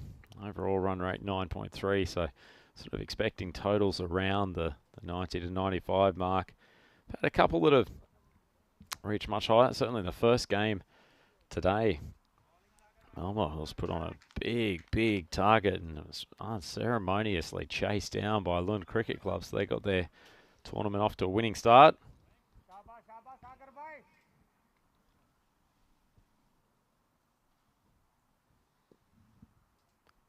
Looks like Sagar Hanif coming on to bowl for Lance Kroner, and well, he hasn't been given time to settle whatsoever. Just smacked over the mid-wicket boundary again, and Shaheen continues on his merry way. He's dealing basically exclusively in maximums. That was a good piece of batting. Step back, got very deep in his crease. Ball just sat up a little bit from the spinner, and he's pumped it for another 6. Tried to do the same thing again. The keeper's made good ground, and that is the end of Shaheen. Pretty good piece of bowling from Panif after he'd been pumped first ball. Just got a little bit of extra bounce, pushed it through slightly quicker, and Shaheen was guilty of probably trying to hit a ball for 6 that just wasn't quite there.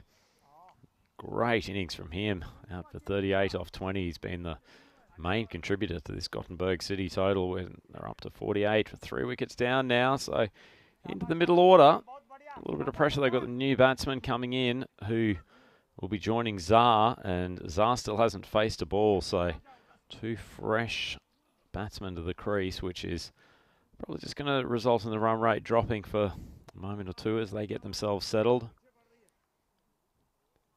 Shadin Mahmood, who is coming out of the crease, facing Hanif. Mixed bag for him. 6 first ball, wicket second ball. Decent length, it's cut away. Fielder coming around from deep point on the boundary. Just keep it to the 1. And Zar continues account open in this European Cricket Series event. Brought to you by FanCode. I hope all of our viewers through FanCode in India are enjoying the coverage. Glad that we've been able to get this 3rd game in, and the weather forecast looking far more promising for the afternoon, so hopefully no more rain delays coming.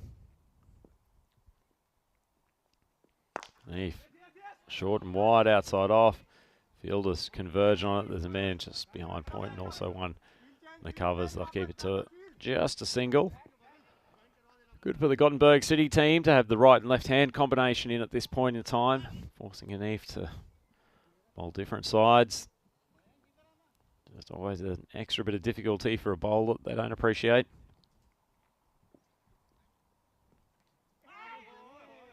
Not a bad length ball from Hanif. Down the leg side, but batsman tried to heave it away behind square. There's not a great deal of protection down there. Not even on a fine leg or anything to deal with balls on that side. It's been popped up. And the fielder half appealed for it. I think the suggestion is it might have actually dropped in front of him. Umpire's finger has stayed down. Thought it was going to carry easily to start with. He's dived forward. Maybe he's just, and yep, we can clearly see just a brief fumble. Good sportsmanship. Didn't claim the catch whatsoever. A bit disappointing. Maybe just needed to take 1 step forward rather than waiting for the ball to pop into his hands. But as it is, there's no wicket, and that's the end of the over. Gothenburg City 50 for 3 after their first half of the innings. Yeah, that one, you see, seemed to get to him on the full, but just kind of, as he took it, brushed the ground. So the fielder was very quick to say that one wasn't a clean catch. It was good sportsmanship. Right now we're going to look at Imran Kiani with the ball. That's Kroner. Have those 3 wickets. That's run rate pretty healthy for Gothenburg City. 10 and over. They'd be hoping to post a score of 100 plus. Ball from Kirani. Batsman just punches off the back foot. No single there. Yeah, so that's good running as well. I think the key here, you want to score off absolutely every ball that you can. Obviously 1 as a minimum. Hopefully you can get the odd boundary as well. Keep that scoring rate up. Full ball from Kiani. Driven down the ground. Batsman just strolling through for a single. It's been a pretty consistent run of run-scoring overs from Gothenburg City so far. 12-8, 11-11, and 8 in that last one from Hanif. So managed to generally hit a boundary each over at the very least to keep the run rate moving. Yeah, it's so important because those tight overs often bring wickets as well because of the added pressure. Well, that's cracked behind square leg. Full toss on the pads. Not going to get too many easier balls to play than that, particularly from a man of Garani's ability. And it's slapped away for another maximum. Yeah, that one wasn't a good delivery, was it? It was a full toss on the pads. The batsman was not having any mercy whatsoever. 6 to the total. Nice shot. Well, they are the hosts of this event, Landskrona Cricket Club, and that was fairly hospitable behaviour from Kirani. Yeah, so you'll get the opportunity to make amends for it, though. Second half of this over.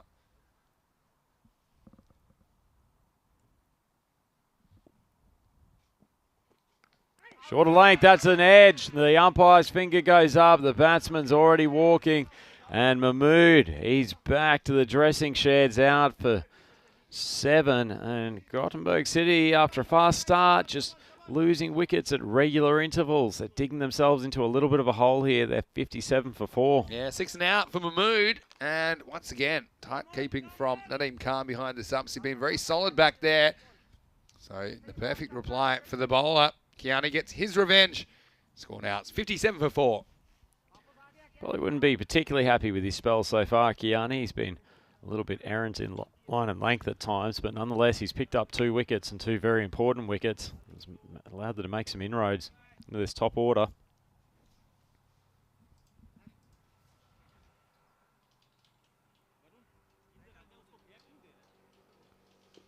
Seeing who's come out to join Zara at the crease. They'll need these two to both give it a wriggle on, but also preferably not lose too many wickets. That's hit straight down the ground and pouched by the man coming in from long off. That's a well-taken catch. It looks like it's Aniket Karad down there. And probably not the play at the time from Harinder Singh. So you don't want the run rate to stagnate, but at the same time, give yourself a sighter, or at least don't try to take on fielder in the deep like that first ball. Yeah, well, he hit it reasonably well, but didn't get the elevation to get it over the fielder. So 2 wickets and 2 balls. And just like that, Kiani, his innings has turned around with the ball. He's on a hat-trick with the ball remaining in his spell. Well, his day's certainly getting progressively better. And it might be one to remember if he can pull out a successful hat-trick. This will be his last ball of this game. Hat-trick time for Kirani. What's he going to pull out? Just short of a length. Pushed away. It should only be a single. Fairly uneventful hat-trick ball, and leaves Gothenburg City 58 for 5 after the 6 overs. So no hat-trick for Kiani, but he certainly bowled his team into a position of ascendancy, Vinny. Yeah, those wickets are important, I think. The run rate's still pretty healthy, but anytime you take 5 wickets in the first half, especially with Shaheen back in the shed, who is the most dangerous of the batsmen so far, 38 runs off his bat. No other batsman has reached double figures. So I think it'll be a very exciting conclusion. 4 overs to go in this innings. Match 23 of this FanCode European Cricket Series, Sweden-Malmo. It's great to be here, Vinny. There's some cracking cricket being played. This is the first day for Group B, so 5 new teams on show across the coming days. Seeing 4 of them today. We see a little bit of leg spin coming to the attack. It's been very important in the opening stages of Group B today. So Inder Singh be very successful with his leggies in the first game. Kerrard, he's landed the first one nicely. Not an easy job for the leg spinners with the moist ball, but the ground does actually dry very well here. It's got a pretty sophisticated drainage system underneath. Yeah, it does dry pretty quickly, doesn't it? And fortunately, the weather is holding off at the moment.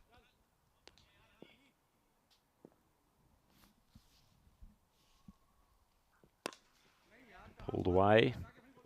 Actually finds the gap out to deep square leg. That's a really, really good shot from Zar. Didn't try to overhit it. Only just slightly short from Karad, but did enough. And much needed boundary for Gothenburg City. Yeah, really useful shot. It goes with the spin. Wasn't tremendously short from the bowler, Karade. But it's going to force a field change. Put an extra man on the leg side. So a 4-5 field now. 5 on the leg side. can't have more than 5 on the leg side either under the regulations, playing conditions. So we'll see. Concerned about the leg side threat of the left-hander. Pushes it wide of off stump. Strokes it beautifully over cover. That's a super shot from Zah. He's warming to his task. And once again, not a bad ball from Aniket Karade, but it opens up the face, turns his body, plays it beautifully over the cover boundary. Yeah, and so what do you do when the field goes leg side? You go offside. What's next? Oh, he goes for the switch. Pops it up. Fielder. Comedy falling again. It's not the first time that we've seen it. Not sure he had an opportunity to catch regardless, but wonderful, wonderful effort and thrust himself onto his backside, losing his grip. It almost looks like a 5-year-old on ice skates. Yeah, like a baby deer. I mean, that's a perfect ball, just hit with the regulation sweep on the leg side, but he premeditated the reverse. Gets away with it, just a single though. Right, floats it up. That had "Smoke Me for 6" written all over it, and Usman has read the script and annihilated it over cow corner. Great shot, and Gothenburg City 74 for 5. Yeah, that one was absolutely smashed. Well, think of Karate. He's scratching his head now. Doesn't know what to do. That one was just picked up. Like you say, it wasn't a very bad ball, but excellent shot. And with the ball to go in this over, it's Gothenburg City that are looking pretty dangerous at the moment. That run rate still over 10 and over.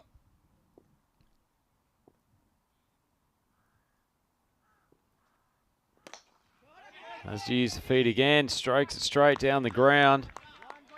And that's a good catch, well taken. It's a second catch out there for the fielder at long off. Well taken. It's a nicely struck shot, Vinny, but unfortunately just picked out the deep fielder. Yeah, he hit it well. He went with the spin. So once again, we see a 6 and out situation.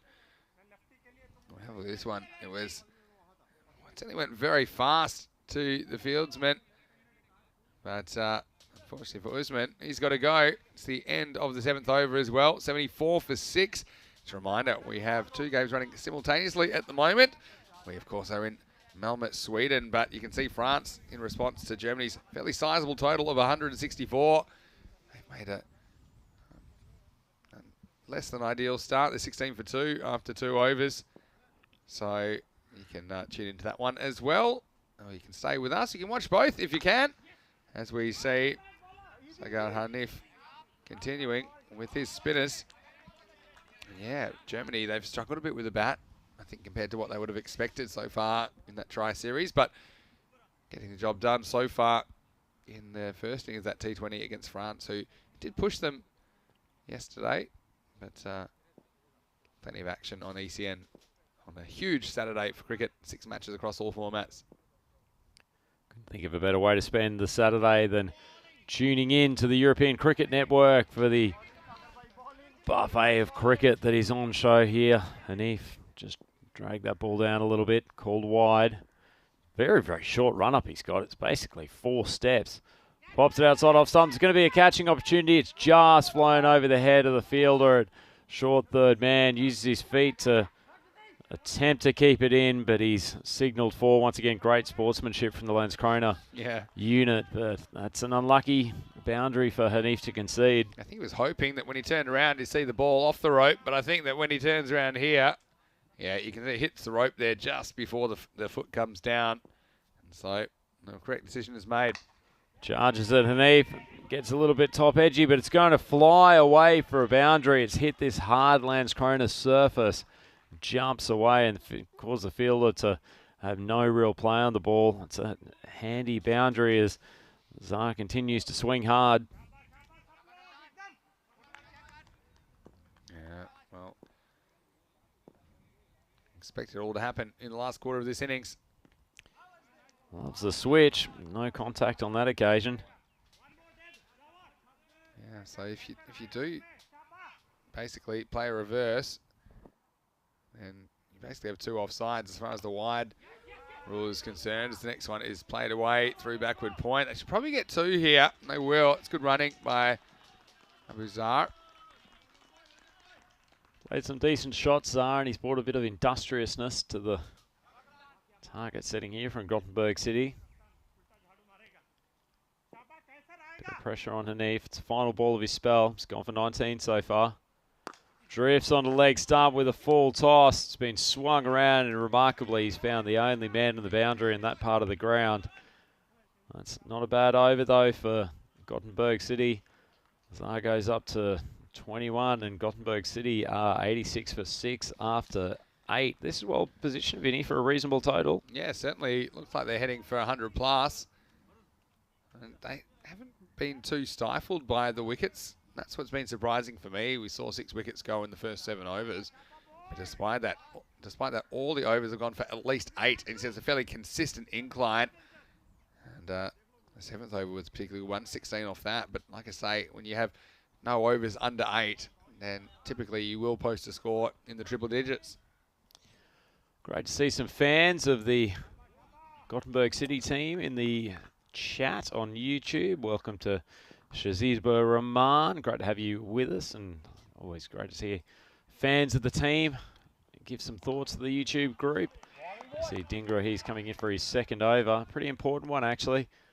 If there's too much looseness in these remaining overs, then Lions Krona could have a pretty significant total chase. On the other hand, if they can keep this under 100, they'll be doing well. Wide of off stump, hit straight to the man at cover. He shelled the catch. It could still be a run-out opportunity. Unbelievably, the bowler has also put it down. Well, he's probably about to abuse his fielder at cover for the fact that he's dropped it, but hard to do when you fail to take it. The catch that would have enabled an easy run-out. He takes this. It's out by plenty, but the batsman survives. Daniel Siddiqui. Oh, that's it. A double let off in one ball.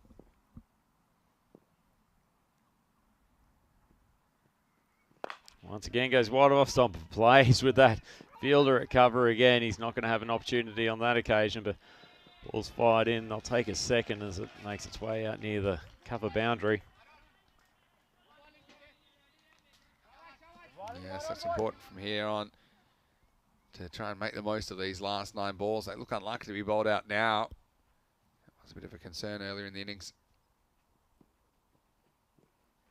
Dingra, he's bowled almost every ball in this over in precisely the same spot. Zar's gotten him a few times, but it's been a pretty good over so far. Yeah, you see that one's in a good channel there, isn't it? It's wide outside the stump, but not too wide. Bit of tail away from the batsman helping. So it comes down the pitch. A touch signals his intentions early, and he smoked that over the mid-wicket boundary for a 6. Great shot. Yeah, just pounced on the length here. It's actually a really good shot. Takes him outside off stump, but picked up the length very, very quickly and smashes that one. Abuzar, he's been dynamite in this innings, and he's keeping things going, holding it together.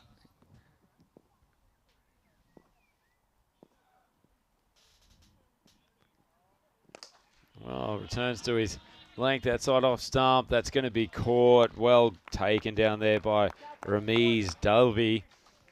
And that sends the dangerous Abuzar back to the pavilion. He's out for 30 off 18. Gothenburg at the end of the over now 94 for 7 with 1 over left in the kit bag. Still a pretty useful contribution from Abuzar. And just kept the scoring going while some batsmen fell around him. And they do look poised to score over 100 at the end of the 9th over. It's 94 for 7. So having a look at the chat, Shazibur is referenced. He's actually an ex-player for Gothenburg City Cricket Club, so he knows the group quite well. He's mentioned that Daniel Siddiqui, who's at the crease at the moment, is a very capable batsman, so hopefully we'll get to see him at some point. Coming on to bowl, final over, Sushant Devata. Bit of pressure coming to the bowling crease. Fresh at this point. Yeah, for sure. Well, I think if I was here, it might be going full and straight. If the batsman misses, you want to hit. 6 balls remain, 94 on the board.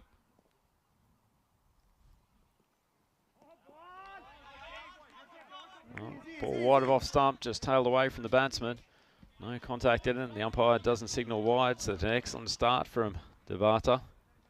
Yeah, it's a good channel there. See, no real foot movement from the batsman. He was reaching for that one, but couldn't catch up with it. Avinash Keddy, the man on strikes, he's got a job to do with these remaining 5 balls. Steps down the crease, heaves out to mid-wicket. It's just going to be a single for boundary rider. Coming in there, bit of commotion. And remarkably, they might have had an opportunity for a second, although it's actually well backed up from the fielder coming in from cover.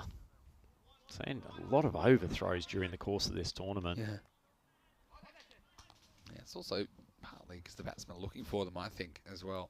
Taking a few dicey ones late in the innings. Good ball. Well, he's followed the Vinny Sandu advice. Fallen straight, right up in the block hole. Only good over so far, Devata. Yeah, that's where you want to be at this stage of the innings, I think. It's difficult to get in the middle of the bat on a ball like that.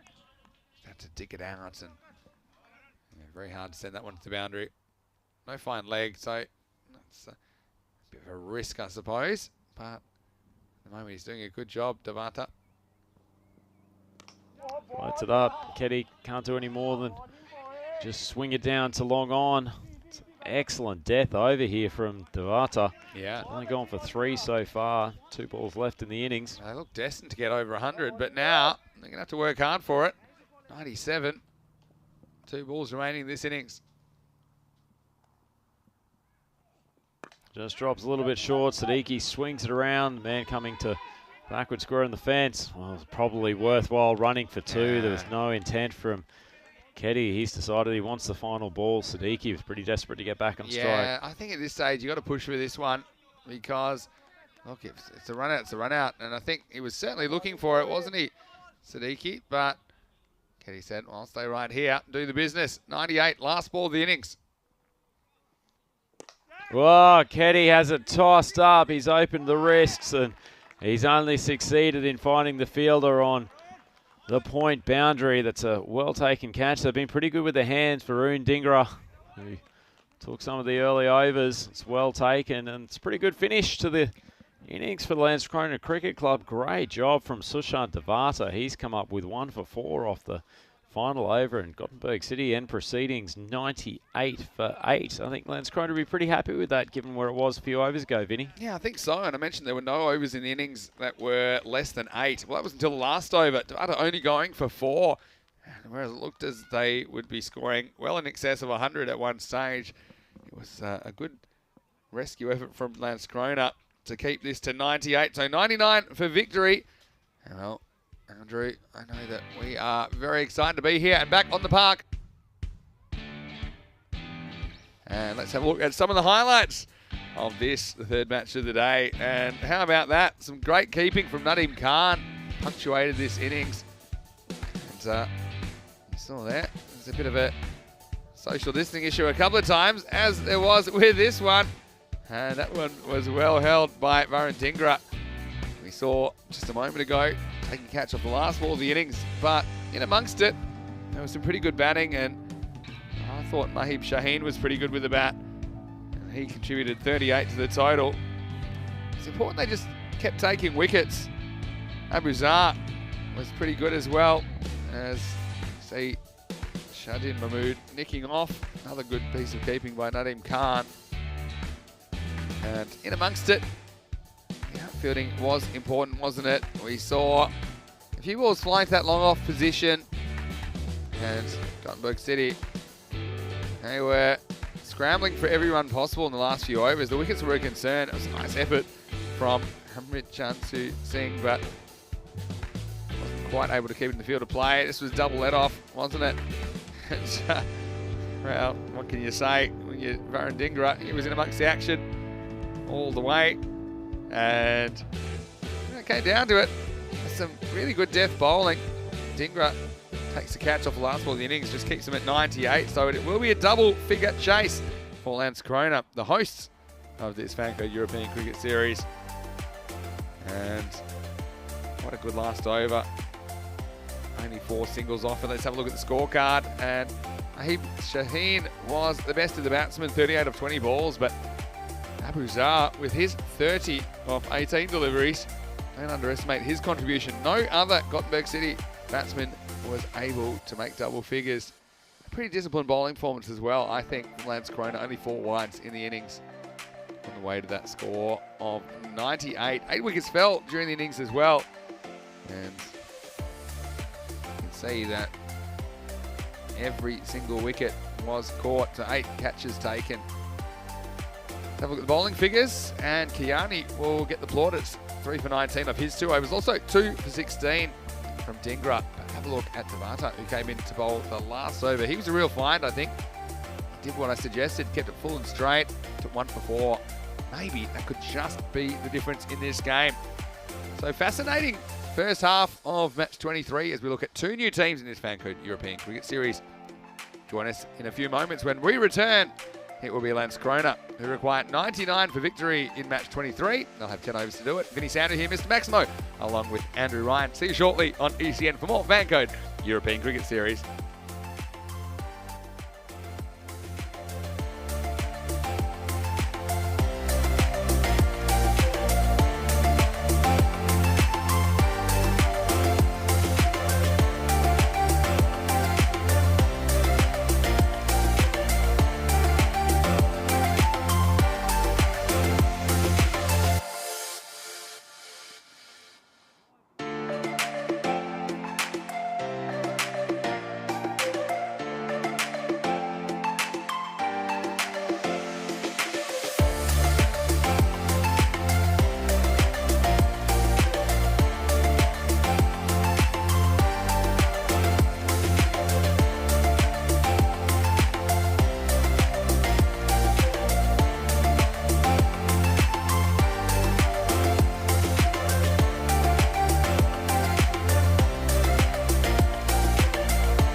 Hello and welcome back to Malmo in the south of Sweden. We're halfway through the third match of the day, match 23 of this FanCode European Cricket Series. And we get to see two new teams in action. Gothenburg City against Landskrona in this one. And it was Gothenburg City who were sent in by Landskrona skipper Sagar Hanif. And they have put 98 runs on the board. Fairly decent batting innings. Just curtailed a little bit in the last couple of overs. They were only a dozen off the last 2 overs. Only 4 off the last over. Looked like they were heading for a score in excess of 100, but Landskrona have done well to keep them to double digits. 98 on the board for Gothenburg City. 99 will be required for Landskrona if they're to win their opening fixture. And we certainly are very happy to have your company, whether you're watching on FanCode in India or whether you're watching on our YouTube channel, ECN European Cricket Network. And I think this will be a very entertaining chase. Openers making their way to the crease at the moment. And it looks like Ramesh Dalvi and Imran Kayani will be opening innings for Landskrona. It's a great opportunity for all these players to get set as we head into Group B action today. Of course, we have a rest day tomorrow, but then Monday, Tuesday, Wednesday and Thursday, we will see the remaining Group B matches. The top 4 will progress to quarterfinals Friday, and the 5th team, the bottom team, will be eliminated at the end of match 40. So plenty to play for. At the moment, we're going to see Avinash Ketty, who we saw batting at the end of the innings. He will be opening the bowling for Gothenburg City. And good news is we've got a little bit of sun trying to peek through the clouds at the moment. There's current temperature is 16 degrees in Landskrona. Fingers crossed the weather holds out and we can get this match and the next match in without incident. Of course, we saw match 2 unfortunately abandoned due to the rain falling. But right now, it's time for the second innings. 99 to win for Landskrona. Yeah, will only be 98 after that wide. Ketty just straying a little bit wide of the stumps. And the umpire had no hesitation in calling wide. They will be pretty consistent on those wide calls. You see the wide indication line, which anything that touches it or is outside of it, on the outside will be called a wide. He goes leg side this time. And, well, this is a good start. This one just whacked across the line. Kiani, well, he wasn't mucking around, is he? There wasn't too much wrong with the delivery, but he just decided it had to go. Always take a bit of a risk when you cross-bat a ball on the stumps. But he timed that one sweetly. 4 runs to Landskrona.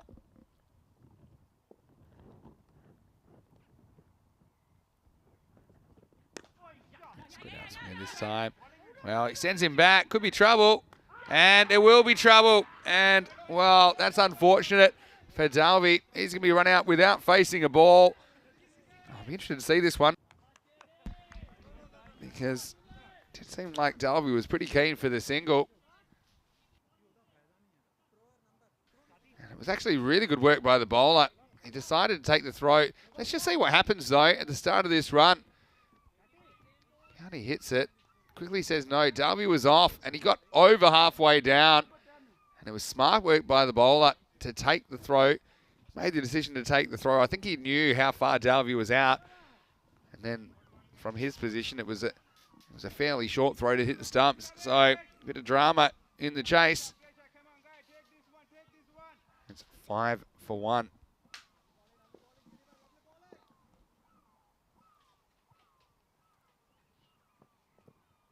Bit of extra pace this time. Called a wide. Probably was a wide for height as well. Maybe not a wide, it certainly was over the shoulder. Yeah, touch and go. There's an effort ball from Avinash Ketty. Great chance to welcome into the commentary box once again, Andrew Ryan. Andrew, we've seen a bit of drama in the chase as we see Ketty Just false starting here, but yeah, that's kind of a score. Maybe a few above par based on what we've seen so far in the series. But we saw a fairly high scoring game this morning in Group B, and Landskrona, they'll be fancying knocking off these runs. Yeah, they created a great opportunity for themselves. Obviously not helped by that run out in the first over. You see Avinash Keddy come charging into bowl. Decent lengths, cut away. Oh, it's a dropped catch. Well, fumbled it 2 or 3 times. Thought he may have had the chance to just pop it up for one final grab, but no can do. Cutting on the up. It probably should have been taken, Vinny. Well, when it popped up, man, it just sat beautifully to be taken on the second attempt. And again, that's the pressure of the situation in the moment. And that is a real chance gone begging for Gothenburg City. Krishna on strike, getting to face his first ball. Nice ball from Keddy, a little bit of late swing. Only just gets under it a touch, and well, another great bit of comedy fielding with a fielder ending up on their backside on this slippery Landskrona surface. So it goes safely though. They scamper through for a couple of runs. Yeah, just fortunately, it was out of the grasp of the infielders. So, I mean, you just have to look at that target 99. So you're basically looking for 10 and over. They've pretty much got off this over despite losing that wicket.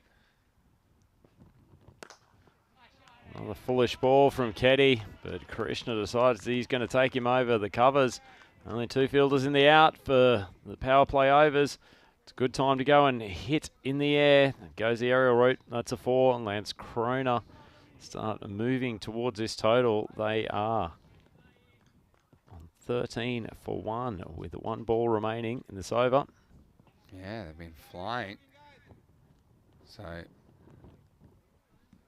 very, very good start. That was a nice shot through the line of the ball as well. Krishna getting going. Oh, great ball. That's a superb catch. What wicket keeping.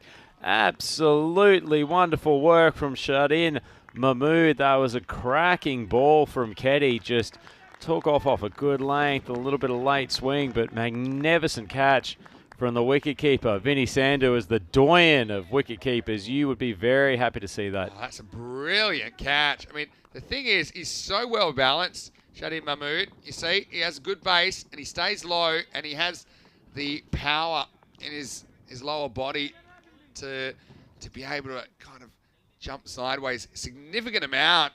That's one of the best wicket-keeping catches we've seen all year on the European Cricket Network, and it's the second wicket for Landskrona after 1 over. They're 13 for 2. Yeah, big wicket. Losing 2 in the first over probably negates the fact they've managed to take 13 off it. Certainly won't get too many better people to make comments on wicket-keeping technique than the man to my right-hand side, Mr. Vinny Sandu. Yeah, but it's all about balance. And see, sometimes I see wicketkeepers standing a little bit too wide outside the off stump and they get wrong-footed in that situation, but he was perfectly balanced to take that catch. Almost had another one, just a waft outside off stump from Kiriani. As Shaheen comes in to bowl the second over. He did plenty of damage with the bat earlier on in this game and leading from the front with the ball as well.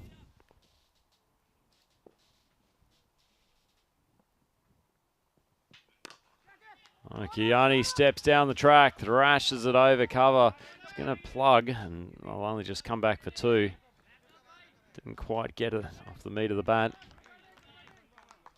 Yeah, so I think you can see, despite the loss of those 2 wickets, Landskrona is still going to attack.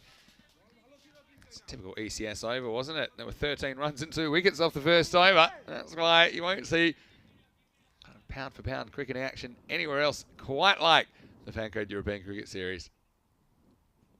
Short ball, Kiani cuts. Oh, it's cut straight to the fielder, but pretty lazy effort and almost even a lazier effort chasing after the ball after it's gone past, but they only take the single. Yeah, so just keep an eye. They want to be around 20 off 2 overs. Certainly on track for that. They're busy at the moment. That's what I'd call the batsman. Shaheen with the ball. A little bit short of length, but shot through. Played out to the leg side by the new batsman, Hanif. It's just going to be a single and brings Kiani back on strike. So, what do you think about this one, Chase? For me, it's a very evenly poised match at this stage. It's a good ball. Force the batsman to just punch straight down the ground. Does it successfully. He's pretty quick between the wickets, Kiani, so it looks like he's going to be pushing the ones and twos as much as possible. Yeah, I think so. And that's a key, I think. Sometimes you only see the urgency picking up with the running between the wickets in the second half of the innings, but I think it's something you should be doing all the way through the innings, taking on the infielders. Short ball pulled away to the leg side, but it's caught wonderfully well. Avinash Keddy holds the hands out and expecting the rest of his team to come through with wild high fives, but as it is, it's just a simple celebration. That's a great grab, and tell you what, Vinny, 2 of the 3 wickets in this innings so far have been from cracking catches. Yeah, it's so important that you field well, especially with a more or less a par total on the board. I suppose 98 have been put on the board by Gothenburg City. Just injured his finger. It's going to be the magic spray, but it was a magic bit of fielding. And if you hold your catches, your life's going to be easier. It's another wicket off last ball of an over. 18 for 3 off 2 now. And Lance Kroner, scoring rate, there's no problems there, but surely the loss of 3 batsmen will make it pretty tough for them to chase down this total. Oh, it looks like Avinash Keddy's had to lead the field after completing that excellent dismissal. We'll see whether he can return after he gets some treatment to bowl his second over. Went for 13 in his first, so might not be so desperate to get back to the bowling crease. Lance Kroner, 18 for 3 after 2. They've dug themselves into a little bit of a hole, certainly as far as the wickets are concerned. The bowlers, Kasim Mahmood. Kasim Mahmood coming on to bowl over number 3. And well, I still think, I've seen a lot of these games, when you lose early wickets, you can't be too conservative. You can back yourself into a hole. I think you still need to try and attack. You still need to try and get your 10 and over. You've got still recognised batsmen at the crease. Big swipe from the new batsman, Zaman. Ball was fairly wide outside off stump. Umpire spreads his arms for the call. Getting a little bit of late swing, Kasia.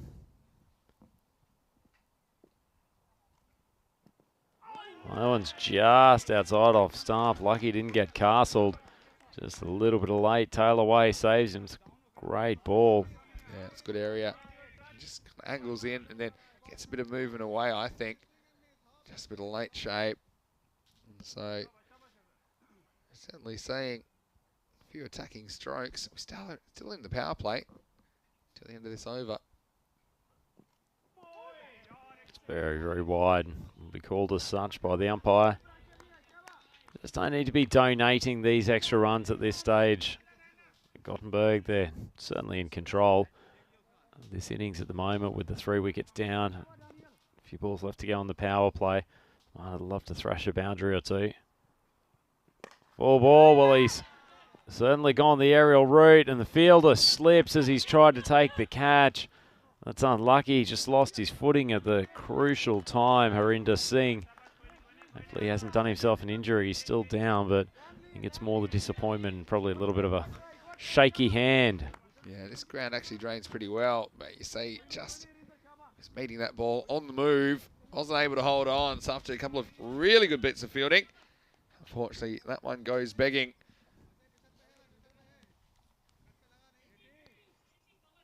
Well, been a mixed bag for Mahmood so far. Should have had a wicket there, bowled a couple of wides. It's all happening at Lance Kroner Cricket Club. Zaman gets a better piece of that ball. Cut away, and it is a Maximo. Beautiful shot. Well, cut for 6. Don't see this very often.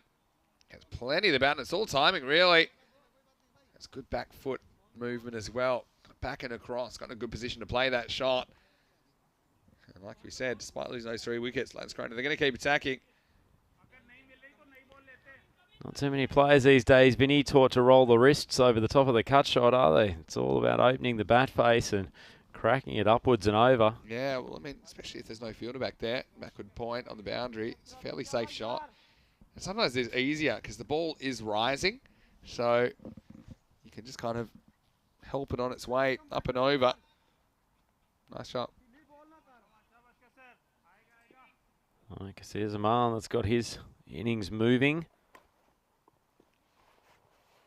That's Croner, 29 for 3. Pitch just on about off stump, a little bit of movement away. It's a good ball from Mahmood.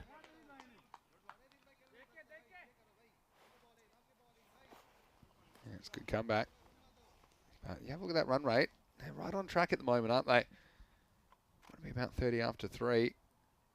It's just those 3 wickets are a concern, but as long as the batsmen are doing their job at the moment, if they can put a partnership together, you can still hunt these runs down, Lance Croner. Steps down the wicket. It's going to be a fast single. Interesting they've gone for Kiani's end rather than the striker. Actually played that shot off the back foot, so he was charging down the wicket a step or two, but could have been a better chance at the bowlers end. That's the end of the over. Lance Croner, 30 for 3 after 3, and look at the Manhattan. Vinny, that would be in a much better state for Lance Croner if they didn't have the loss of those early 3 wickets. Yeah, a couple of cherries on the cake. And having said that, though, as long as they don't get bowled out, doesn't really matter.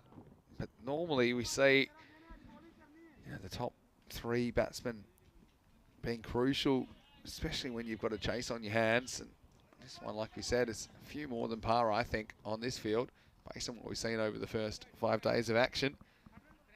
Now, we're going to see Harinder Singh with the ball. He'll get his chance in the 4th over. Power play's over, so up to 5 outfielders are allowed at the moment. Field gets pushed back. Harinder Singh drops short. It's cracked away, and it's going to evade the fielder, making a desperate attempt coming around from the deep cover boundary. Much needed 4 for Lance Croner. They're up to 34 for 3. Yeah, that's a good shot. I quite like when batsmen play the ball bowled to them. Not really premeditating. He's not afraid to hit over the offside. That was a nice shot in front of point. And not the start, I think that Singh had in mind. But have a chance to make up for it this ball. Harinder Singh. Oh, it's a lovely comeback. After getting cracked for 4 first ball. Just gets onto just outside off stump. Bit of nip away. It's good ball. Yeah, I put the jinx on Zaman, didn't I? Kaiser Zaman. He made up his mind he was going to hit this into the leg side, but wasn't quite there for it, was it? That was the ball that probably should go through the covers or over.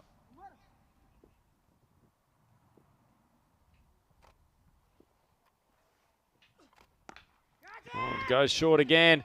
Loses control of the cut shot. It just drops in front of the fielder coming in from the boundary. His heart in his mouth for a moment. Kaiser Zaman. That's why you have to be careful with that up and over cut shot. If there is a fielder back there, you'd have to just wait for it fractionally to get it behind point. Because it's a difficult one to get over the fielder.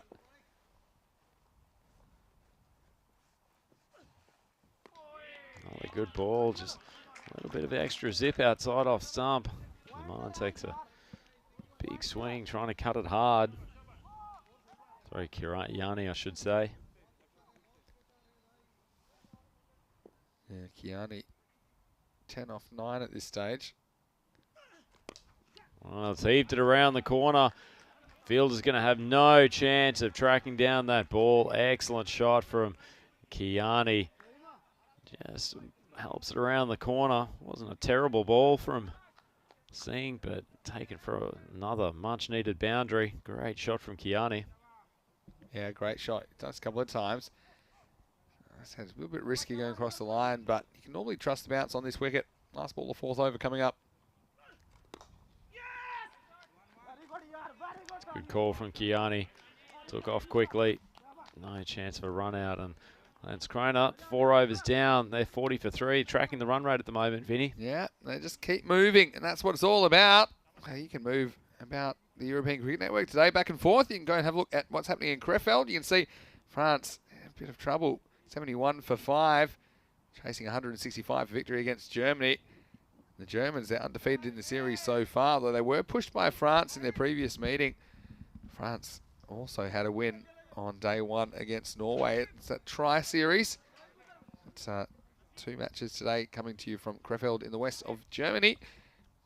And I'll be keeping an eye on that as we see somebody like the Cash, who we saw playing for the Pond Blue Stars in that Krefeld ECS tournament a couple of months ago. He's turning out for the national team and doing pretty well as well. So here, Cash. Right here, it's going to be Rahim Safi to continue. Oh, Gianni's cracked it to cover, but it's just going to be a single hit straight to the man patrolling the boundary out there. But Gianni just feels like he's getting into his work now. Does a lot of running between the wickets, trying to push the extra ones. He's pretty quick between the sticks. He's being well supported by Zaman, who's found the boundary on a number of occasions. Safi, good full ball, just pushed out to mid-off for a single. Yeah, so that's what they've done well. Haven't been too many dot balls in this innings. I think you start with the mindset of scoring, and then you can always get the boundary if the ball's there to hit. But it's been pretty urgent stuff from Lance Kroner. They're chasing well at the moment. Bad short ball from Safi. He's got a little bit of extra zip compared to most of his teammates with the ball. Interesting they've chose to use him in the sort of middle part of the innings rather than giving him the new cherry, maybe giving some of their swing bowlers the opportunity to use that new ball, but he's bowled a good over so far.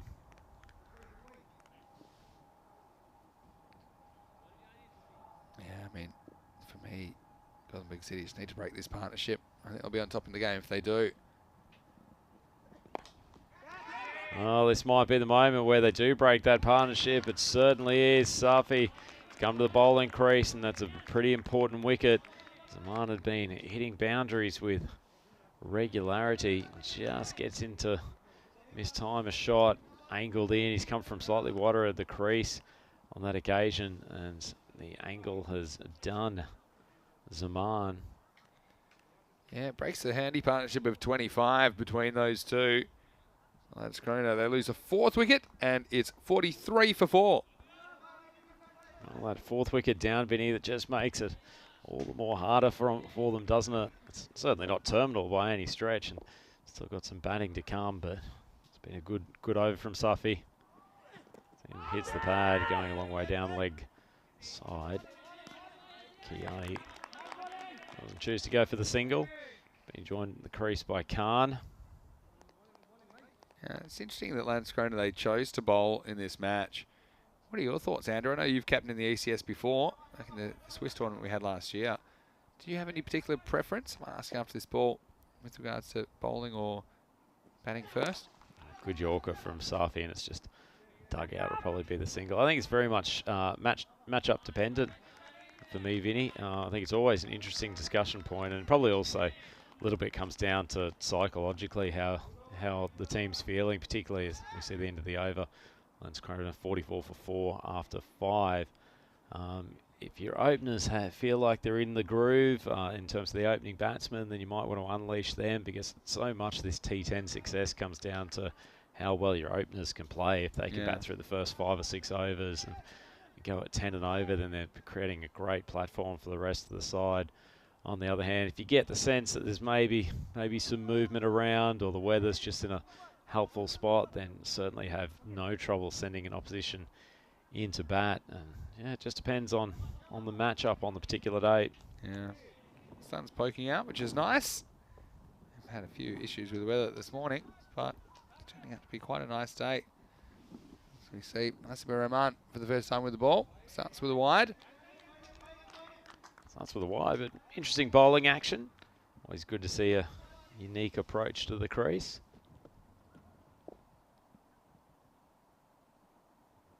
Gets very, very round arm. Means the ball's coming in from a fairly wide angle. The left armour. Someone's just driven down the ground.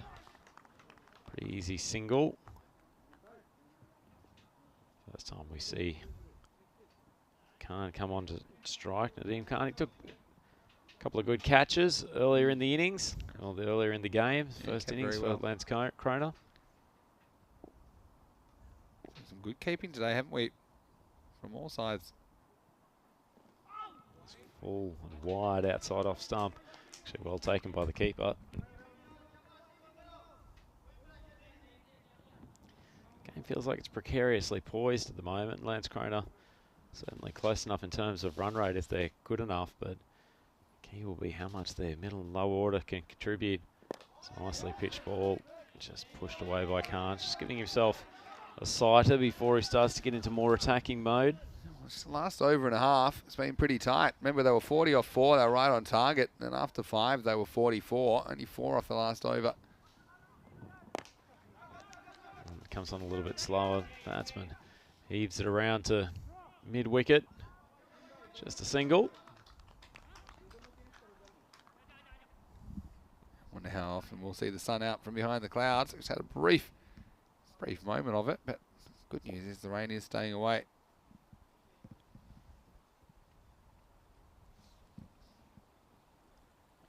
Full ball, batsman comes down the deck. Strikes it down the ground. Doesn't hit it far enough or well enough to bring the fielder into play. That's Zabu Uzar coming in from long off. Yeah, Bizarre batted well as well, didn't he? For Lance Kroner. Bit of spin. Fortunately for Rahman. Spun a little bit too far outside off stump and it's called for wide. A few donations from him this over.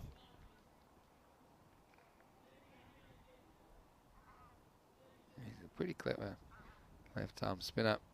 He'd love to pick up a wicket at this stage. Well bowled. Nice bit of flight outside off. They've appealed for the stumping. I'm trying to have a look at the side-on vision, seeing if it was a close appeal. The umpire hasn't given it. He really hasn't ever left the he did pop the foot Popped up up at for one a stage. second, I think it's probably easy benefit of the doubt to the batsman, but nonetheless. Yeah, I think he gets down before the bails are taken. Yeah, just popped up for a millisecond. See what the keeper was thinking, but I don't think the time was quite right for that stumping. Pretty close though. The keeper was smart, held it until the batsman overbalanced a touch. Khan steps across. Plays it nicely. They'll push back for 2. Khan, not necessarily the quickest man between the wickets, certainly not so much as his partner. Khan, he pushes him to get through for the double, and Lance Kroner 52 for 4. 6 overs down, so 24 balls left in the pot. You see this falling a little bit behind the rate now, and rate required is to about that 2 a ball kind of area where you know you can do that, I suppose, but you have to bat well if you're going to do it, and it will be a concern. In fact, they've lost the 4 wickets, and they don't have some of the help for Kiani, who's batted through this inning so far, but even he's only got 20 off 17 balls. So next 2 overs are huge because we'll see how many they need in the last 2, and it's going to be Kasim Mahmood to continue. Starts with a wide. Talked a lot about the avoidables over the last couple of days, haven't we, Vinny? And there's been a few donations to the extras column coming from this bowling attack from Gothenburg City. We see it sometimes with teams new to the series as well. Bowlers just taking a bit of time to find their range. It's a better ball. It's an outside edge. Almost beats the fielder. Third man on the circle. It was a good bit of work to just parry the ball to the side, stop it going through for what probably would have been a 4. Yeah, it would have been. And he's well positioned there. It's always difficult to work out exactly where you want to put that man. But on that occasion, he does well to prevent the boundary.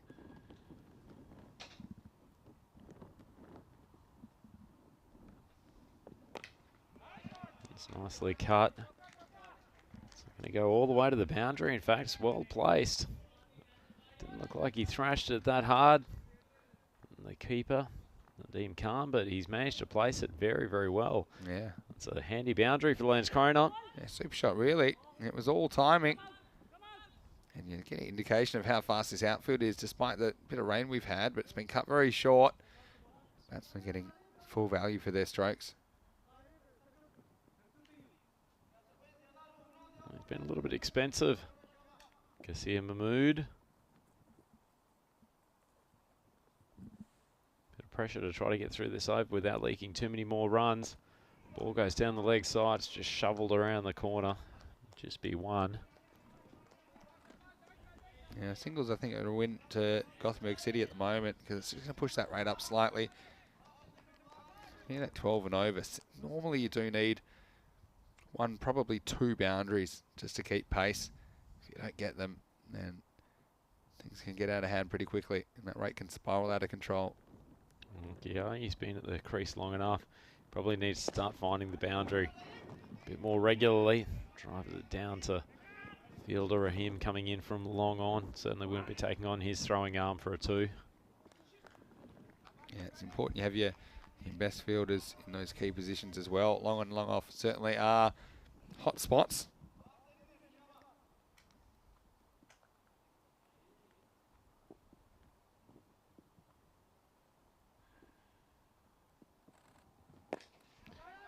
Heaves over the leg side. He's got a good piece of that. That's gone all the way to the boundary. And Lance Corona just keeping in touch. They're getting occasional boundaries. It's been a good couple of shots from Naseem Khan in this over. And they're just inching towards this total, Vinny.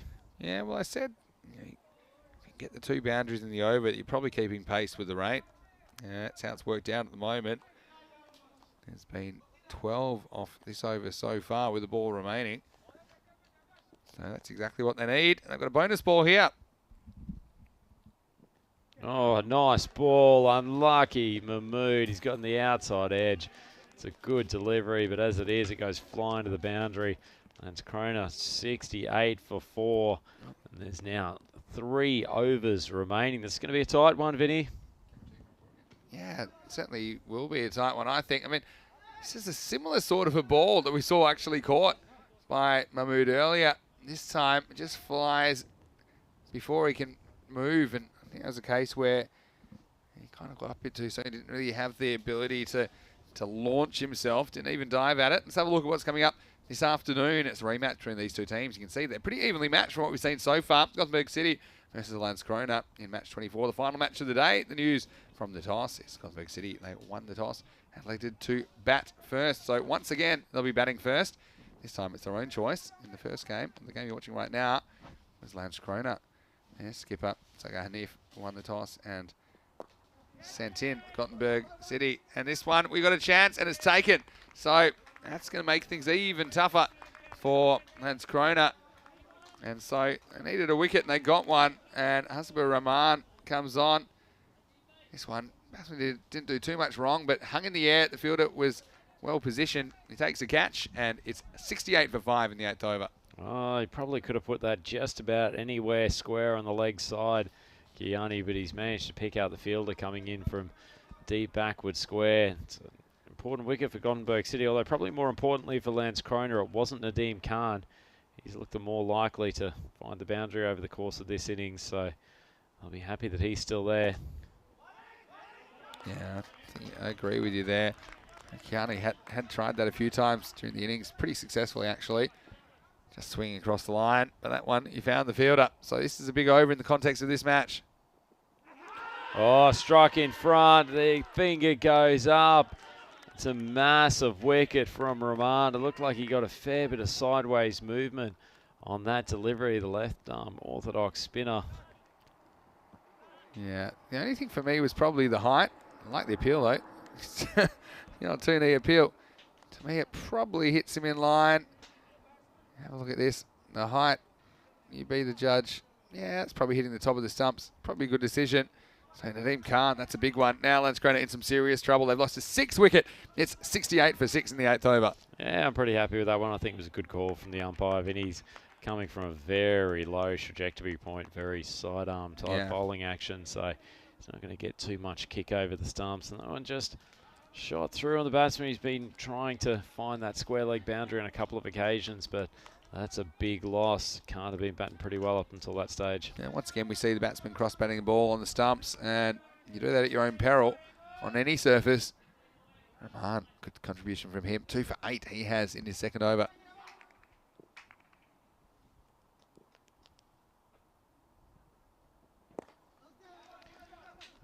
Chipped over the top, and they're going to be fielded by Safi, who can't prevent the second. That's good running. Fires it in, but keeper can't handle it.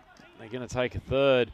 They've then thrown down the bowler's end. And then a bit of comical control in the field, which has enabled a few extras. This is all important. You can see this game could go right down to the wire. You don't want to be giving away extras. You see, you take it a dicey second. Sometimes it can bring a third. This one just wasn't handled by the keeper. He had a hard task. But good alert running. And Chowan got back for a third.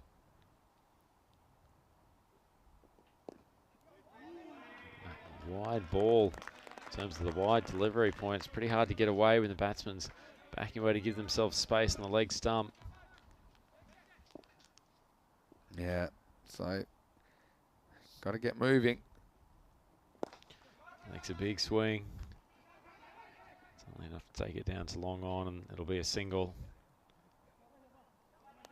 I mean, after that last over that went for 16 runs, this has been a lot tighter.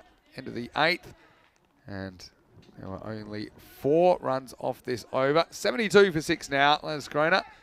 2 overs remaining. They require 27 to win this match. Well, we had Malmo needing 30 off the final 2 overs yesterday, and we had the skipper, Ahmad Rafiq, decided just didn't want to go for the 10th over at all. 5 sixes in the space of the 6 balls in the 9th over.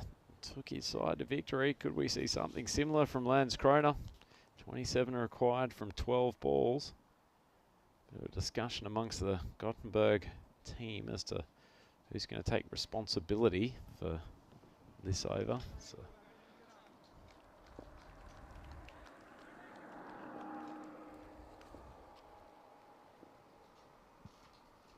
Harinder Singh comes in. It's a good length ball to start with. Just hit hard into the ground, and it goes over the bowler's head for a single. Really important over then the 9th. Goes without saying.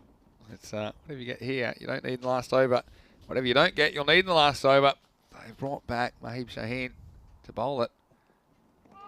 It's a good ball, just a little bit of extra kick just outside off stump, and a 1 and a dot.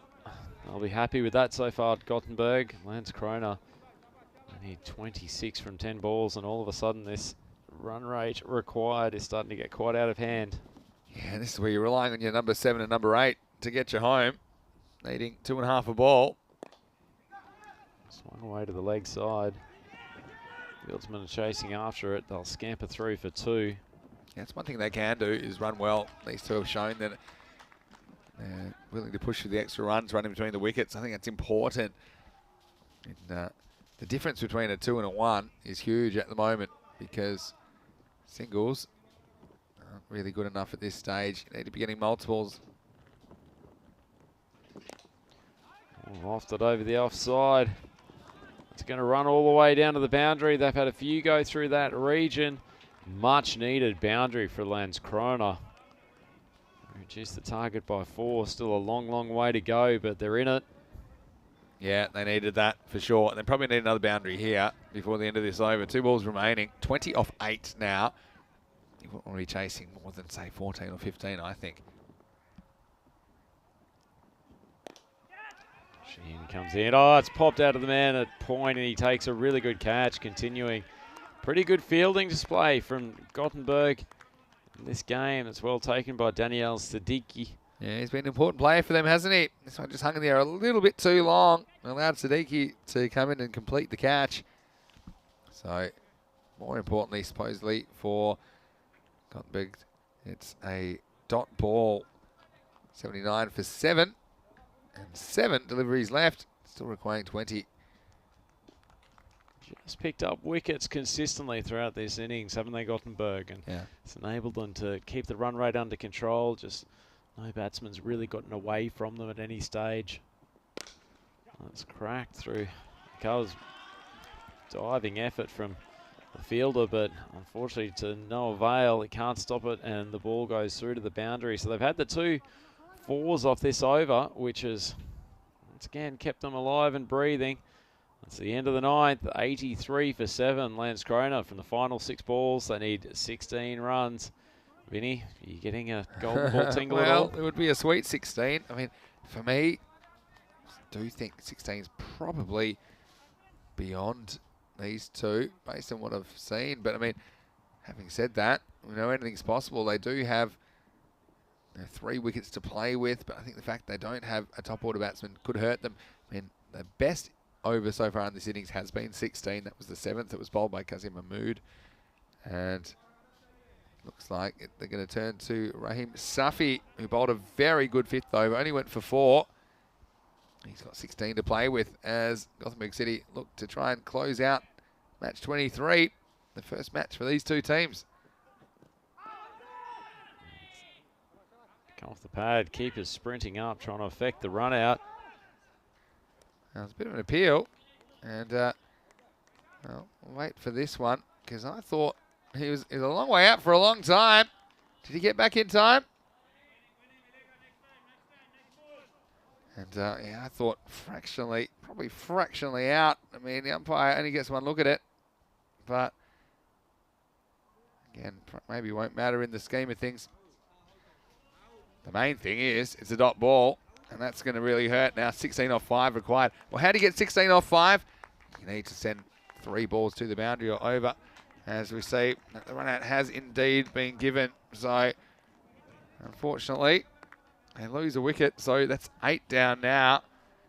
And 83 for 8. Seems like they're running out of batsmen. They're running out of time to chase down this total, Andrew. Yeah, running out of time. They're just probably too deep in their order. If you had 16 required and you had 2 of your good middle order batsmen at the crease, you'd probably give yourself a reasonable chance of chasing it down. But as it is, when you're asking the lower order to do this sort of work, chances are not high, and it's a good ball from Safi to start off this over. Somebody call Hamad Rafiq.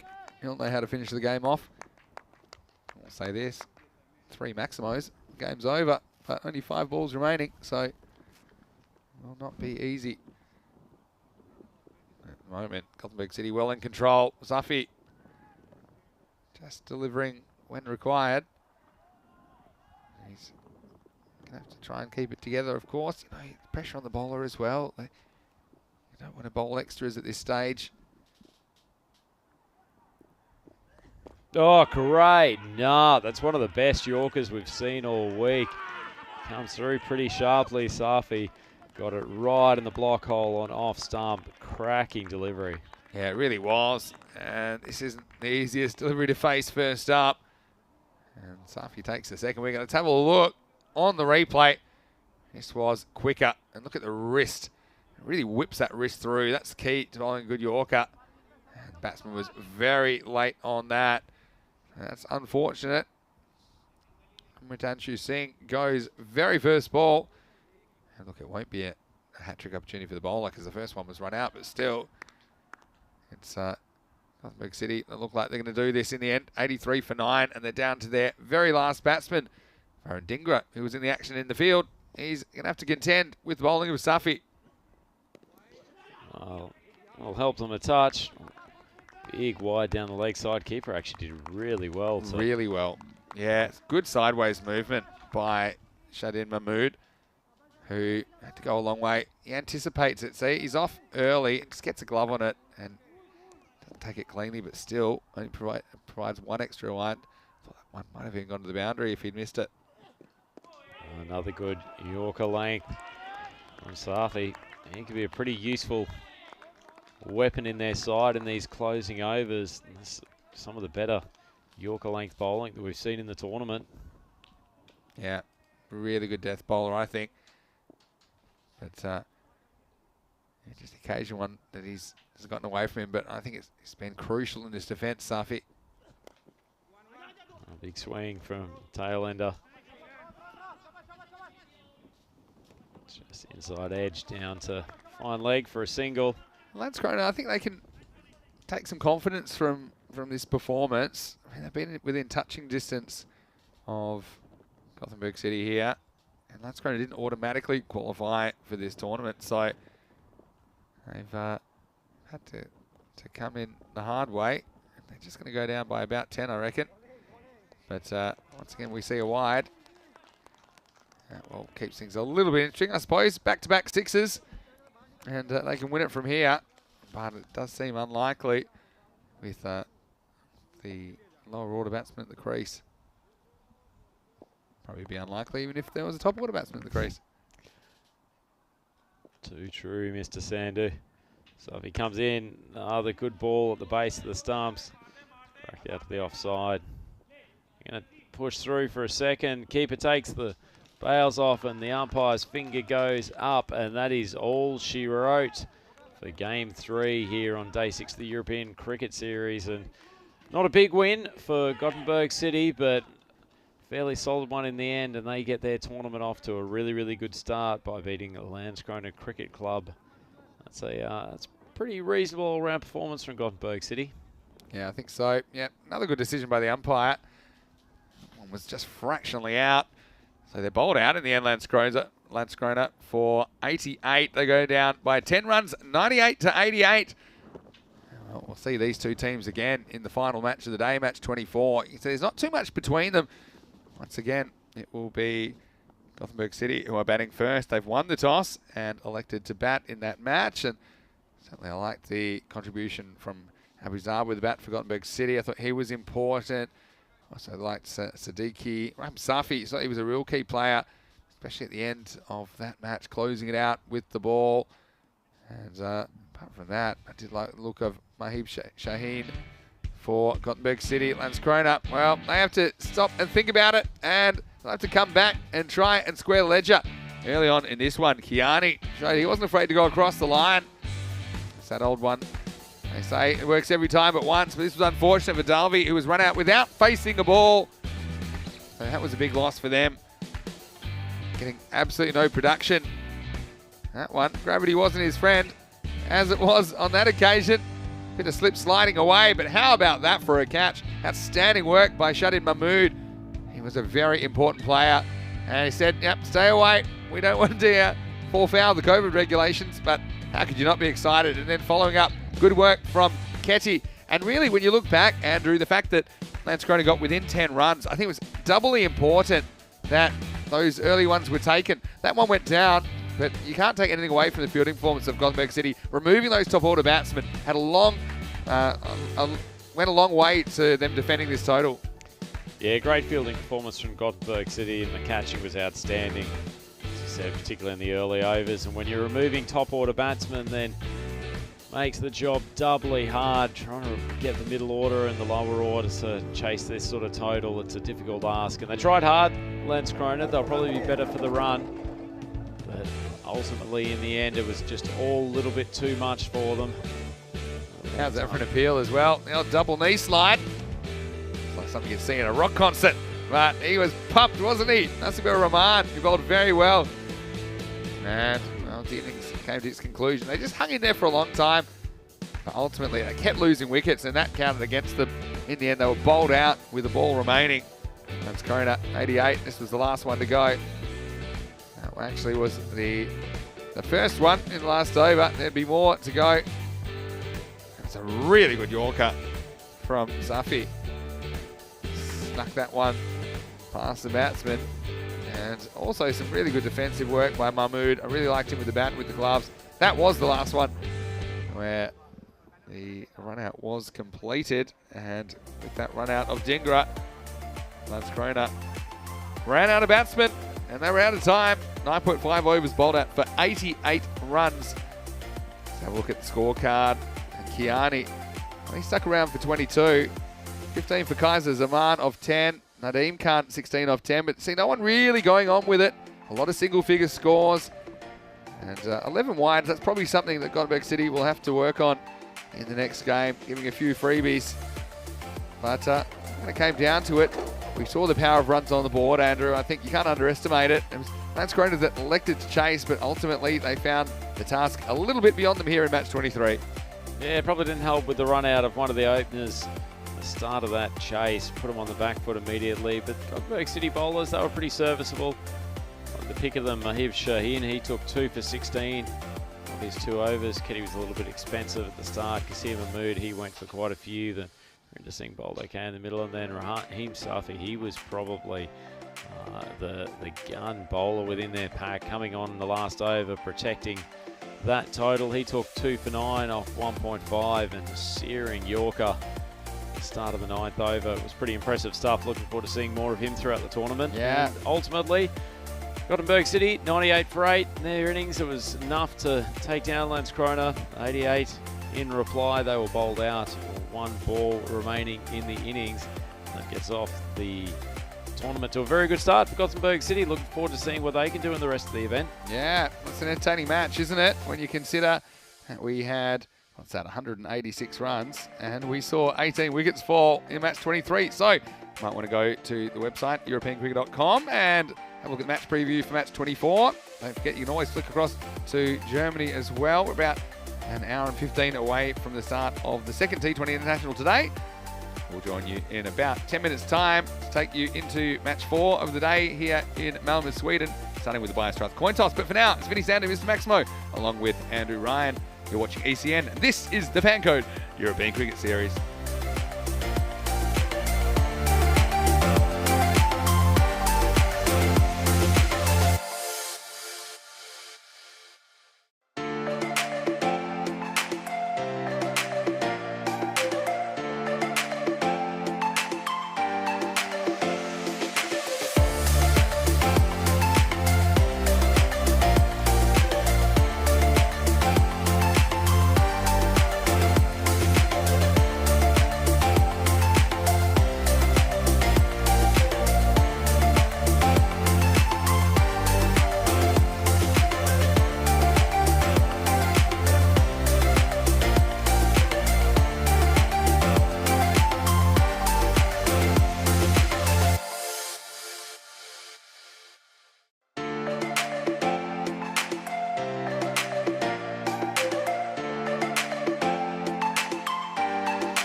Time for the Biostrath coin toss for this Game 4 of Day 6 of the European Cricket Series event here in Malmo in Sweden. It's Gothenburg City up against the hometown boys, Landskrona Cricket Club. So for me, for the last time this event, I'll swing over to Sir Rob Kemming for the Biostrath coin toss. Take it away, Rob.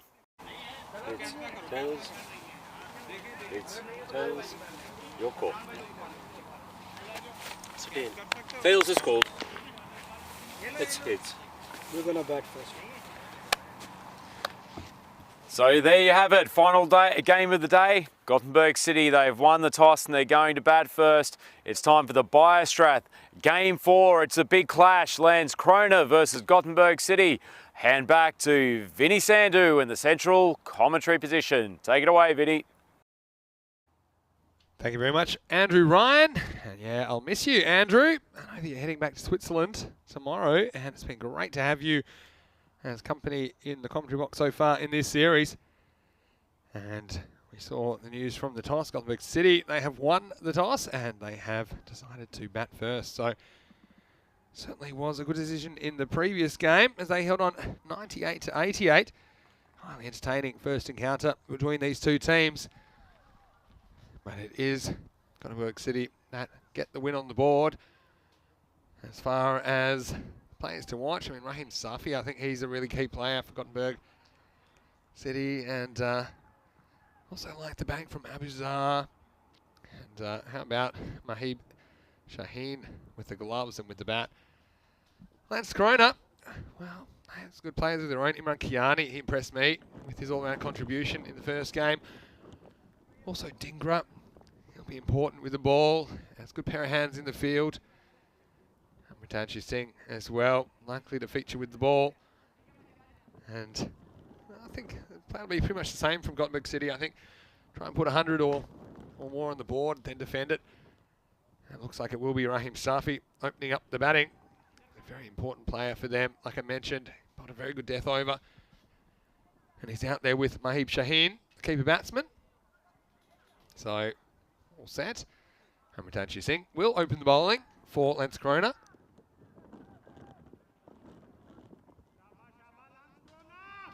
As we get set for the start, 2:30 local, which is 6 p.m. in India, 6:30 p.m. in Bangladesh. It's great to have your company, whether you're watching on FanCode in the subcontinent or whether you're watching on our YouTube channel, ECN European Cricket Network.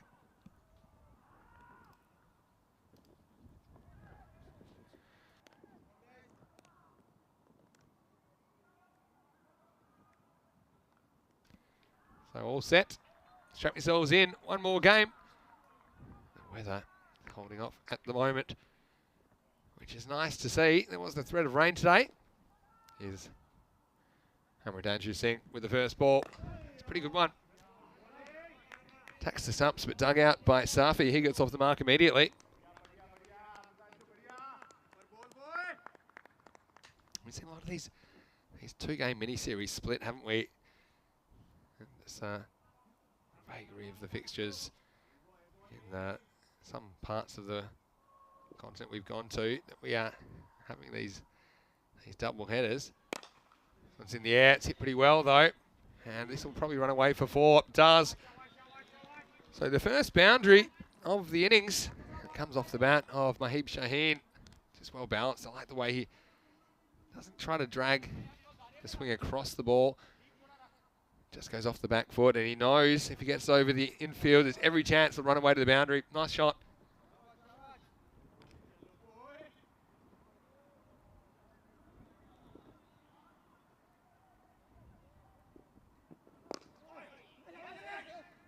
It's his technique, isn't it? It goes inside out a little bit.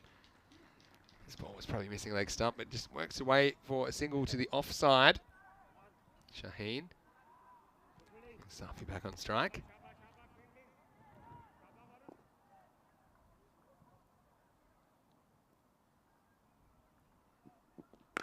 Wow, this is a blast. This is a Biostrath super strike. That's explosive batting by Safi. And that one's lost. Don't even bother looking for it. That was absolutely smashed. What a shot. And I think the signal to the bowler there, just don't drop short. That one exploded off the bat of Raheem Safi.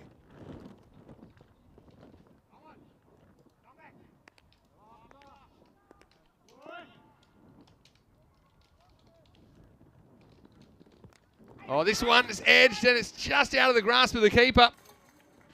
I thought he might have got a finger on this. We've seen some really good wicket keeping today. Naeem Khan's been good with the gloves. Let's see how close he gets to this one. See on the replay. Great camera angle here. Yeah, I mean, it would have been a sensational catch. He's kind of wrong-footed. You see how he's going to his left because of the angle of the ball. A thick outside edge brings the boundary. That would have been a huge moment if they were able to get Safi after that 6.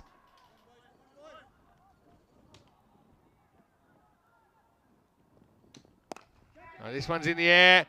Oh, this one should be caught, really, and it is. Wow, great catch. Sensational catch. And Safi, just like that, he's gone. After the 6, 2 chances in 2 balls. First one was probably a half chance. This one, this is total and utter commitment by the fielder. And he held on to it, had no regard for his own safety. And, well, just having a look at this one, but looks like he did grab the ball before he hit the ground. Yeah, so it looks like Safi's on his way. You see, the ball actually pops out of his hands, but I think he grabs it here.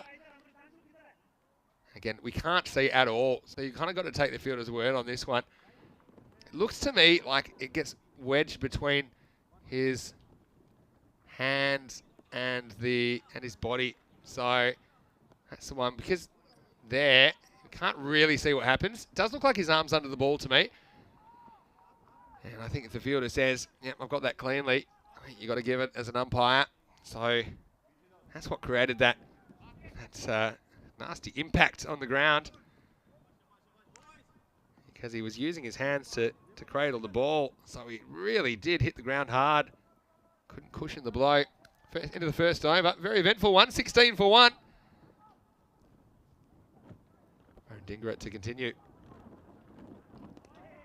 Starts with a wide. So you don't have to wait long for action, do you, in the FanCode European Cricket Series? 16 runs and a wicket in the first over.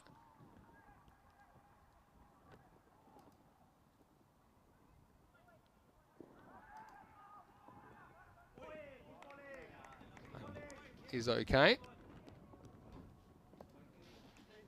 A lot of bowlers concentrating on this off-stump line. It's been done pretty well. One just sneaking in, I think. Just judge when the ball passes the popping crease.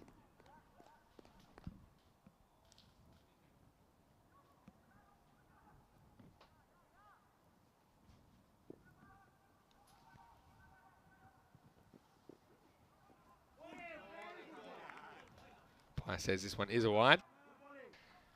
Yeah, so those wide indication lines you see, typically it's judged when it goes past palm crease. It wasn't too much different about the last 2. The second one fell foul of the umpire. He calls it.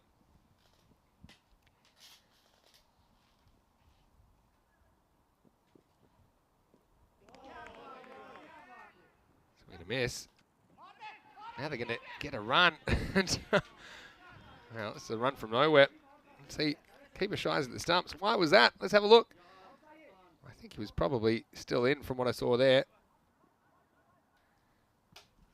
But in the end, the keeper misses from an unmissable range. They sneak through for a bite. Keepers hate buys, I'll tell you that much. And I'm sure that's no exception. It's a good outswing, but it's horned across the line. Nice bit of fielding at deep mid wicket, keeps it to 1.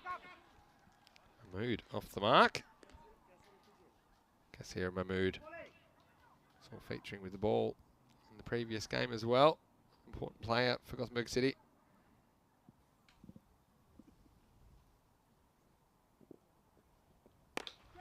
Goes offside this time.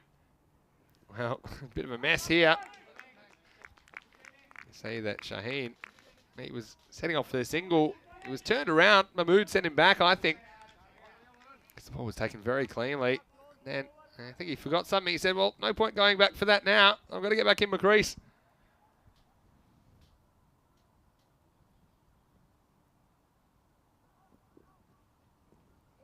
That's good bowling. See if you can replicate that delivery. It's a good outswinger. This makes it a bit tough for the batsman.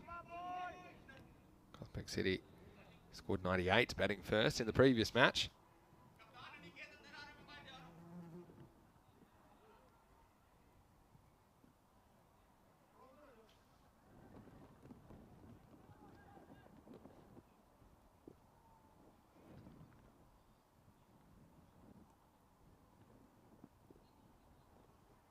This one will be called a wide. So once again, just overcooking it a little bit outside the off stump. Something Dingra has to be aware of. The movement he is getting just has forced a couple of deliveries a bit too wide.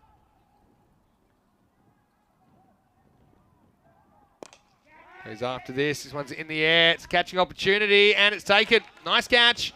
Frank Chowan comes around. He was prowling around the cover region. So an important batsman departs. That's Corona. 2 important wickets in the power play at the end of 2 overs. It's been an important couple of blows. 21 for 2 after 2. As we welcome back into the commentary box for the first time this match, Andrew Ryan. Well, Andrew, obviously a lot of action early in this encounter, and you wouldn't expect anything less from these two sides who put on a very entertaining show in the previous match. Absolutely, Vinny. 2 wickets down. It's almost mirroring the Lance Corona chase from the last game, actually. It's also some key wickets up the top. Not a bad start with the ball, and particularly from Baron Dingra, who's been fairly accurate in the overs that he's bowled so far in this event. Actually just been for a wander around the ground before Vinny. The sun's certainly coming out, which is helping. Obviously sight lines for the batsmen and the fielders, but also the outfield feels like it's dried up considerably, and emphasising the fact that there's great drainage in this surface as well. Yeah, absolutely. It's a feature of this ground. When the sun comes out, there's not too many more pretty grounds I've seen in Europe. Goes leg side this time, gets plenty of it. It's going to beat the fine leg. It was pushed a little bit squarer. And that's a nice shot, 4 runs. Abuzar comes out and has no problems with this delivery. Swung away to the leg side for 4 runs. Well, getting on top of Kiriani right at the start of his over. It's well played.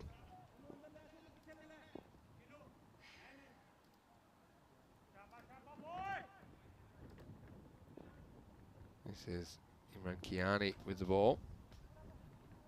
Gets this one better, but this is crunched through the offside. Excellent piece of fielding. Really good piece of fielding. It's from his Dalvi. We saw get run out opening the batting without facing a ball in the previous match, but that was an important bit of work because that saved 3 runs. Yeah, it was really well struck. Abuzar's got a nice technique, and he really does hit the ball with some power. He's a tough man to stop once he gets going, and he's already up to 5 off 2.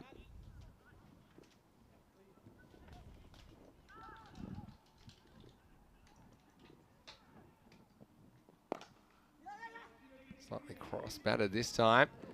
And again, that was good work by Dalvi, just backing up the outfielder, but it's only ever going to be a single. Yeah, so just see how Gothenburg react to those couple of wickets. I think got 2 very capable batsmen at the crease, but they need an important partnership here. Yeah, this is beautifully struck down the ground. Once again, talk about the technique of Abuzar. There's an economy of movement about his batting, isn't there? He just keeps his head still, hits straight through the line. He knows in the power play, just has to get it over the infield. That was a beautiful strike for 4. Get a lot of good hitting coaches that have developed around the T20 scene who talk about having a good, solid base when you're moving to power hitting, and that's something that Abuzar definitely has. There's no sort of backing away to try to create space or anything like that. He's very much a stand and deliver player, but there's a lot to like about the way he bats in this form of the game.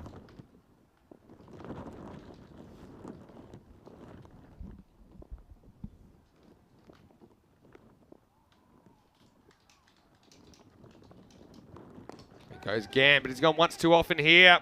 Fielder comes round, Karate, and takes the catch. Oh, that's a big wicket, I think. Azar was looking really good, wasn't he? Striking those two boundaries. But ultimately, he goes to the well once too often. And it was a good catch by Karate, who was just backing back into the shallow outfield. So success for Kiani. Third wicket falls. And Gothenburg City now, they're 31 for 3. Yeah, you're right, Benny. That was a well-judged catch. The ball sat in the air for a while, and he did have to make up a bit of ground, but got there comfortably and took a really solid catch. Kiani also showing the value of just getting some sideways movement. It's how he managed to extract the false stroke from Abuzar on that occasion, who up until that point had been largely untroubled. But that's a massive wicket for Kroner in the scheme of this match. It sure is.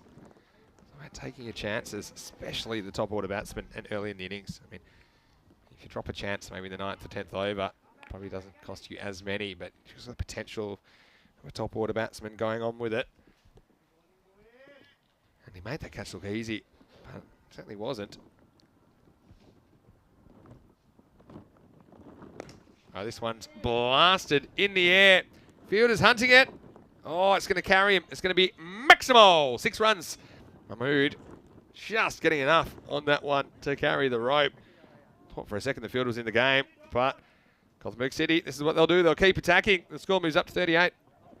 Yeah, it was a bit of a mow across the line, but he got enough of it off the meat of the bat and just managed to carry the boundary line. The fielder probably needed to get back to the boundary line as soon as possible and give himself the best chance of taking that catch. Fortunately, didn't do so. You're having to look at the Manhattan. They've lost a wicket in each of the 3 overs, which, as we said, was very reminiscent of Landskrona's chase in the last game. And 38 for 3, though, it's a pretty fair position to be in terms of runs scored after the power play.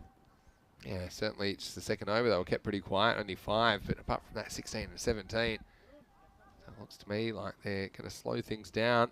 Sanga Hanif, the captain, is going to bowl the 4th over. End of the power play, so 5 outfielders are allowed from this point forward.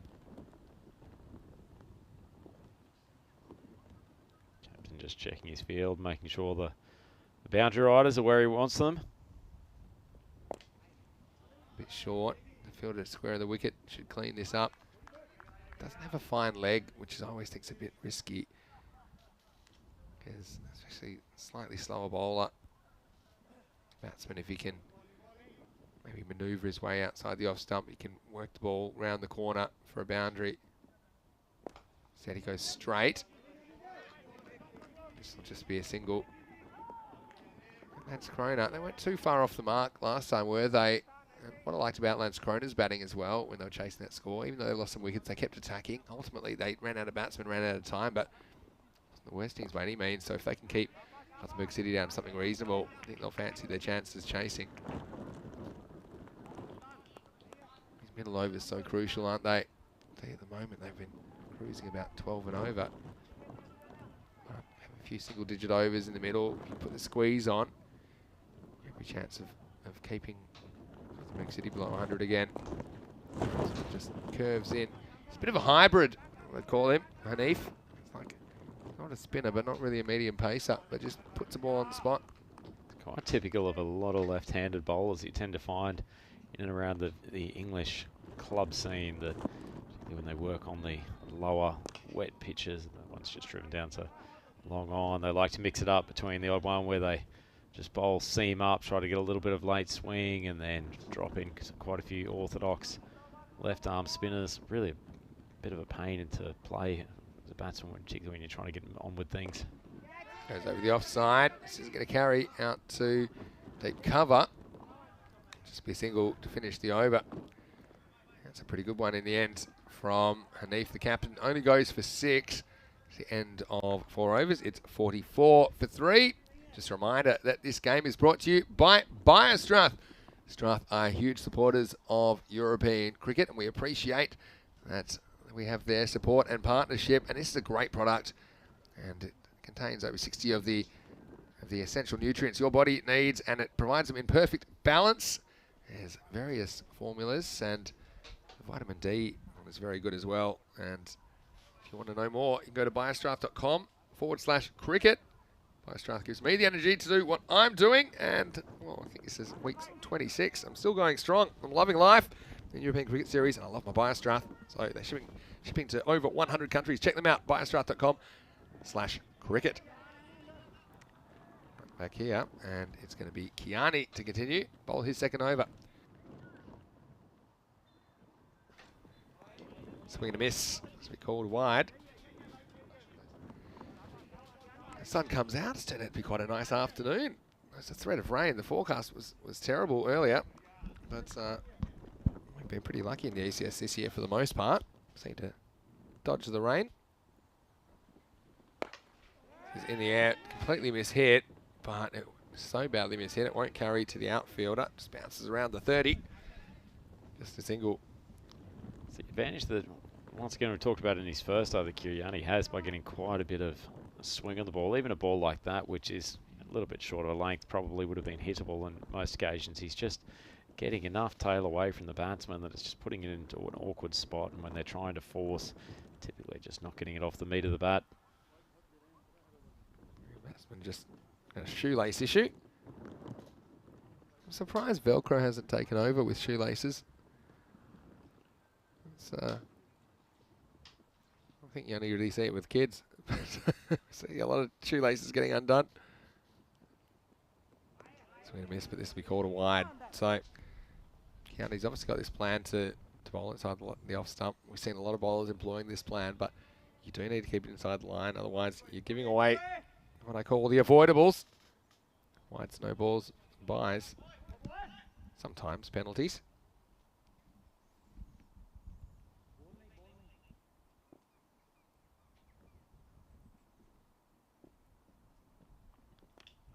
This is edged, and it's away from the keeper.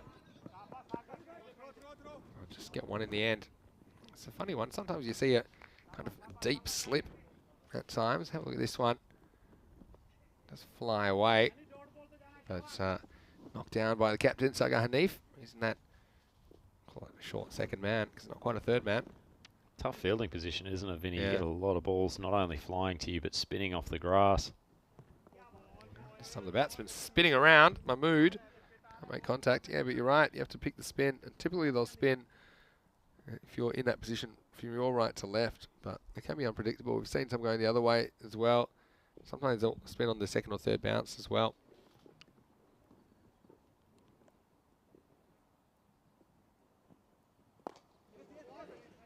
Down the ground. Just one this time. And now they think about a second. Ball ricocheting off the stumps, but they won't quite get it. At the moment, they're still tracking down that 10 and over. I think that's a good pace. It's just about sustaining it through the middle overs. And you wonder if, will they bring back Hanif, who was very, very tight. He bowled the fourth. Kiani's also kept it pretty tight this over. Only 5 off this so far, with 2 balls remaining. Hanif's over only went for 6, so it's been a good start to the middle overs for Lance Kroner. Who's after this, but should just get the one here. And once again, avoiding the boundaries, which is the key. And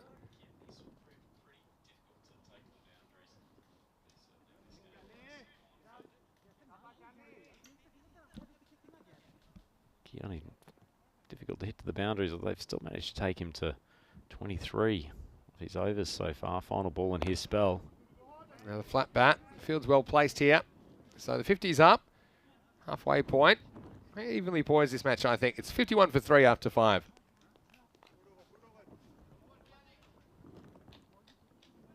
Let's give him a round of applause for that over. They are nicely placed, Gothenburg. Certainly it's helped that these two have solidified somewhat after losing a wicket in each of the first 3 overs. We'll have a look at the batting scorecard for Gothenburg. Raheem Safi, we thought he'd do a little bit more damage with the bat today than he has done. He was out for 11 off 4, and that was a big loss at the top of the order. And then obviously losing Shaheen, who has shown some pretty strong glimpses of his quality with the bat as well. They lost him quite early, just 1 boundary in his innings of 5 off 7. But Kassir holding things together at the moment for them. Yeah, I think so. But It's over 6, 7, 8 will be really important now. Because with the match evenly poised, you pick up a wicket or two here. It's looking very healthy for Landskrona. The man that they're going to turn to is Sishant Devata, who bowled a very good last over in the previous game. Comes on here in the 6th. Starts with a pretty good delivery outside the off stump. Well, not according to the umpire. Gets called wide. I think Devata can believe it. Let's have a look at it on the replay. I guess gets one look at it. Well, one thing I would say, even if there's 1% of the ball on that line, typically it's called. That one was touch and go. This one's a bit more of a bit more comfortable call for the umpire. But Devati bowled well in that last game, didn't he? When he bowled the 10th over, he kept it tight and actually kept Gothenburg City under 100, but it looked like they were destined for more than that. He did it by bowling full and straight. Actually, both of the bowlers who bowled the 10th over did precisely that, Vinny. And it actually probably is one thing we take away from Group A. Probably not enough bowlers who were getting it up in the block hole in the 9th and 10th over. It's still a tried and trusted method. This time there's a bit of length on it, and it's whacked away to the leg side. Just one though. So you just got a feeling that something's going to give here in this middle overs. We haven't seen too many boundaries, and I feel like you're probably going to see Gothenburg City upping the ante here, or trying. Got to get one off this one though. It's another wide for Devata. Didn't really lose his line that previous over that he bowled, but different situation, and he's just pushed a few outside that white line so far.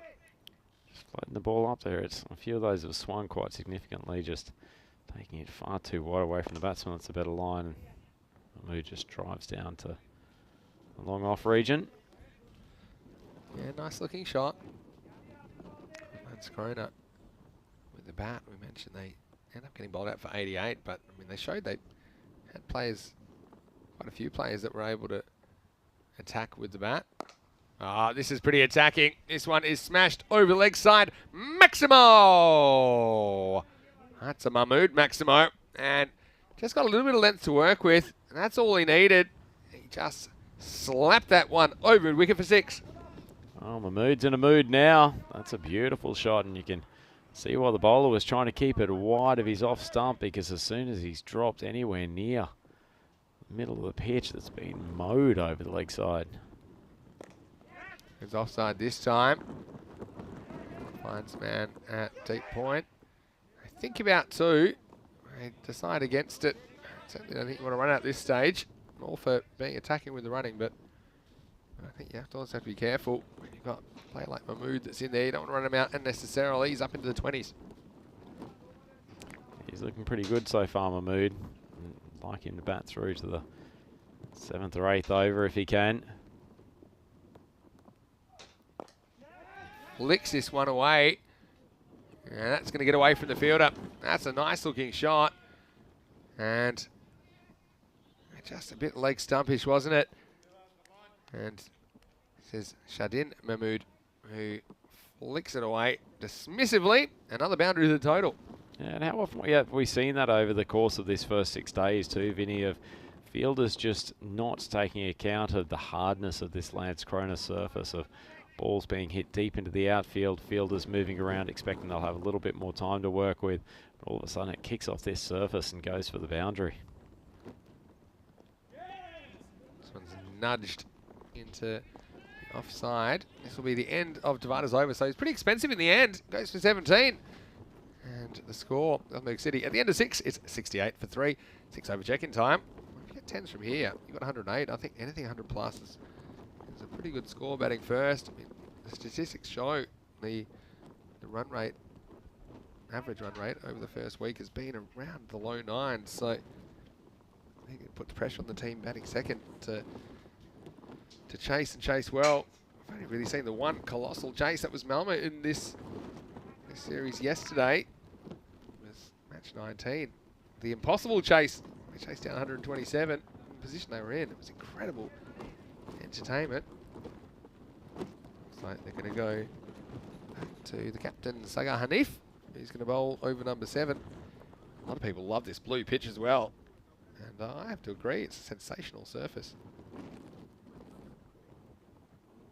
this is a good move for the captain, bringing himself back on. He's probably looked like the most likely.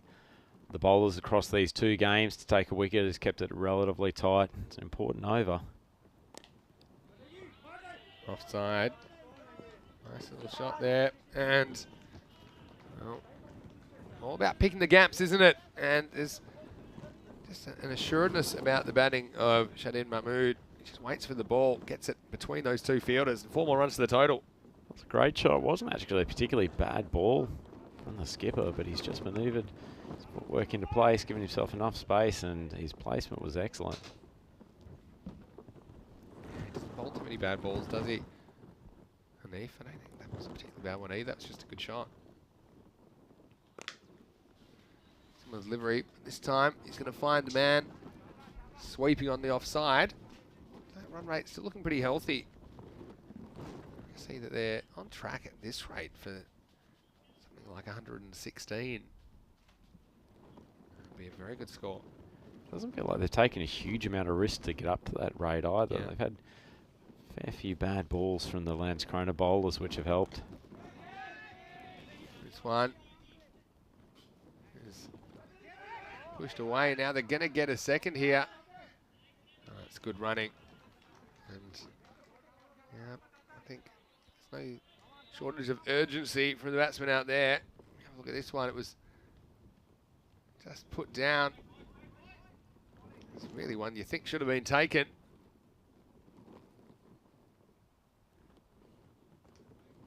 This one's called wide, so that's Corona. His wheels falling off a little bit after a promising start. You mentioned they needed a partnership, and that's exactly what they're getting from these 2. At this stage, they've put on 45. Will there be any more, though? This is in the air, and it's dropped again. Well, 2 of the over go down. Oh, that's unfortunate. It's Sai Krishna out that deep square leg. Grasses another opportunity. Good way to get yourself in the bad books. Shelling catches off the skipper. He's going to be pretty frustrated. He's created 2 chances this over, and both of them should have been taken. It's probably going to be pretty costly, particularly if one of these batsmen goes on with the job in the final overs. I have to get the skates on here, but they do. They get a single. And creeping towards a potential 50 partnership here. Important runs. One more ball for Hanif. He's bowled pretty well. Gone for more or less what I'd call a pass score off his 2 overs. 16 off 11. Let's see if he can keep it quiet. Last ball of the over. Well, there's going to be extras here.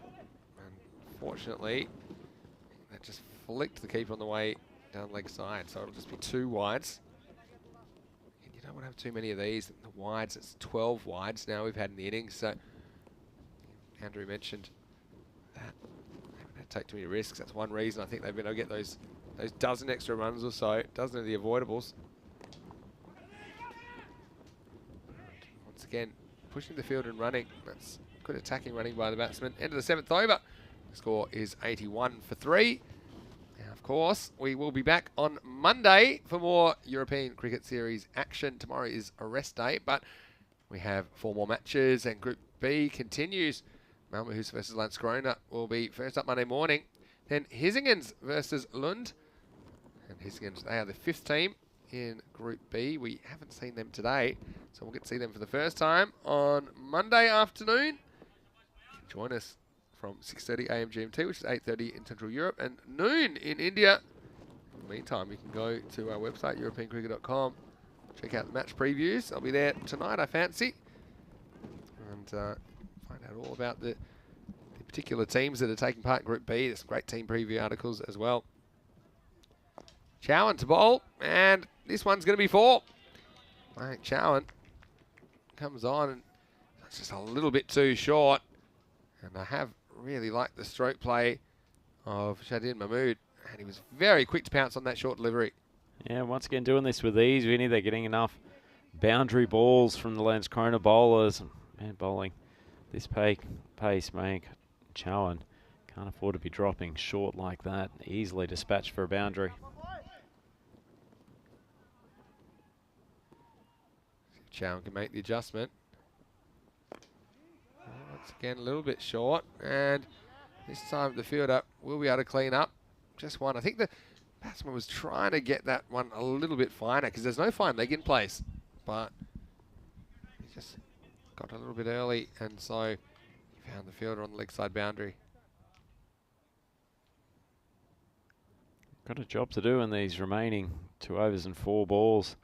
Lance Croner, if they can keep the total somewhere around 105, still being with a pretty reasonable chance of chasing. It's a good ball into the block hole, but driven straight down the ground. Whereas if it starts to get up to 115, 120, that's getting to a really, really difficult place. Yeah, that's exactly right.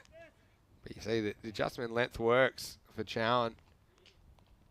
And I think, yeah, up in the block hole is where you've got to be. Last quarter of the innings.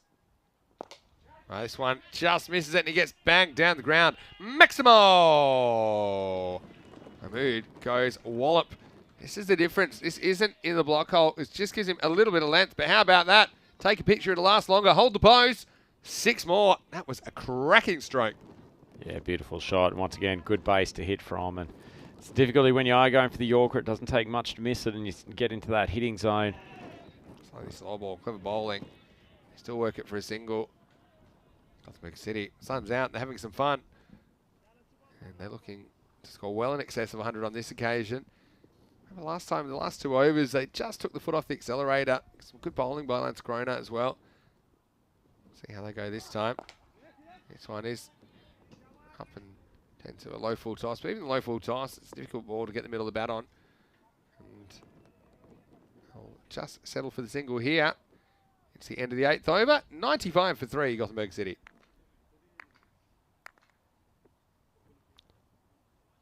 A couple of decent balls in that over from Chowan. Just missed his length a few times and was punished fairly heavily. Look at the Worm run rate now. They've had a decent acceleration at a couple of points in their innings. You see that the uptick, that's when the batsmen get in, you see? They had a couple of overs, and then they've really been able to accelerate because they're set at the crease. That's the importance of having set batsmen. And we see it all the time. When new batsmen come to the crease, it's not as easy for them to keep scoring up, typically. Here's Amritanju Singh returning. No ball first up. This is pitches off the surface. The difference between this one and a wide is that this one will be a free hit.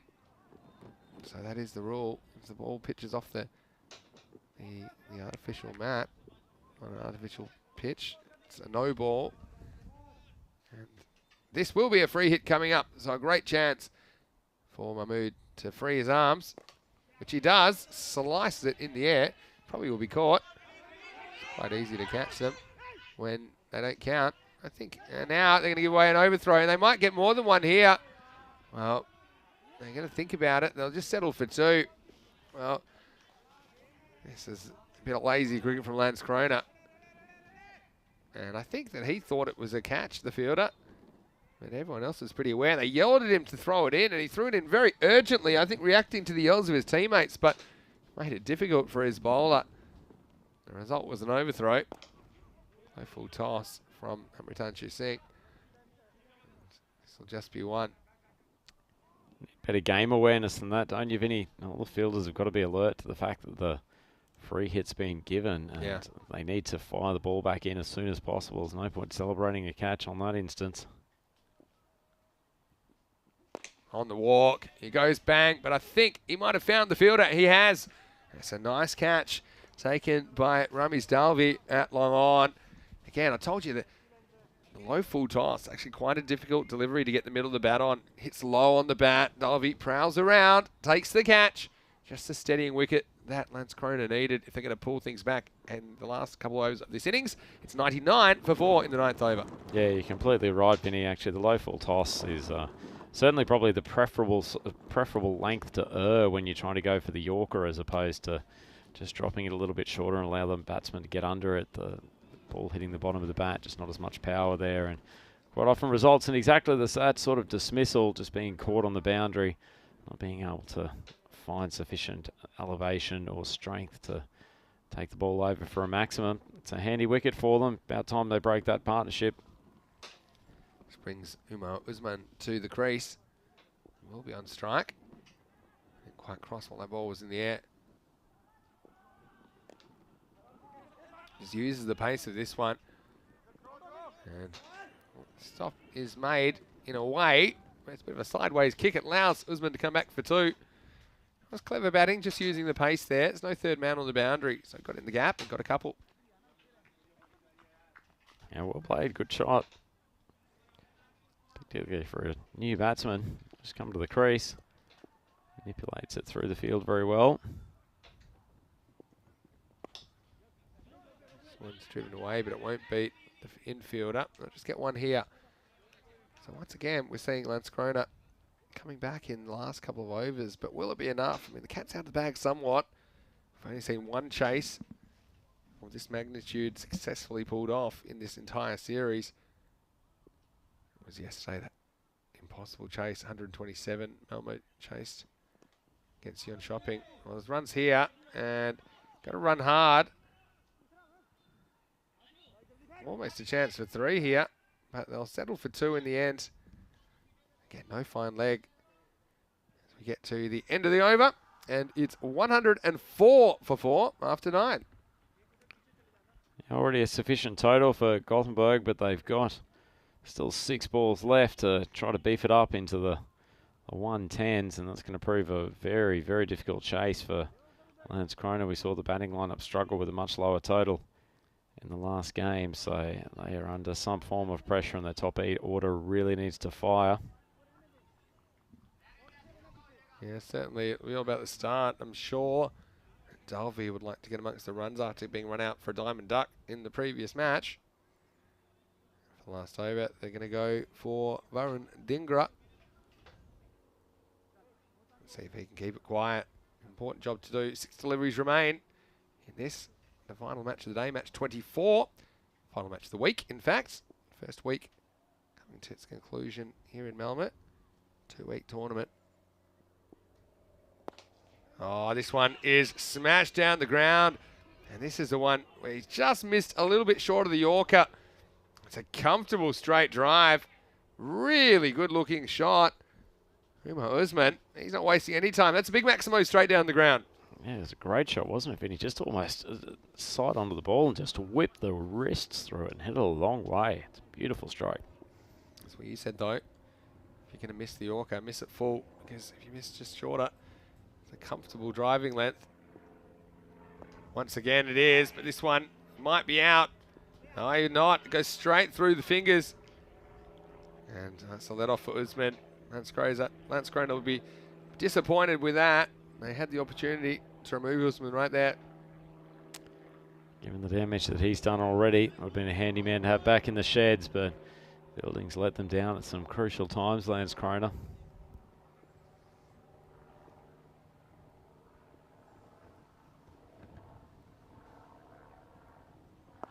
Wow, this one is smashed off a length. Oh, that one has wings. That is a bias draft super strike. That one is out of here. 6 more to the total. And really, Gothenburg City, they are wagging towards the end of this innings. 6 more. Oh, it shows the advantage of having a great base set and some wickets left towards the back end of the innings. Ball's not swinging too much now, and you've got a couple of your better hitters in the arena for the final 6 balls.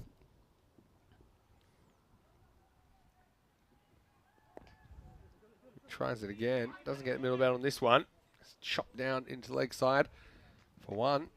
And now, looks like Lance Crona, we're talking miracle chase kind of numbers now. Looks like they're heading for something in the 120s. And it won't be an easy proposition. I'll need to make a good start. Big City. Been pretty impressive all the way through this 10 overs. This one's hit hard. And that's going to beat the field up. So another boundary. They get into the 120s. And Usman's been really useful. It's so important to have some batsmen in your team that can hit boundaries from the get-go. And he certainly has been a real kicker at the end of this innings.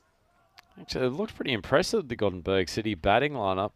It's a little bit scratchy in game 1. I guess it's the first game of the tournament. But this game, too, they've really come to the fore, and this is an imposing total. Final ball.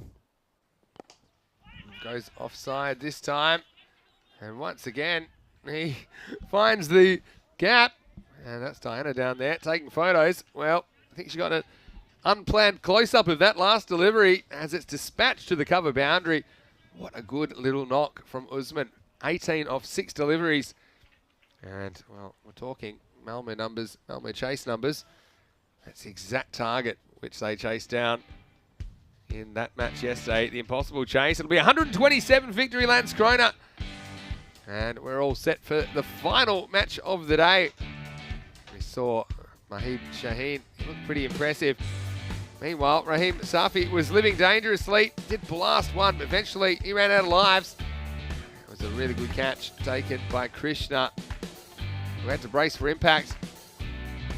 Some normal running between the wicket hijinks as well. It was a pretty good power play though. 38 off it. And overs 4 and 5, they just brought it back a little bit, but see that last over went magical for Gothenburg City on the way to that fairly imposing score of 126. But really, there were some really nice shots played, Andrew, all around the wicket. That's what I liked about this innings from Gothenburg City. They had players that were able to hit the ball to all parts of the field. Landskrona, it did take some important catches early, but the wheels kind of fell off their fielding the last few overs. Yeah, certainly did. And I think you've made a good point there, Vinny, that a lot of the shots that were taken to the boundary by the Gothenburg City batsmen, it's not like they were actually standing there trying to thrash it to all parts. It was all pretty controlled stuff, and actually they picked their spots, they picked the bad balls, and actually made that total of 126 with a minimum of fuss, you'd have to say, and that's why they've managed to be able to get through there without losing a huge number of wickets as well. Really impressive performance from them.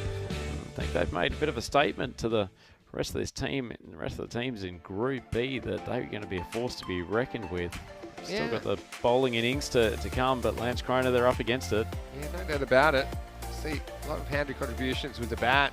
Kassim Mahmood was the top scorer. 39 on out of 23 balls. He hit 3 Maximos in that innings. Also, look at Shadid Mahmood, who scored 30 off 17.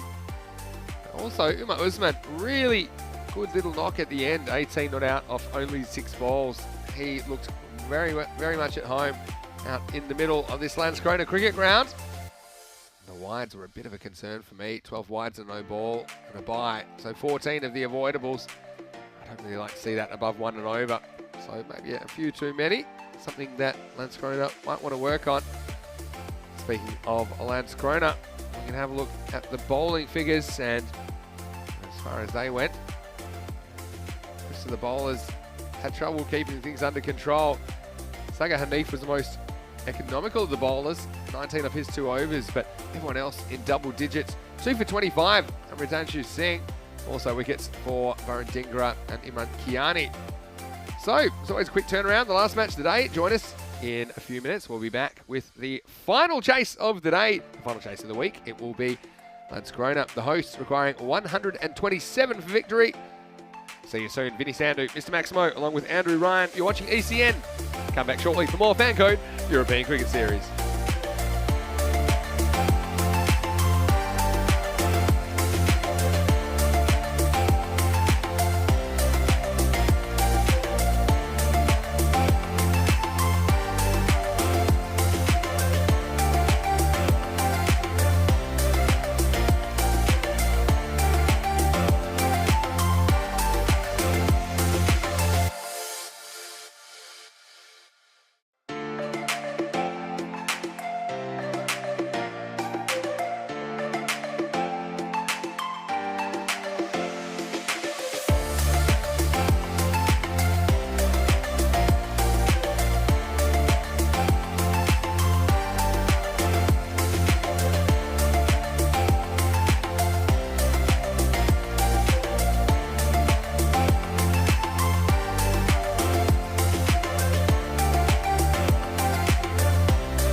Hello and welcome back to Malmo in Sweden on a very sunny Saturday afternoon. That's just what we wanted to see after the slight interruption we had according to the weather this morning. And we are looking at the last innings of the week now. It's match 24 of this FanCode European Cricket Series. And we've seen a pretty decent total put on the board by Gothenburg City in the first half of this match. On the way to 126, Landskrona with a big climb ahead of them if they're going to chase 127 for victory. Well, maybe it's a good omen, but it was Malmo yesterday that pulled off 127 as a chase in spectacular fashion with 30 runs required off the last 2 overs. 5 sixes were hit in the 9th and it was all over. So here we go. Strap yourselves in for the final 10 overs of the week. Landskrona getting ready to start their chase. It's a pretty good way to start. This one is blasted to the offside, a little bit short, a little bit wide. And it was just exploded off the bat. An excellent start to the innings. So welcome back into the commentary box. Andrew Ryan. Andrew, well, look at this score, you say it's probably a bit beyond Landskrona, but we know to expect the unexpected in this series. Absolutely, Vinny. And it's a great start from Kiani. He struggled to find the boundary in his innings in game 1. Probably needs to go more aggressively in the 3-hour power play. It's a good start for him, though. Boundary first ball. Well, the ball goes straight up. Oh, 3 fielders converging on it. Unfortunately, they've lost it in the sun. It's actually particularly bright out here at the moment, which is not something that we've been saying too much today.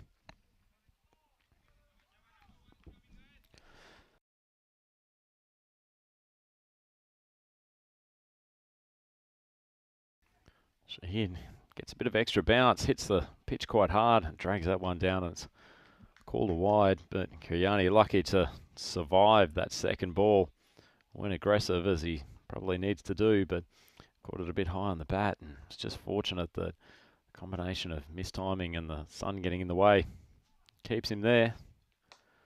It's a better ball from Shaheen, but just tucked off the pads. It'll only be a single. Fidelity to get his account opened after that run-out calamity.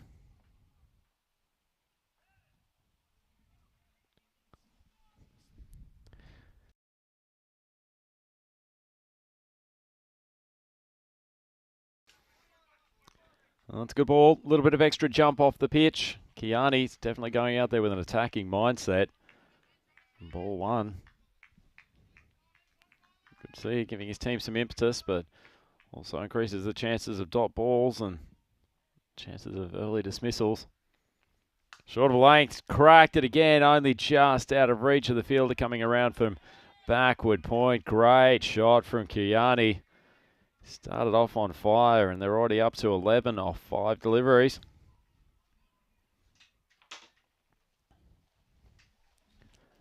It's a great shot. Just going to the YouTube chat, just a note from Keanu Nolan. He's saying really enjoyed the commentary this week. So I'm very pleased to be able to bring it to you, Keanu, and the rest of the crowd here. As see, Kiani swings that around. It's quite remarkable that he's got that loft on a ball that was full toss on his pads. Probably a little bit of almost top edge off it, but it's gone a long way. In fact, it's gone for a Maximo. Super start for Landskrona. They are 17 for none after the first over. Kiani races along to 15 off 5. And they've got plenty of runs to play with. Gothenburg City. Target of 127, but you don't want to start to lose control of defending this total with another big over. It's a great start for Landskrona, just what the doctor ordered.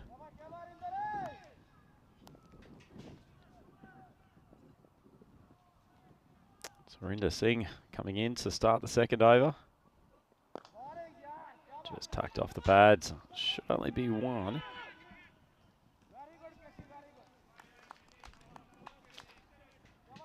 Fielder backtracks and ensures it's just kept to a single. Kiani, he's the main man at the moment. Started off on fire. 15 off 5. Really the sort of explosive innings they needed at the top. Next one, big appeal, but that's going well down the leg side. But it has been a good start from Lanskrona, hasn't it? Just the start you want. When you're chasing this kind of a score, you're pretty much shooting for 40 plus in the power play to set yourself up. One was missing another set.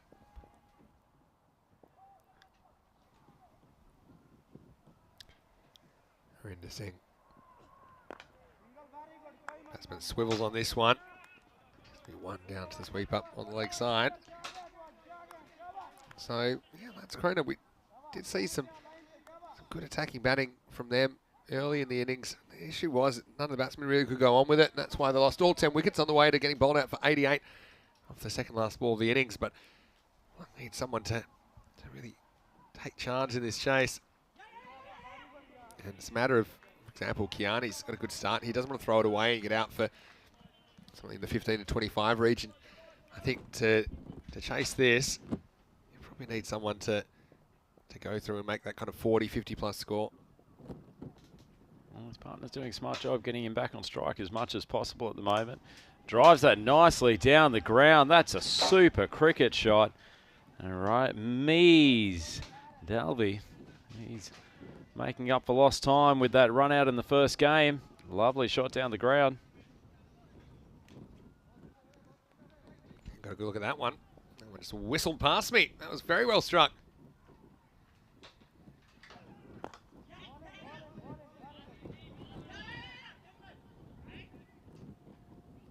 There's a bit of foot fielding, but he recovers to keep it to 1. So I mean, it was an interesting chase. Using that game yesterday, as we see the end of the second over here, it's 26 for no loss after 2. Yeah, that game yesterday where Malmo were able to chase down 127. It's a bit of an unusual one because all 3 batsmen make 30s. And often when you see these big chases, because one batsman really has a blinder, maybe makes a 50, 60 or even more.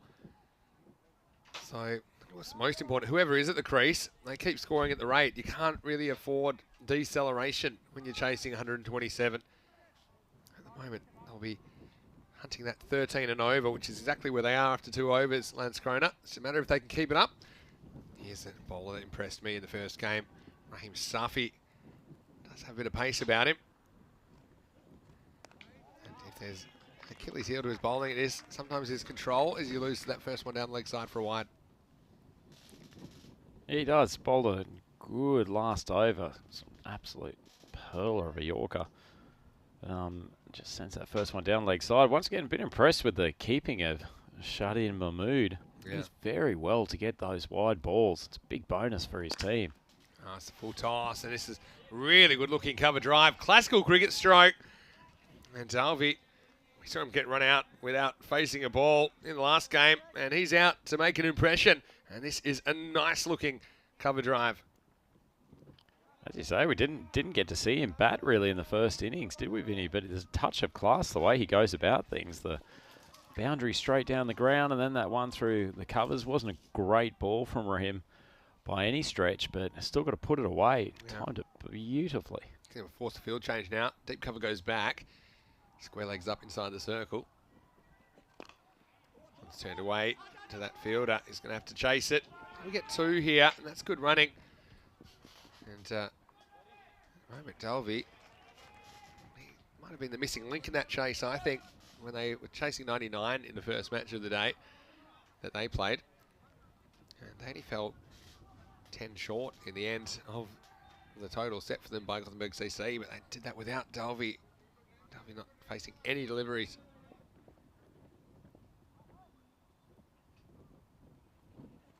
Oh, this one gets to him. Just beaten for pace. It's good bowling.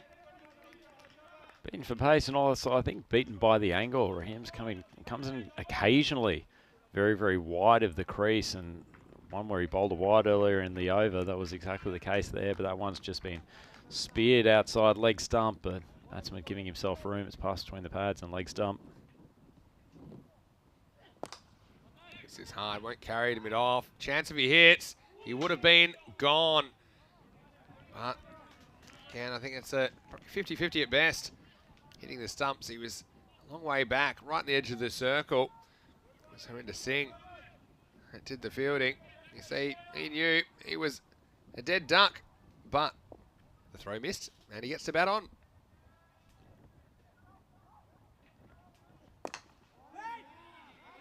It's a good finish to this over from Safi.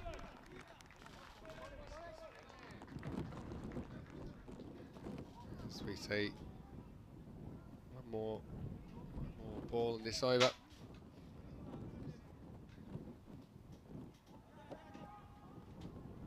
So, last ball, the power play coming up. This has been a good over from Safi, just keeping them below that required rate. 8 off it so far. Takes him on the pad, going down the leg side. Scramble through for a leg by. This kind of a delivery. Probably he's going to go down leg side for a wide. So there's been a couple of these so far. You see the footwork just goes away to leg a little bit, and so probably cost himself a wide. End of the third over. End of the power play. And the score at the end of 3 is 35 for no loss. Let's have a look what's going on in Germany. And it looks like we're underway in the second T20 match today. It's match 5 of the series. France winning the toss, electing to field. So Norway, they're batting. And they're 3 for no loss in the second over. Remember, Norway had some issues in the first match of the series. They actually were 12 for 7 at one point. But just a reminder that even after the action is concluded here in Malmo today, you can flick over to watch that T20 International Tri-Series from Krefeld. And let's see, the sun's out there in Krefeld. We didn't see a lot of sunshine when we were there. But it's a really nice facility, the National Performance Centre. Krefeld just outside Dusseldorf in the west of Germany. Rico Full and Ujwal Kadaraju presenting for European Cricket Network over there. All right, 4th overtime. And here's Hasibur Rahman, who bowled really well in the last game. Unusual kind of approach, but yeah, more or less effective most of the time.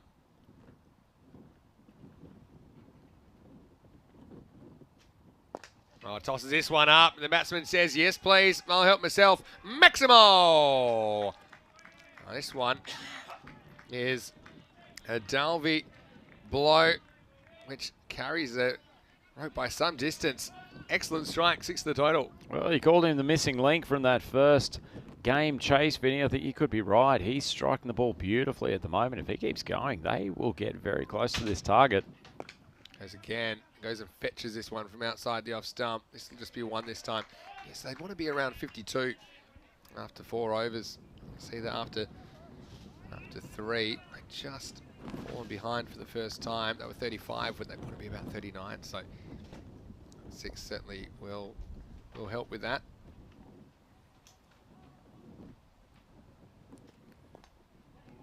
Run hard here.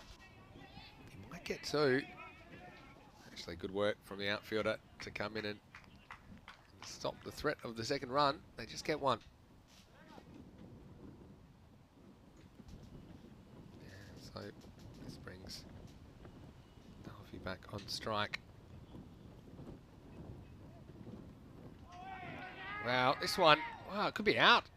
Wow, maybe didn't have the ball. Yeah, I saw the keeper just waving away, and it was down the leg side. So he just takes a bit of a skip out, and well, I think regardless he had something down. This one though, if it didn't flick the trousers, it would have been called wide. Maybe just took a little bit of something on the way through. This one will be called a wide. Yeah, it's a very interesting part of this game. And when you get a partnership like this, I think they want to make it last as long as possible, Lance Corona. Ideally, they'd love to see these two bat through the innings. They're going to have to take risks along the way. And the risk of a wicket is always around. Yes, this one is going to come back for 2. Well, I think this would have been out. I wasn't expecting this at all. It was Kayani that seemed to take the initiative. And he had himself in trouble. He's quicker between the wickets, Vinny. It felt like he made a really late decision that he was going to charge through for the second. Fortunately, the throw just ended up slide onto the stumps and pretty difficult. That little flick would have been out, though, if that had hit. So Darby's going to take the strike back, and he will strike back. Maximo! That was a huge hit. That's got over everything. That one's in the horses. And what a way to finish the fourth over. What a way to bring up the 50 as well. 54 for no loss after 4. Oh, they're thereabouts to what you thought they needed to be after 4 overs, Vinny. And this man, Selvey, has been the main instigator after that strong first over from Kiani. That strike's almost gone into the horse paddock. And, well, bit of bias strath for the end of the day to keep us going, Vinny. Yeah, well, Biostrath, huge supporters of European cricket. We appreciate the partnership that we have with them. You can go to biostrath.com/cricket and find out how you can get your hands on some, because it will certainly improve the quality of how you're feeling. And this Biostrath gives me the energy to do what I'm doing. What game is this now? If I had to tell you, this is game number 627. There you go. And I'm still loving it. And I feel like I could do 600 more without a sweat. So thanks to Biostrath for their support. Change bowler now. We're going to see Kasir Mahmood. And had an important role to play with the bat. But now I think they're counting on him for a tight over or two. Gothenburg CC. Gothenburg City, I should say.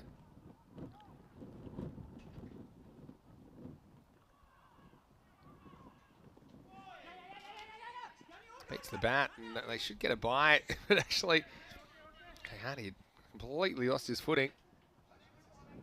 Have a look at this. I'm not sure if he was out and just trying to slide back or if he just lost his balance. We'll have a look at this on the replay. Yeah. So he slipped to get that back foot back. I mean, if the keeper was very quick, he might have had a quarter of a chance to stump him, but couldn't hold on.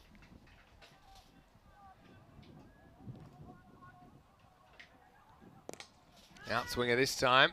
It's a one hopper. It's going to be a confusion ray on that ball, because this one takes a sideways hop. I thought it was going to be a fairly regulation stop, but it ends up going all the way to the boundary. Let's have a look at this one. Firstly, see, it was a full toss. Oh, what happened there? It was just a strange hop. Talk about the confusion rays on the ball. That was a bit of a Tortuga bounce. Jeffrey the tortoise patrols the field sometimes. Sometimes the ball hits his shell and bounces at a weird angle. This one's drilled straight down the ground. It's really quick work by Rahim Safi to get across and stop any possibility of a second run. And that's grown up. Seems like everything's rolling their way at the moment. That was a boundary early in the over. Probably should have just been a single. Oh, he's looking good, Salvi. I mean, he may have got some good fortune with the tortoise shell kicking the ball off the side before, but it was a beautiful shot. Great timing.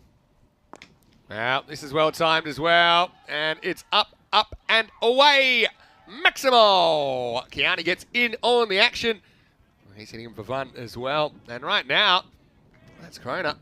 They are looking well on track to chase these runs down. It would be the second chase of this magnitude in 2 days. One thing I would say, Andrew, is I would have thought at the start of the week that scores of 110 to 120 would be par. Just looking at the dimensions of the field, the pitch is pretty good. We didn't see anything near that in Group A. We saw average scores in the low 90s. This one's worked away for a single.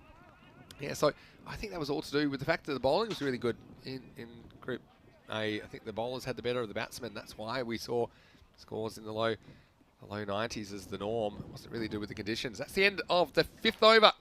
That's Corona.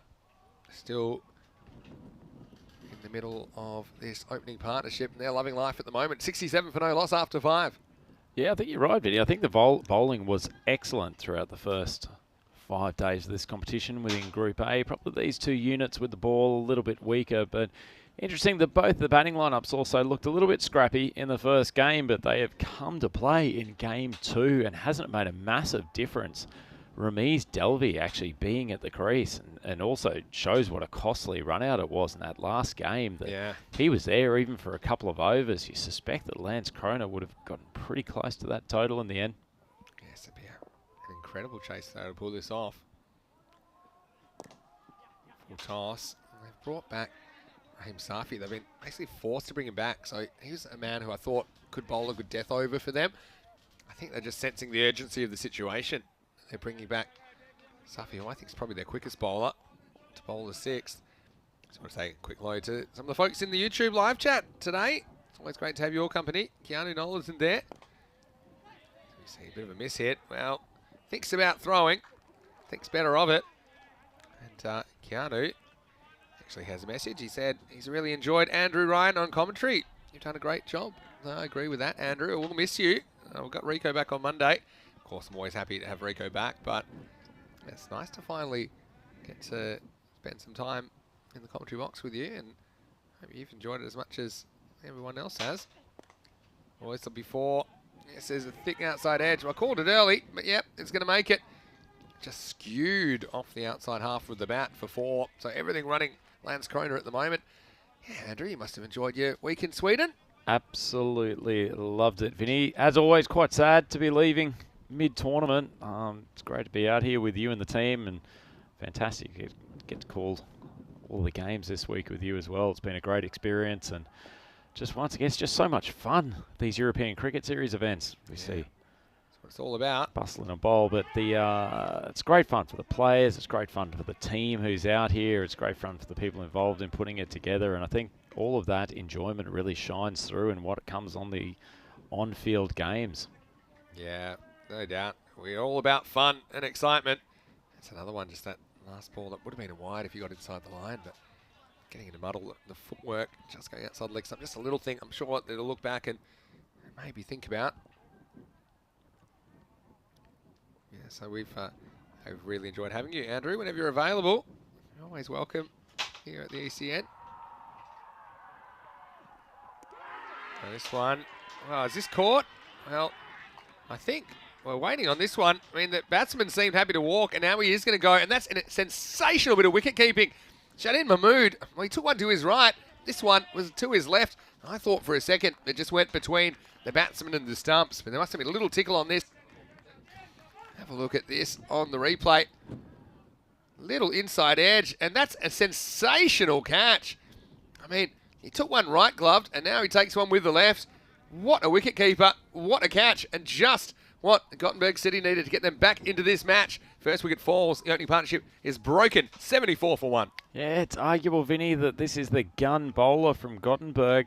Might have been within their interest to just not play him out, but just take a few singles from the last few balls and then take their chances against some of the lesser bowlers. But as it is, the big gun, Dalby, he's tried to charge, got on that thin inside edge, and as you said, remarkably good catch from the wicketkeeper. He's not a small man, but he shows great mobility in his lateral movement. And Vinny, with you as a wicketkeeper extraordinaire, I'm sure you've really appreciated seeing his glove work. It's been a sight to see. Yeah, see, the key to his keeping is that he stays low for longer, and that gives him the power to make a decent dive. He's not falling, he's actually getting some serious sideways movement. That was an incredible catch. So Krishna comes out. First one takes him on the pad. Be a leg by. So they brought Safi back to get the wicket, and he delivered. He finishes with 1 for 14 off his 2 overs to score. At the end of 6, it's 75 for 1. Yeah, well, Dalby, he was the man they really wanted. He was up to 30. He scored 36 off 17, 3 4s, 2 6s in that innings, and it was power and precision, and done so with a lack of risk as well. He wasn't really trying to heave most balls over to the mid-wicket boundary. It was playing what we'd probably call proper cricket shots for the most part, and it's really, really good exhibition of batting. Well, he's put his team, Landskrona, in the position that if they're good enough, they can chase this target down. They still need 52 in 24 balls, so it's not an easy chase whatsoever, but 13 runs per over, certainly not impossible. I guess the big question for them now, if they got the power in that middle order to be able to keep up with the run rate, it's probably still there or thereabouts 2 boundaries per over that they need. Yeah, that's right. So 13 and over, they're pretty much right where they need to be. I suppose they want to be 78 if you can do the 13 and over. So that's a really good over by Safi, but he is bowled out now. So that's a concern. It's going to be Vikas Dixit, who's going to bowl over number 7. In the context of that game, Safi only going for 14 off his 2 overs. It's pretty good analysis. That's really good, but they made the decision to bring him back a bit earlier than I think they intended. This one's in the air. It's just going to creep over the fielder. It'll be touch and go. In fact, it'll go all the way to the boundary. So that's a handy 4. And Sai Krishna gets off the mark. Again, seeing this one going up and away because there's nobody back there. As long as it gets it over the infield, gently will run away for the boundary. Yeah, it was a good shot. Poor ball, though. Tough gig for Dixon coming in. Didn't bowl in the first game and throwing in the ball in a pressure-packed situation. It's the 7th over of the innings and Lance Kroner is on the charge. It's a big test for the young man. Just want to welcome all of our Bangladeshi viewers as well who are in the YouTube chat. And I know there's another T20 International between Bangladesh and Australia today. Wishing you all the best. It's been a very interesting series. Congratulations to Bangladesh, the way they're playing their cricket. And Australia, it's not quite a full-strength team, you'd have to say, at the moment, for various reasons. But yeah, you can only play who's put on the park. And I'm sure we'll get another good game. But right here, right now, we have 22 balls left in the day. Could be set for a big finish. Now this is big as well as he goes up, up and away. Maximo Kiani. Well, he's not going to slow down. And Dixit comes. And Dixit is dispatched over long on. Nice shot for 6. Yeah, great shot from Kiani. Occasionally just unleashes a really powerful strike. That was a mighty blow. Well, tries to go leg side this time. Wasn't quite the length to do that. Completely missed time, but yeah, we talked about the importance of the batsman going on with it. I mean, Dalby made 36, now Kiani's 36. You do feel like if they're going to get home, they probably need a few more out of him.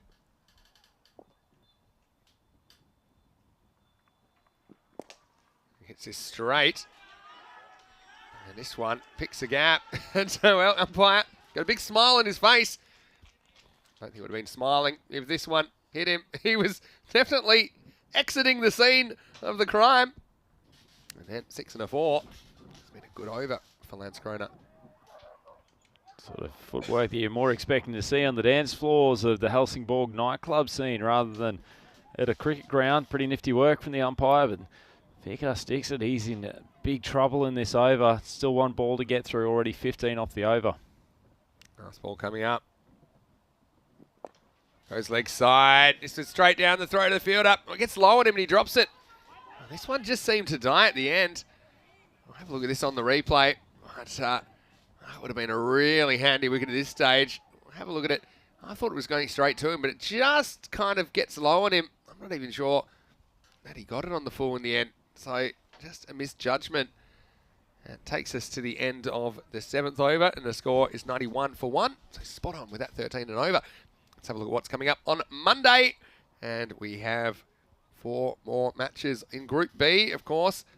All the way through to match 40 will be Group B matches. The top 4 will go through to quarterfinals Friday. The bottom team will be eliminated from the contest. And Malmo will take on Lance Kroner in the first half of the day. Then Hisingen will take on Lund Cricket Club in the second 2 matches. So that'll start on Monday morning, 6:30 AM GMT, which is 8:30 in Central Europe. It's noon in India. You can have your day off tomorrow, but you can still watch some 2020 cricket from Germany. It'll be an interesting last day. This is a full toss. And well, they're going to decide to settle for 1. Have a look there. The umpire's just motioning that was below the waist. I mean, yeah, touch and go for me. I mean, the issue is he's out of his crease, and so you have to make a judgment where the ball would be. The batsman standing at the crease. So that was borderline, let's say. I can see why that one wasn't called. Would have been a handy instance to Lance Kroner to get that call, though. Free hit. As it is, the dot ball, the next ball. So it's a little win. Gave him of this game for Gothenburg City. Still a lot of runs to get. Around that 12 and over, which we see. And the 2 ball just creeping a little bit above that now. They could have a blockbuster finish to the week. Only needs 1 really tight over to win this game for Gothenburg. This could be it. All right, it gets funky. And there'll be some runs here. Don't think it'll go to the boundary. It's actually a good bit of running, I think, if he makes it. Krishna hustles back for 2. Getting inventive there. It's been a risky stroke with the fine leg in position, but if you get away from the man, there's normally runs to be had. This is really went and fetched that one outside the off stump, didn't he? It's actually a pretty clever bit of batting. This time, swing and a miss. So, Krishna misses out. Yeah, for me here, the footwork is just a little bit wrong. The way that he gives himself room outside leg stump, but I think you're limiting your options if you do that. Also, make it hard to reach those offside balls and leg side balls. Sometimes you cost yourself wides. This time he just whips it off his pads and get one here. Kiani's thinking about two. Now they're going to go. That's actually good running. Assuming he's not run out. Of course he is run out. So, well, it was good running by one of the batsmen. It was Kiani who came back, and I think that Kiani probably wanted the strike. And you'll see that in the end it'll be one and run out. Let's have a look here. It's pretty alert. See how Kiani essentially backs up for the second run, just in case. Here, he takes a couple of metres, waits, and then goes, okay, let's go. But unfortunately, Sai Krishna was on the treadmill. And I think felt like the pitch was about 40 metres long there. So he becomes the second wicket to fall, and it's 95 for 2. Yeah, it's a great point you made, Vinny, about actually backing up for that second run. Kiani's a clever runner between wickets, made sure he was a metre and a half out of the crease already when he was going to sprint back through for that second run. To be honest, his batting partner really should have made it, decided to return to the crease for a throw that was clearly missing and then didn't exactly hustle through at the speed that he might have. It's a disappointing loss of a wicket as they edge closer and closer to this target, but they are also running out of balls. Yes, this down leg side will be called a wide. Let's have a look at this. Have a look at this one again. I mean, it wasn't called a wide by the umpire. And does this hit the batsman? Well, I don't think so. I think that's one the umpire's missed there. And I'd be filthy if I was the batting team, because that should have been a run and an extra delivery.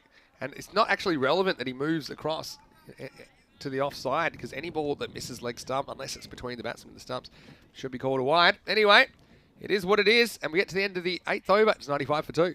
Well, the umpires haven't necessarily had a huge impact in this tournament, but you have to say that actually Lance Kroner's lost out a little bit in that over. The wide call at the end, which ends up being a dot ball and also not getting the free hit from the no ball. Yeah. It's definitely a 50-50 call, but if this match goes down to the wire, they're the sort of instances you look at. All right, so we go to the 9th. It all happens in the 9th. It's all happening straight away. Uppercut over third man. 4 runs to the total, and that's a handy one with 32 required of the last 2 overs. Kiani, he continues on his merry way, and he moves to 46. Well, Harinder Singh just dropping way too short. Well cut by Kiani, though. Does like that shot, just not a tall man, but just rides with the bounce and opens the blade up, uses the bowler's pace. Clever cricket. Yeah. So this is Shaheen who's taking this over. Yeah, Mahib Shaheen liked his day.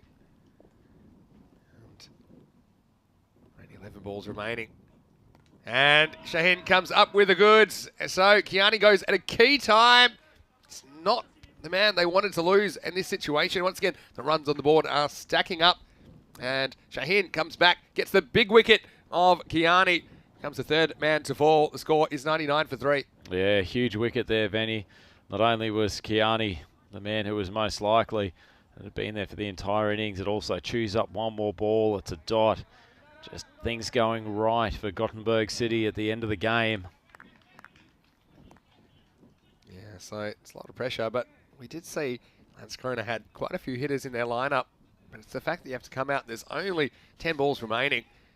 It's a high pressure situation. Kaiser Zaman comes in, and he's certainly, man, I liked watching in the last game. He made 15 off 10 balls with a 4 and a 6. There's 10 balls left here.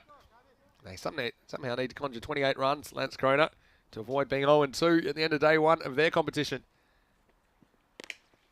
This is one pretty hard, but he hits it straight to the man in the circle. And nice catch by Vikas Dixit. So 2-2, just like that. And Shaheen is on a hat-trick. I often say if you're going to make a duck, make a quick one. Unfortunately, it's a first ball duck for Zaman. The score now is 99 for 4. Yeah, just lost their way a little bit in these last couple of overs, Lance Kroner. After a succession of double-figure overs, was 4 off the previous one from Harinder Singh following Vikas Dixit getting spanked for 16, and now Mahib Shaheen has bowled a pretty good over in the 9th. Just resting back control for Gothenburg City, and they'd feel like they're odds-on favourites to take this game given the current equation.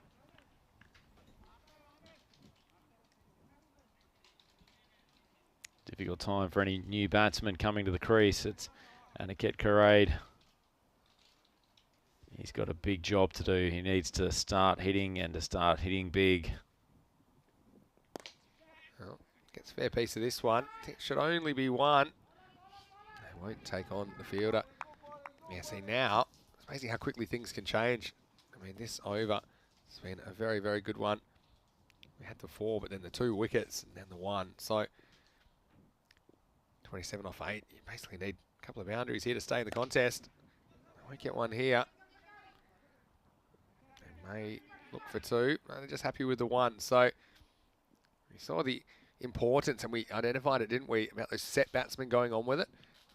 Now you've got 2 new batsmen. Even if they are good hitters, it's a lot of pressure to come out. They're going to need a supersonic finish if they're going to get across the line in this one. 26 off 7. Even if you hit a 6 here, 20 is a lot of runs take off last over. Agreed. It's a big ask, particularly for the guys coming in a bit lower down the order. Even more so now. This continuing a fabulous over from Shaheen. That's the 3rd wicket. It's bowling stump to stump, essentially saying to the batsman, you miss, I hit. And that's what's happened there. Tough gig for the batsman coming in this late in when the run rate is climbing further and further up. There's a good ball, just tailed in a little bit to him. Yeah, and that's where you want to be. You want to be straight at the end of the innings.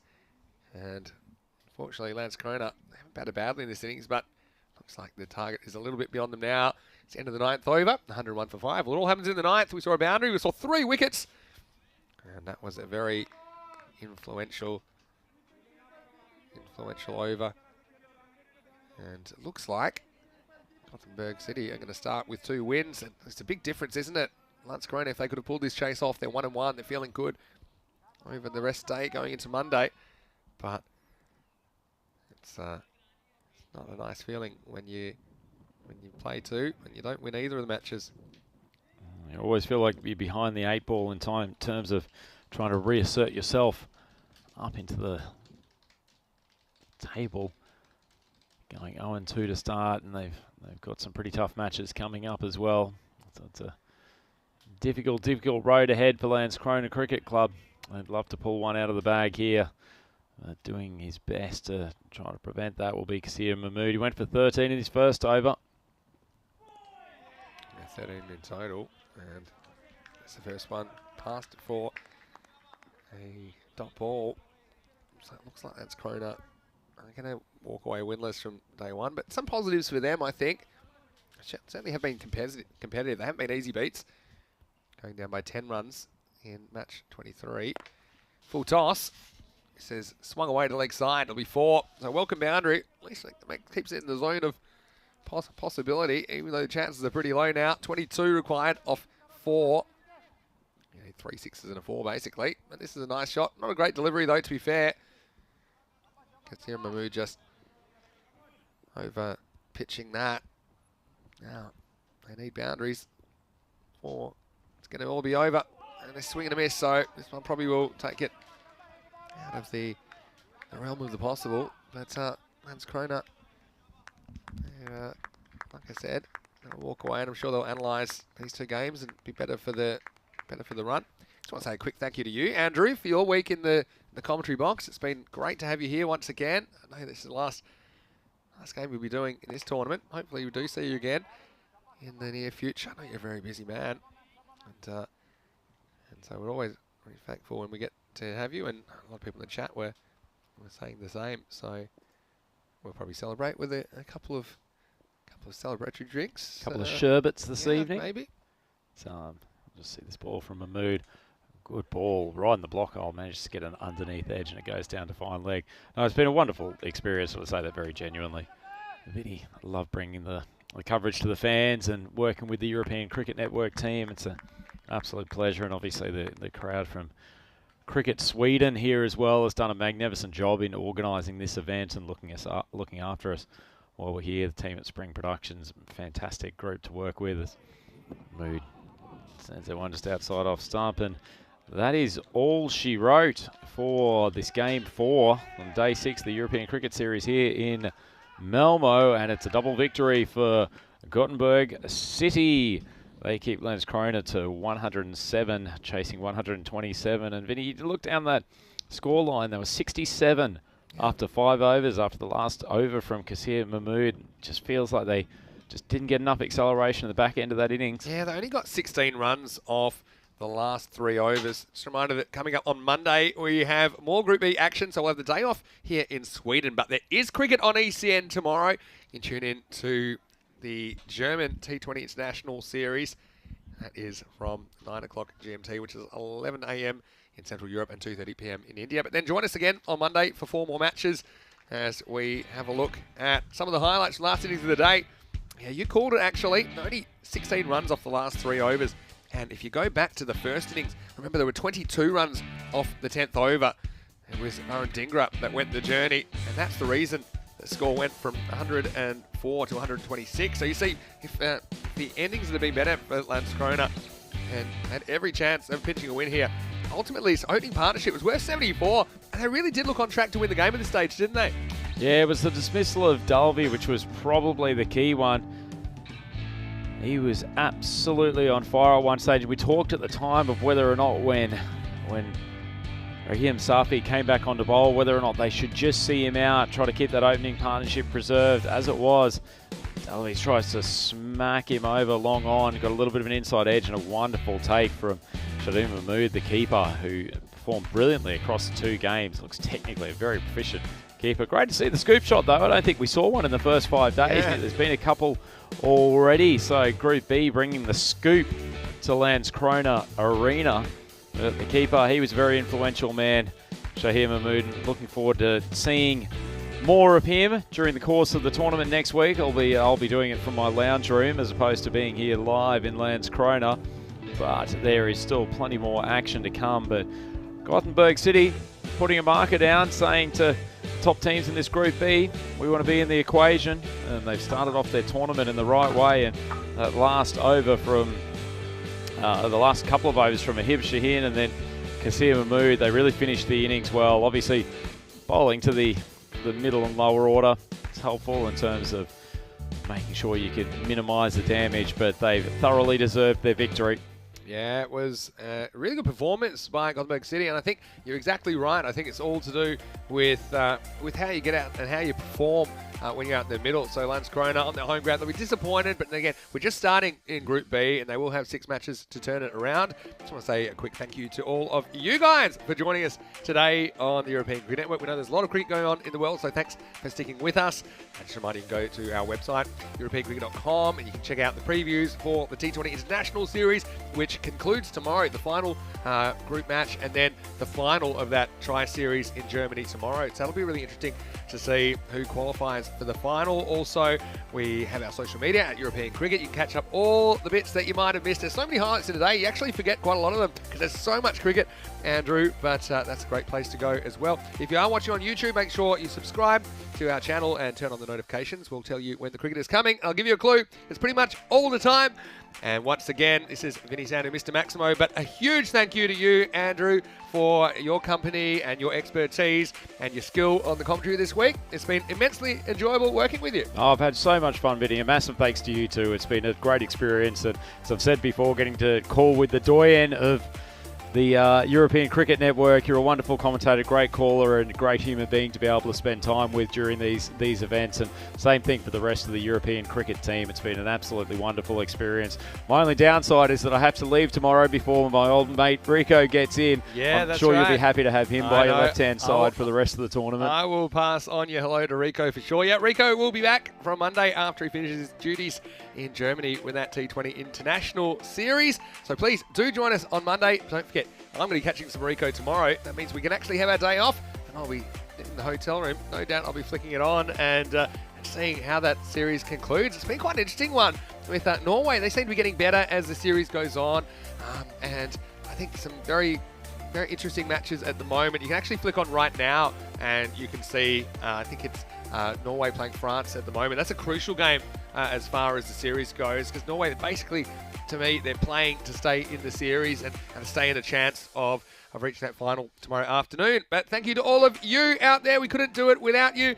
And we certainly hope that we have your company here in Sweden on Monday. Until then, from everyone at the European Cricket Network and the European Cricket family, this is Vinny Sounding, Mr. Maximo, Andrew Ryan leaving us for now, but we're sure he will be back in the future. Hope you have a happy and safe weekend. We'll see you Monday morning for the second week of this FanCode European Cricket Series. And we will really enjoy bringing you the conclusion of this tournament, because you can never say what's going to happen in the FanCode European Cricket Series. That's what it's all about. So from everyone at the European Cricket Network, it's goodbye for now.